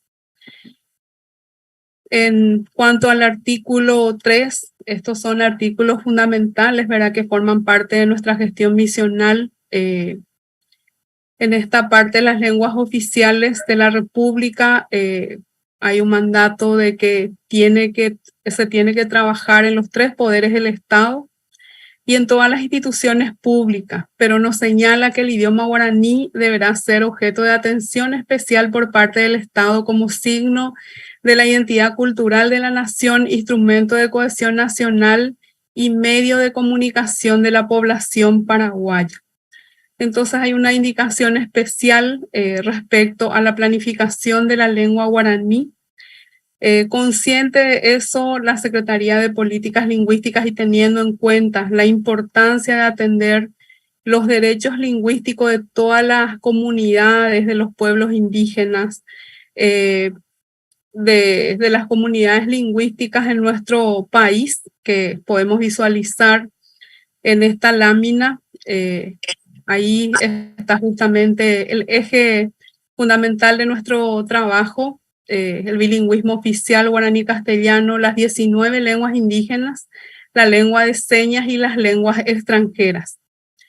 Entonces, a partir de este desafío que tenemos, la planificación lingüística de estos bolsones lingüísticos es uno de los trabajos más desafiantes que tenemos en la Secretaría de Políticas Lingüísticas, porque implica planificar cada uno de los bolsones lingüísticos en diferentes ámbitos de uso, ¿verdad? Entonces, podemos pasar a visualizar justamente a través de las imágenes, ¿verdad?, cómo al mirar que existen 19 lenguas indígenas, la lengua de señas, el bilingüismo oficial, esto para nosotros implica no esperar, el trabajo es simultáneo, hay que planificar, hay que apoyar también en la normativización, y esto lo hacemos, si bien la ley nos dice comenzar por la lengua guaraní, trabajar por su desarrollo. Actualmente trabajamos de manera simultánea y en articulación también con las academias de la lengua guaraní, Academia de Lengua Española, con la comunidad sorda, con las comunidades lingüísticas residentes en nuestro país, justamente para velar por los derechos de todos, ¿verdad?, que tenemos, y no se puede esperar. Entonces, nuestra responsabilidad implica justamente tomar decisiones, establecer políticas lingüísticas para cada uno de estos compatriotas, ¿verdad? Entonces, trabajamos de manera articulada con la sociedad civil e instituciones del Estado. Esto desde el inicio de la Secretaría de Políticas Lingüísticas, que es una institución nueva que tiene apenas 12 años, 11 de vida institucional, ha realmente trabajado mucho con la sociedad civil, con los miembros referentes de instituciones públicas para justamente posicionar al bilingüismo oficial, a la lengua guaraní en la función pública, en la educación superior, a la lengua de señas paraguaya, trabajar desde el 2017 fuertemente con los referentes de las comunidades sordas en nuestro país, que son aproximadamente 300.000 personas sordas. Y, Profesora Celia, perdón, sí. 2 minutitos para poder Bueno. redondearse. Entonces, a través de esta imagen, entonces, podemos visualizar el trabajo realizado por la Secretaría de Políticas Lingüísticas, que trabaja justamente con alianza estratégica de convenios interinstitucionales. Y específicamente en esta parte en donde voy a hacer el cierre de los avances de las políticas lingüísticas en la educación superior, la Secretaría de Políticas Lingüísticas trabaja en coordinación con distintos organismos y entidades del Estado, ¿verdad? Como el MEC, la ANEAES, las instituciones de educación superior, el CONES, justamente para velar por los artículos 28, 29 y 30 respecto a la enseñanza, a la formación de los profesionales también en lengua guaraní. Podemos ir pasando rápidamente, Estela. Esto representa para nosotros trabajar con 388 instituciones públicas en nuestro país de la educación superior, en donde podemos visualizar, se puede ir pasando. La Secretaría de Políticas Lingüísticas toma decisiones políticas lingüísticas y articula con todas estas instituciones, el Ministerio de Educación y Ciencias, que esto concretiza a través de un Plan Nacional de Educación Intercultural Bilingüe, la ANEAES a través de criterios de calidad del modelo nacional, el CONES, que conforma actualmente una comisión académica para incorporar en los objetivos misionales de la educación superior las políticas lingüísticas, las instituciones de educación superior que están instalando actualmente sus unidades de asuntos lingüísticos, la CENADIS. Esta vinculación con las políticas lingüísticas podemos mirar entonces CONES, que está tomando decisiones para que eso se concretice en las instituciones de educación superior. Podemos mirar también en esto, en sus gestiones misionales, académicas, en la docencia, en la investigación, en la extensión. Podemos pasar, Estela. En cuanto a la ANEAES, como mencionaba, los criterios de calidad en las carreras de grado, programa de posgrado, en la formación de pares, y algo muy importante en los criterios de calidad de la carrera de licenciatura en lenguas, y esto afecta a todas las licenciaturas que podemos mirar. Podemos pasar, Estela, rápidamente. La licenciatura en letras y licenciaturas en bilingüismo y en las licenciaturas en lenguas extranjeras existentes en nuestro país, ¿verdad? Y como definición, entonces, esto define el nuevo perfil profesional de los profesionales en lenguas que ustedes pueden visualizar, una salida laboral importante que le da a nuestros futuros profesionales, y que esto va a implicar para las instituciones de educación superior revisar su plan estratégico, ajustar su proyecto académico y formar nuevos profesionales, ¿verdad? Podemos pasar, Estela. Entonces, podemos mirar acá un nuevo futuro para nuestros profesionales en lenguas, nuestra vinculación de las políticas lingüísticas con las instituciones de educación superior, avanzando en la instalación de las unidades de asuntos lingüísticos, en la vinculación con las políticas lingüísticas, con la inclusión. Trabajamos con la CENADIS, formamos parte de la CONADIS, Comisión Nacional de Derechos de las Personas con Discapacidad, en donde a partir de una subcomisión se concretiza un trabajo articulado con la sociedad civil, y producto de ese trabajo hoy tenemos una ley de lengua de señas y un proyecto culminado de reglamentación de la lengua de señas, y una experiencia muy significativa, cual es también nuestra incorporación dentro del de la cátedra AUGM de guaraní, que constituye una internacionalización también del currículo académico a nivel nacional y regional, y conformar también como grupo de investigadores multilingües, que es este espacio, y multiculturales, en donde está presente muchísimas instituciones nacionales y también de la región. Nosotros consideramos importante la presencia de la SPL en este contexto, como para reflexionar sobre nuestras políticas lingüísticas para las lenguas oficiales extranjeras, lengua de señas. Entonces, eso agradecemos también mucho.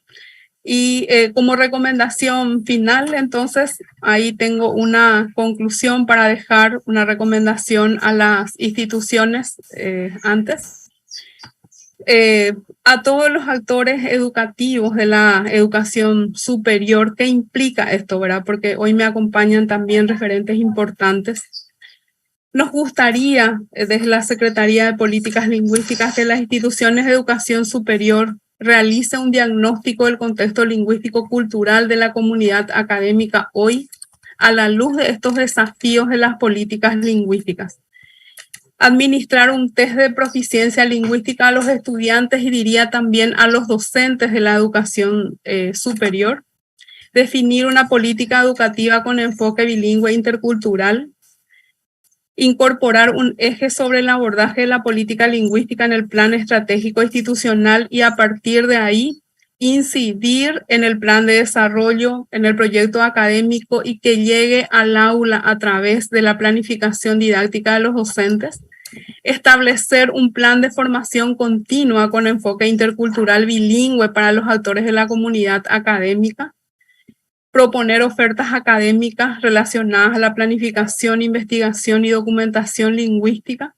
Y a nivel regional, propiciar experiencias que desarrollen procesos de internacionalización en las diferentes gestiones, dimensiones de la gestión académica e institucional, con mira justamente a crear redes de gestores lingüísticos y culturales de la educación superior del Paraguay. Entonces, nosotros queremos animar siempre a la comunidad académica de la educación superior a no renunciar a este desafío país de trabajar por el fortalecimiento de nuestra identidad lingüística y cultural. No podemos hoy hablar de una certificación de calidad académica sin atender los derechos lingüísticos de nuestros estudiantes de la educación superior. Agullebete. Agullé, Celia, y por Intereí hay bastantes avances y mucho más desafío, ¿verdad? Bueno, tomaremos nota de todas las recomendaciones. Ya estamos también entraditos en la hora ya de... tenemos que presentar a nuestro siguiente panelista, al magíster César Martínez. Voy a estar presentándole a él mientras puede preparar su presentación, ¿verdad? Él es el actual director general de Educación Inclusiva del Ministerio de Educación y Ciencias. Desde estos cargos coordinó múltiples acciones como políticas públicas a favor de las personas sordas y la promoción de la lengua de señas paraguaya a lo largo de toda su trayectoria profesional y como docente universitario.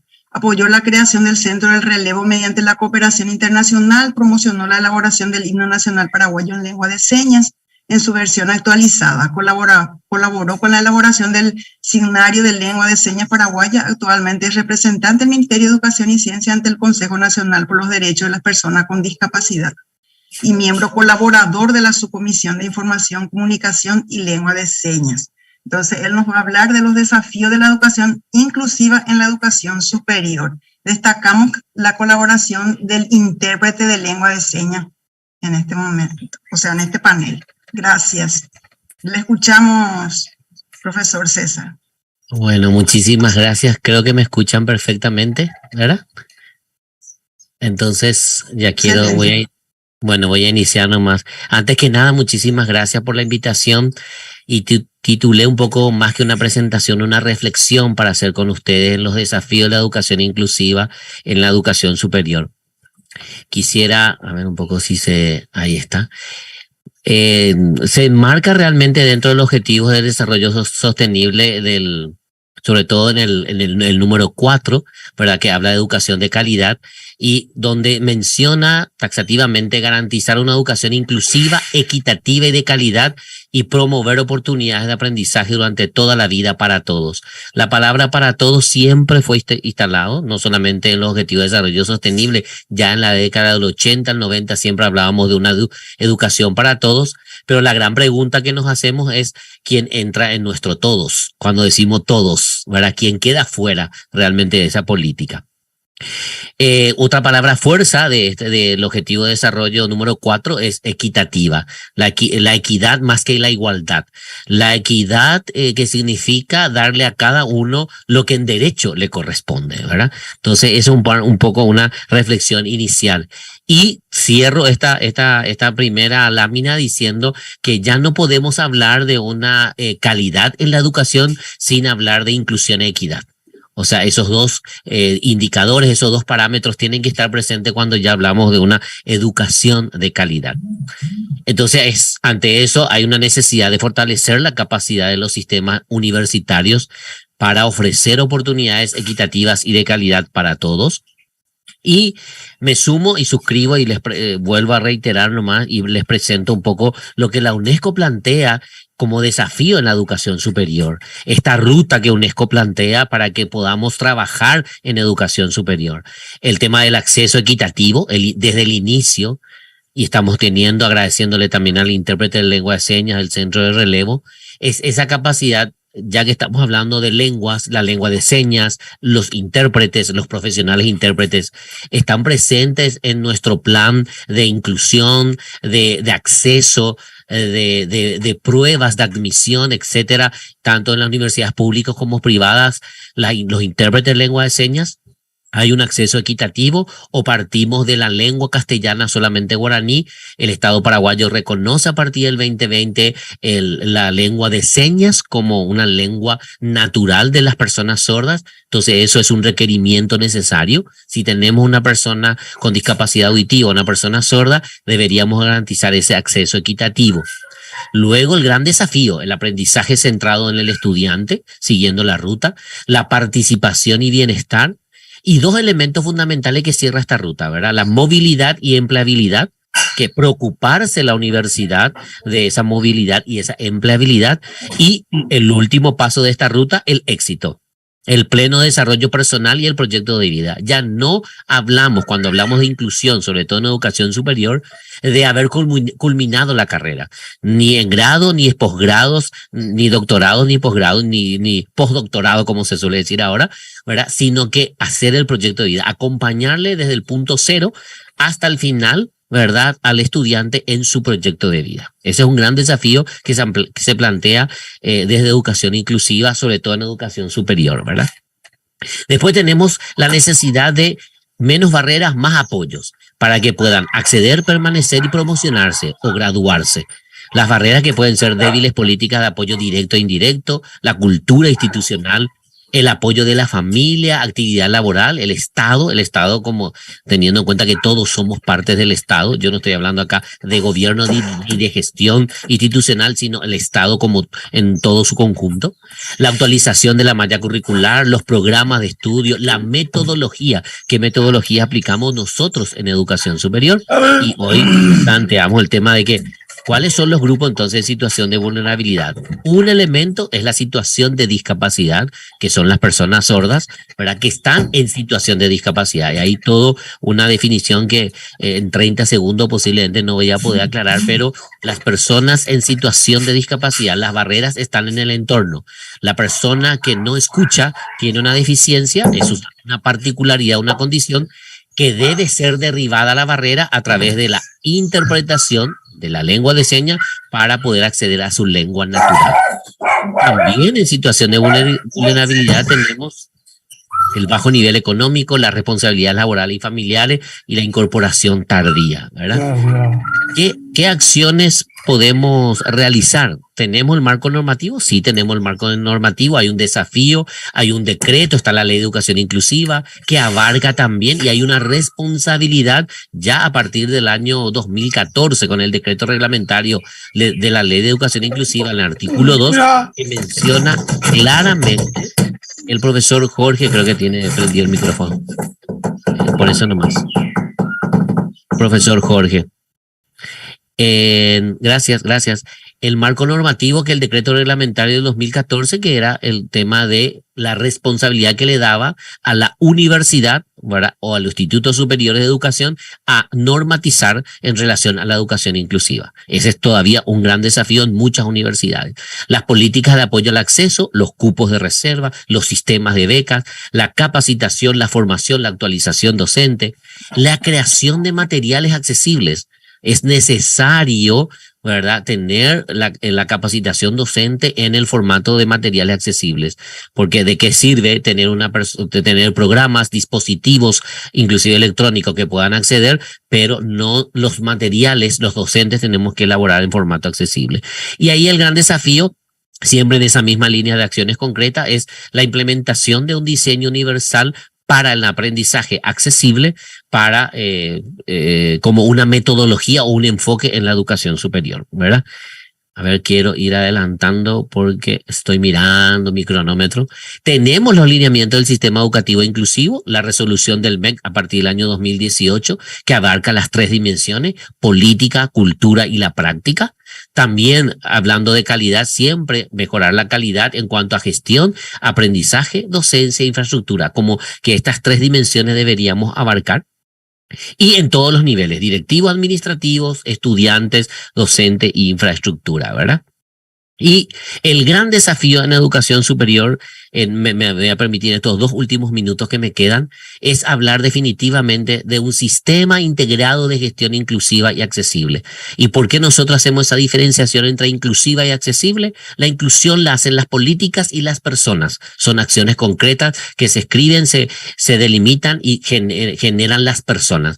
Y la accesibilidad son todos los servicios, los programas, los apoyos, los dispositivos, los objetos y los servicios son accesibles. Y eso hay que enmarcarlo en estas dimensiones que nosotros planteamos con los profesores Benítez y Ocampo ya desde la Universidad Nacional, siempre cuando hablábamos de este es el desafío de la universidad.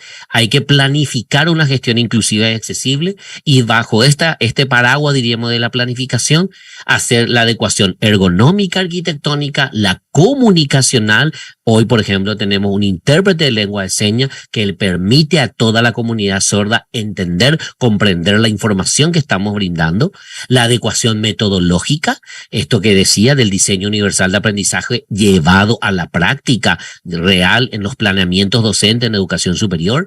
La adecuación instrumental, el desarrollo de una cultura inclusiva, el entender al otro, comprender al otro, el que no existe el lento, el que no existe el atrasado, el que no existe esos indicadores que a veces nosotros hacemos estándar, homogéneo y realmente no equitativos. La adecuación tecnológica, esta pandemia nos pudo haber enseñado que hay muchísima tecnología hoy para hacer formatos accesibles, tecnología para personas en situación de discapacidad. Es cuestión de agarrar el sistema, de ver todas las plataformas. Hay más de 150 formatos que pueden ser accesibles para personas con discapacidad, y eso también nos va a permitir hacer una adecuación programática. Y bueno, por aquí me quiero quedar porque creo que estoy en el tiempo según mi cronómetro, ¿verdad? Y decirles nada más que me pongo a su entera disposición. Una vez más, agradecerles, y cualquier consulta, un correo electrónico, estamos en inclusiva@mec.gov.py. Muchísimas gracias. Aguye César, esa capona interei, acá tu gente interei te envía pona, imagina. Muchísimas gracias. Vamos a escuchar al siguiente panelista, el licenciado Ramón Jiménez Larrea. Él es referente titular de la Unidad de Asuntos Lingüísticos. Mientras creo que está, según veo, mientras está alistando su presentación, voy a referirme. El tema que él nos va a presentar es la implicancia de la formación bilingüe intercultural de profesionales en la educación superior. Él es referente nacional del bilingüismo oficial guaraní-castellano, es docente universitario de la Universidad Nacional de Concepción y representante titular de la Unidad de Asuntos Lingüísticos en el marco del cumplimiento de la Ley 4.251 de Lengua y el decreto 6.797.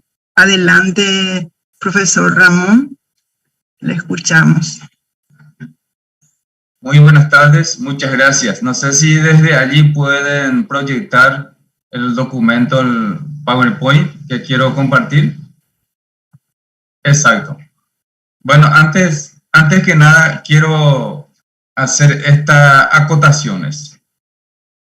La interculturalidad de nuestra condición bilingüe, nosotros los paraguayos, hablamos de 2 lenguas oficiales, castellana y guaraní. Decimos que toda lengua transmite cultura. Y hago la hipótesis. El paraguayo o la paraguaya que es bilingüe, una condición. El paraguayo, la paraguaya que es monolingüe guaraní, guaraní menteoñe. El paraguayo, la paraguaya monolingüe español, o sea, lengua española o castellana, solamente habla.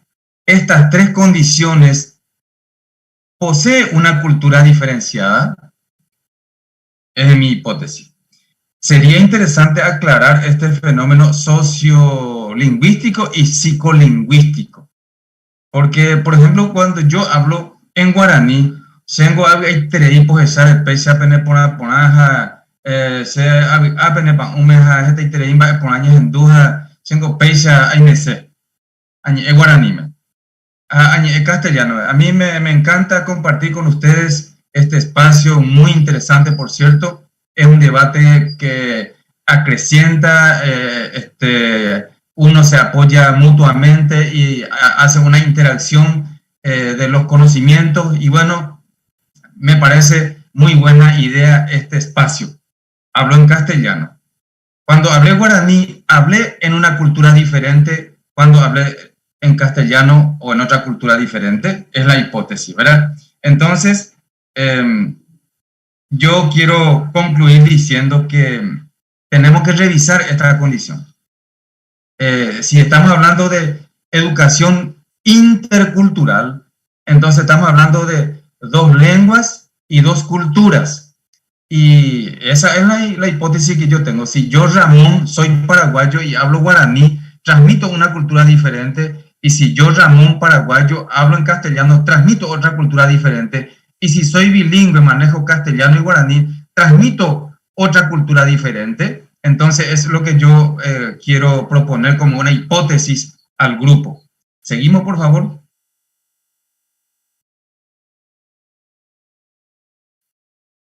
Hemos hecho en la unidad de asuntos lingüísticos una encuesta a la población ingresante de los universitarios. Por ejemplo, licenciatura en Administración de Agronegocios, Reñe Epa Guaranime, sí, 93%. Es de la población total, ¿verdad?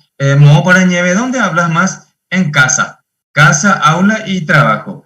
Y después, si tu respuesta fuera no, no me gusta, un 20% aproximadamente, ¿verdad? Te servirá el guaraní en tu profesión, sin embargo, 100%. Entonces, la pregunta 1 responde a la pregunta 4 directamente. Totalmente coherente. ¿Seguimos? Resultado de encuesta, uso oral, aclaro. Ciencias agrarias. Reñe Epa Guaranime, como podrán notar, 100%. ¿Seguimos? Moho para Reñe Epa Guaranime, siempre la misma población. En casa, en la facultad, en el aula y en oficinas públicas. ¿Seguimos? ¿Te servirá el guaraní en tu profesión? De vuelta 100%. ¿Seguimos? Esta es licenciatura en Administración Agropecuaria, que es otra carrera. Reñe Epa Guaranime, 100%. ¿Seguimos? Seguimos, por favor. Ahí, Moho para Nieve, ¿dónde hablas más? Casa de vuelta, facultad, aula y otros lugares. ¿Seguimos? ¿Te servirá el guaraní en tu profesión? 100%. ¿Seguimos? Facultad de Humanidades, Ciencias de la Educación. Moho para Nieve Guaranime, de vuelta a la preeminencia en la casa. Facultad, aula, oficina pública, trabajo, acontecimientos sociales. ¿Seguimos? Bueno, ¿cuál es el propósito de socializar experiencia en la docencia sobre el uso del guaraní como instrumento didáctico? Acá ya es otro aspecto. nosotros acabamos de ver, por ejemplo, la situación, la condición sociolingüística del alumno en particular y de los alumnos como carrera en cada facultad. Entonces, eso determina una situación lingüística. Y acá, aclarando que no es visible una planificación estricta y formal de la lengua guaraní como instrumento didáctico, o sea, como medio de enseñanza. Sin embargo, hicimos esta encuesta al docente. Durante el desarrollo de tu clase, ¿hablas guaraní a veces, siempre y nunca? Y al alumno, algunos plantean situaciones en guaraní durante la clase, siempre al docente, pero si se le pregunta si el alumno habla algunas veces o presenta algunas veces situaciones durante el desarrollo de la clase. 3. El guaraní en mi materia considero muy importante, poco importante. Y el resultado es el siguiente cuadro. Por ejemplo, en la Facultad de Ciencias Agrarias, en las materias elenco, portugués, hasta incluso portugués dice muy interesante, pero nunca usa, ¿verdad? En la clase de portugués. Zootecnia, muchas veces. Nutrición animal, siempre. Metodología de la investigación también. Administración agropecuaria, apicultura, química agrícola, entomología agrícola. Son materias que no entra guaraní formalmente, pero sin embargo, atendiendo a la encuesta realizada, se impone el uso de la lengua guaraní. ¿Por qué? Porque habíamos visto nosotros en los cuadros que el estudiante universitario hablaba guaraní en un porcentaje muy alto. Por lo tanto, el docente está obligado, o nosotros los catedráticos estamos obligados en atender esa realidad sociolingüística. Por tanto, se hace necesaria la planificación de la lengua guaraní en la enseñanza de otras áreas académicas del componente curricular. Guaraní, mendo que coangañañi es una zootecnia, indica tú, es una guaraní me, coangañañi es una ya es super semiología botánica, coangañañi es una guaraní, coangañañi es una qué sé yo, otra cosa. Entonces, para que aquello no ocurra, es importante planificar y tener presente que el docente, cuando se presenta la situación, porque la docencia en el aprendizaje es atender y entender puntualmente. Cuando mi alumno me plantea, cuando yo estoy enseñando, qué sé yo, medicina, semiología médica, y de repente un alumno me dice, profesor, entonces pico upeabe yajero la pui ajay, upeabe entonces la pui a cara. Entonces yo no puedo como docente decirle, no, espera un rato, acá no estamos en clase de guaraní, estamos en clase de semiología o patología médica en castellano. Después vamos a hablar guaraní. Upea daikatu y yayapo, porque la lengua no es solamente derecho lingüístico, sino un derecho humano. Y el docente con un tacto didáctico y pedagógico debemos de atender estos aspectos, a mi modo de ver. ¿Seguimos? Uso del guaraní.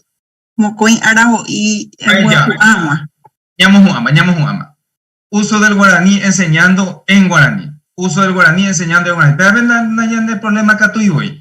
Porque ya hoy vamos a ver programa de guaraní, ahí te conté ya ni sale comiencen para la alumno universitario la guaranire, y guaranime, sino guaranire, ñaña es como guaranime ñaña mimbo de cuerape. Ñame su de cuera jinape hoy puru ponataba, hoy puru ponajamuisa te apa ñame su de cuera ambuemba iba hoy puru ponacatutaba.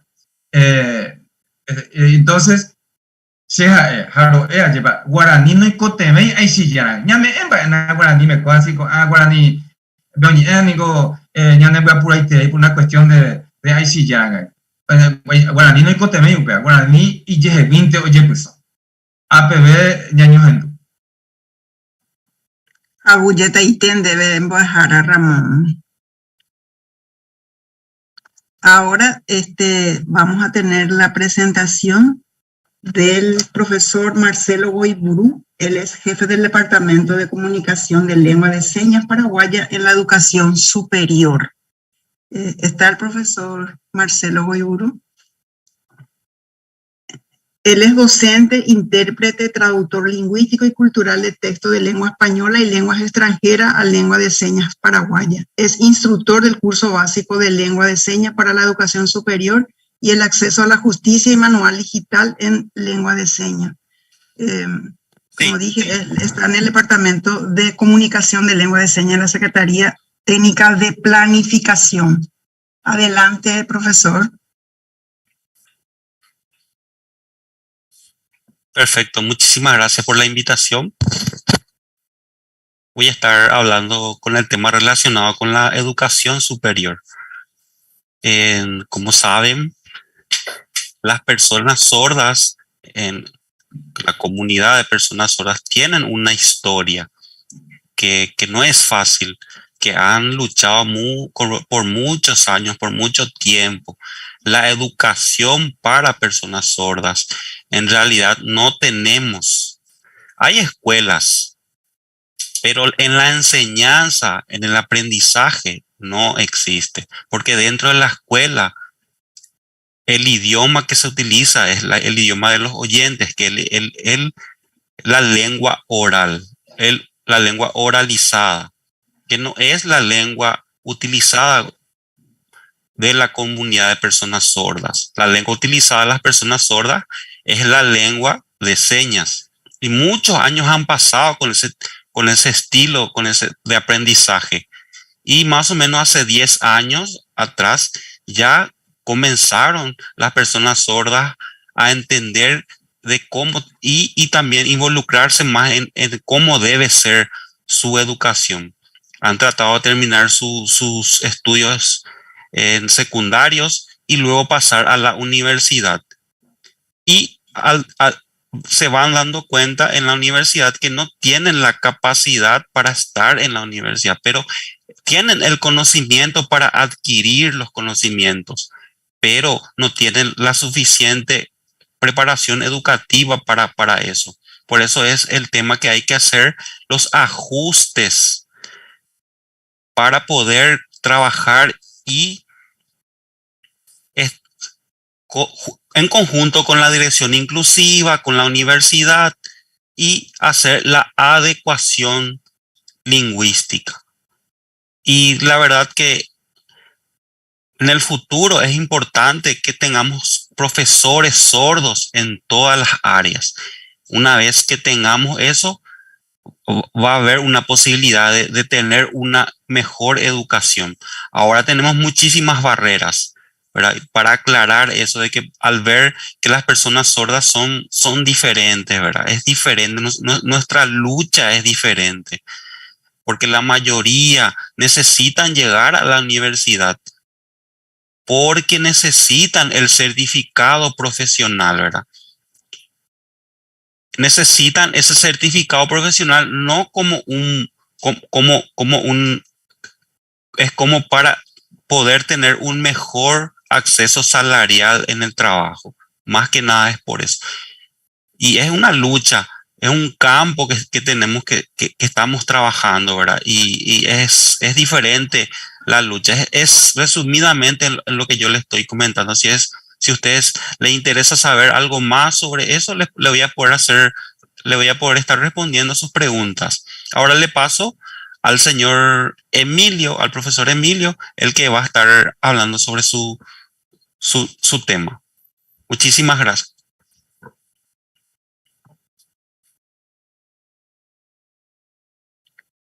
Muchas gracias.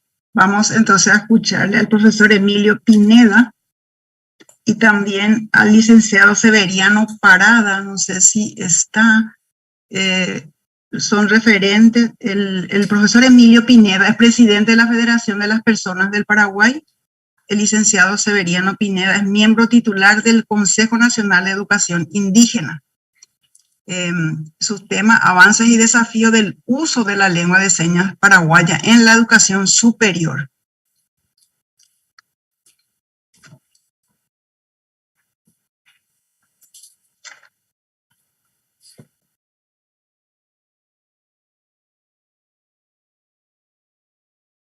¿Estamos? Sí.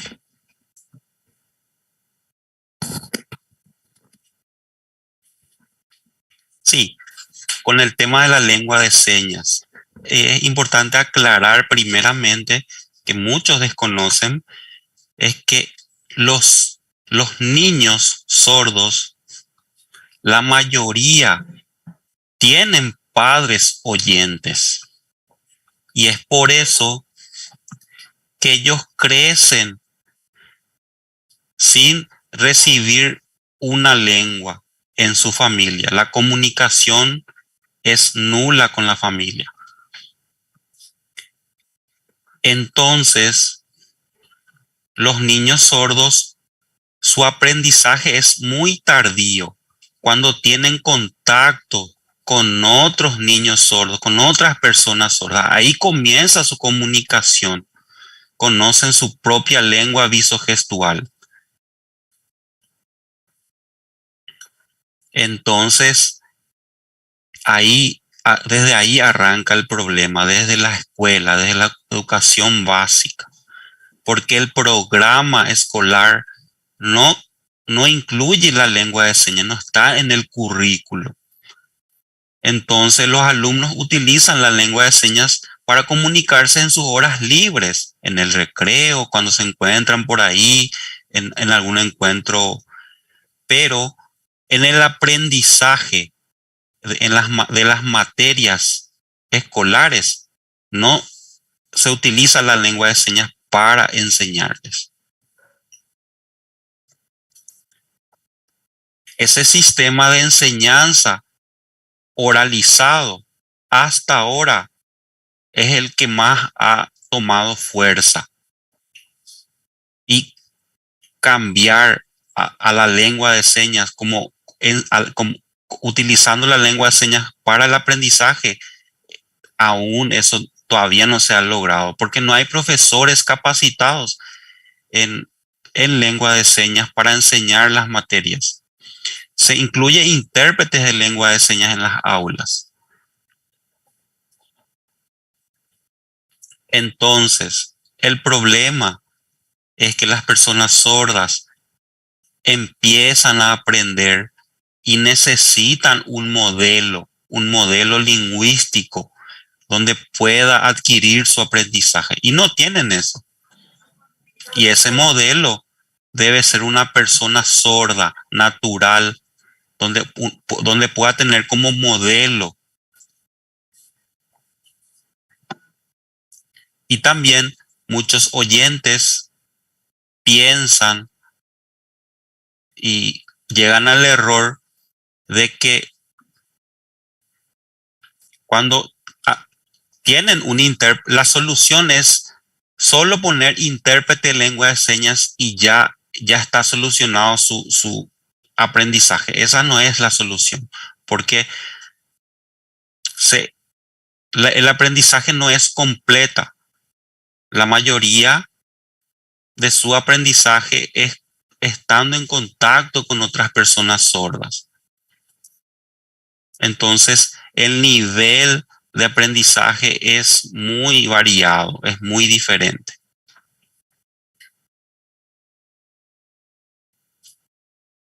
Por ejemplo, la UNESCO dice que la lengua de señas es como una lengua materna para los niños sordos. Pero las otras lenguas orales de niños oyentes que tienen contacto buscan a sus padres o a otras personas oyentes para la adquisición de su lenguaje, para adquirir su propio lenguaje. Pero las personas sordas tienen esa adquisición de lenguaje muy tardío. Es imposible tener el mismo tiempo de aprendizaje entre un oyente y un sordo.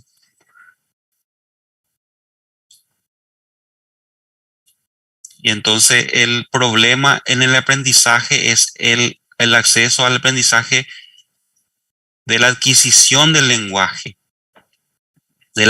para adquirir la capacidad y el conocimiento es muy lento y no puede ser igualado al mismo tiempo con una persona oyente. Las personas oyentes adquieren rápidamente, construyen rápidamente sus capacidades, sus conocimientos, pero las personas sordas van muy lento en esa adquisición.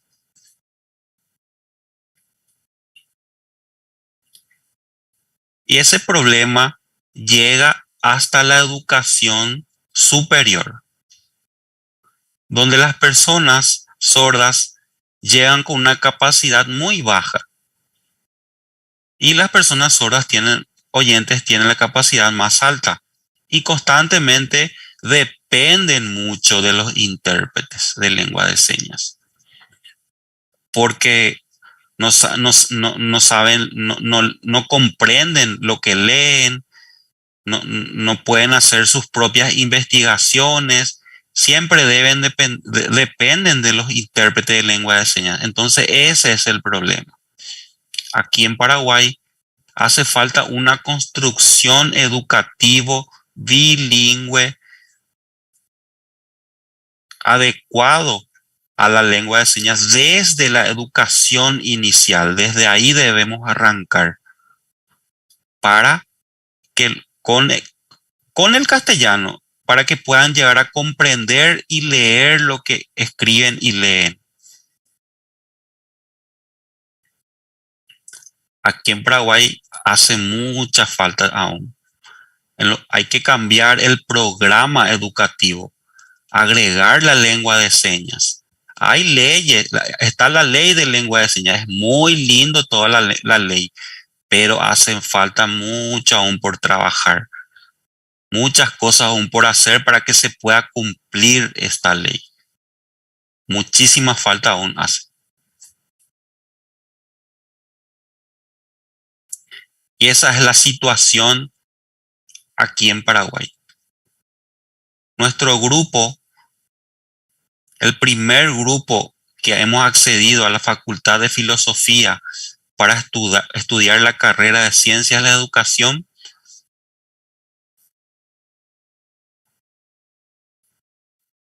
dentro del grupo, muy pocas personas sordas tenían la preparación bilingüe.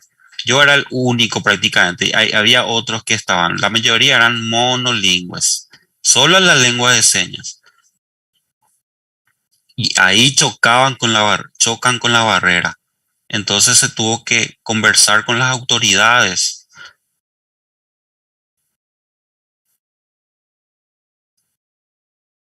Y por eso el consejo es que procuremos trabajar desde la educación inicial, desde niñitos, para que ellos puedan aprender. Los niños muy rápido aprenden la lengua de señas, para que una vez que aprendan bien la lengua de señas, puedan aprender la lengua escrita, la lengua castellana escrita. Y así su aprendizaje va a ser mejor. Ese es el trabajo que tenemos que hacer en la educación. Es muchísimo trabajo aún por hacer. Y es una preocupación porque la ley de lengua de señas se aprobó, pero hay muchas cosas por hacer. Profesores de lengua de señas, hay carreras de intérpretes de lengua de señas. Todo eso cuesta dinero. Proyectos, programas, para hacer bien el trabajo. Idear un hermoso proyecto, un hermoso trabajo. Pero ¿dónde está la plata? Entonces es importante que los políticos realmente se preocupen por la educación y así los niños, jóvenes, sordos puedan llegar a tener un aprendizaje de calidad igualando a las personas oyentes. Ahora mismo la situación mía, ¿verdad? Nosotros estamos ya más de 40, yo al menos estoy hace 40 años luchando y viendo que el objetivo para lograr aún lo veo muy lejos, tras 40 años de lucha. Y la verdad eso me entristece mucho, pero no puedo dejar de luchar, tengo que seguir.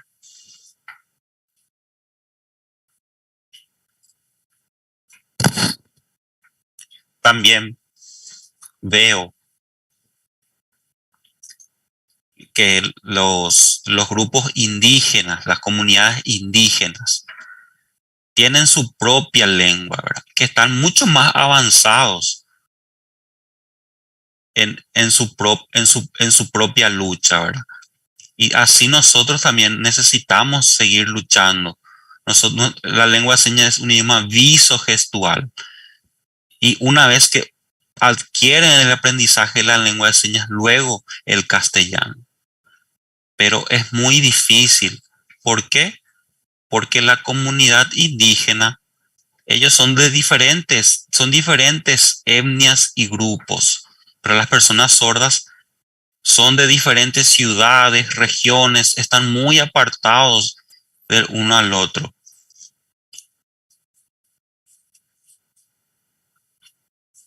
Y esa es la necesidad de generar una estrategia para que las personas sordas adquieran de calidad su aprendizaje. Tenemos que comenzar desde ya nomás la investigación lingüística. De cuando una persona sorda acceda al colegio, a la escuela, a la universidad, eso hay que investigar, hacer una investigación profunda y corregir lo que hay que corregir. Hay cosas positivas y hay cosas negativas también en la investigación, porque hay que trabajar con eso con ayuda, para no equivocarse y hacer esa investigación y equivocarse nuevamente en los proyectos.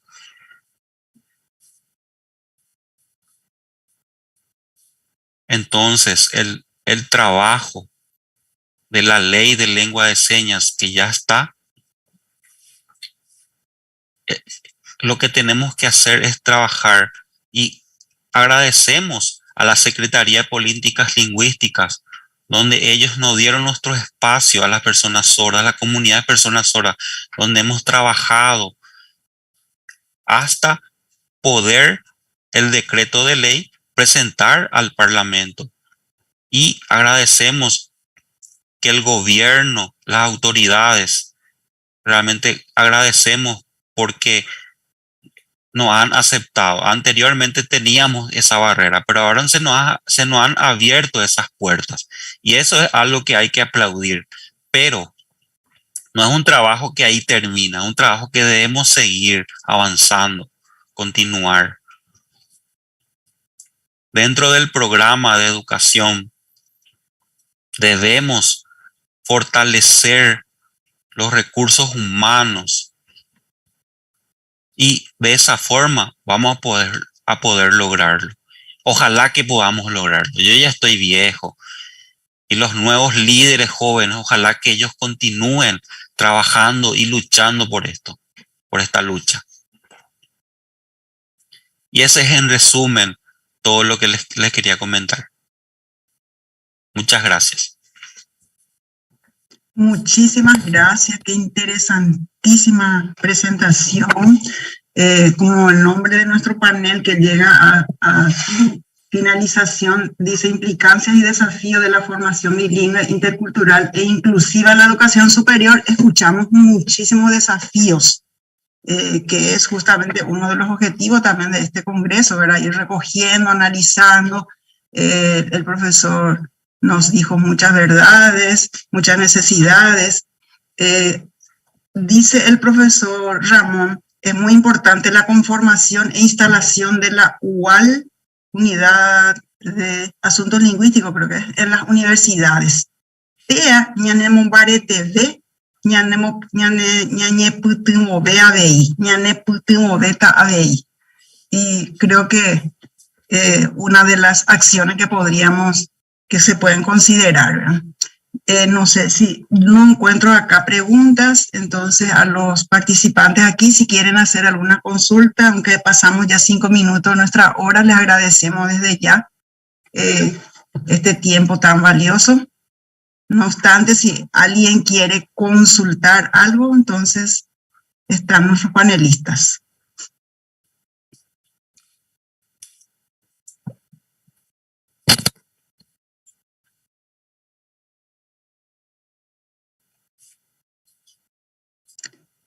Bueno, creo que no hay. Agradecer, Eliodora, no sé si es que está el profesor Severiano.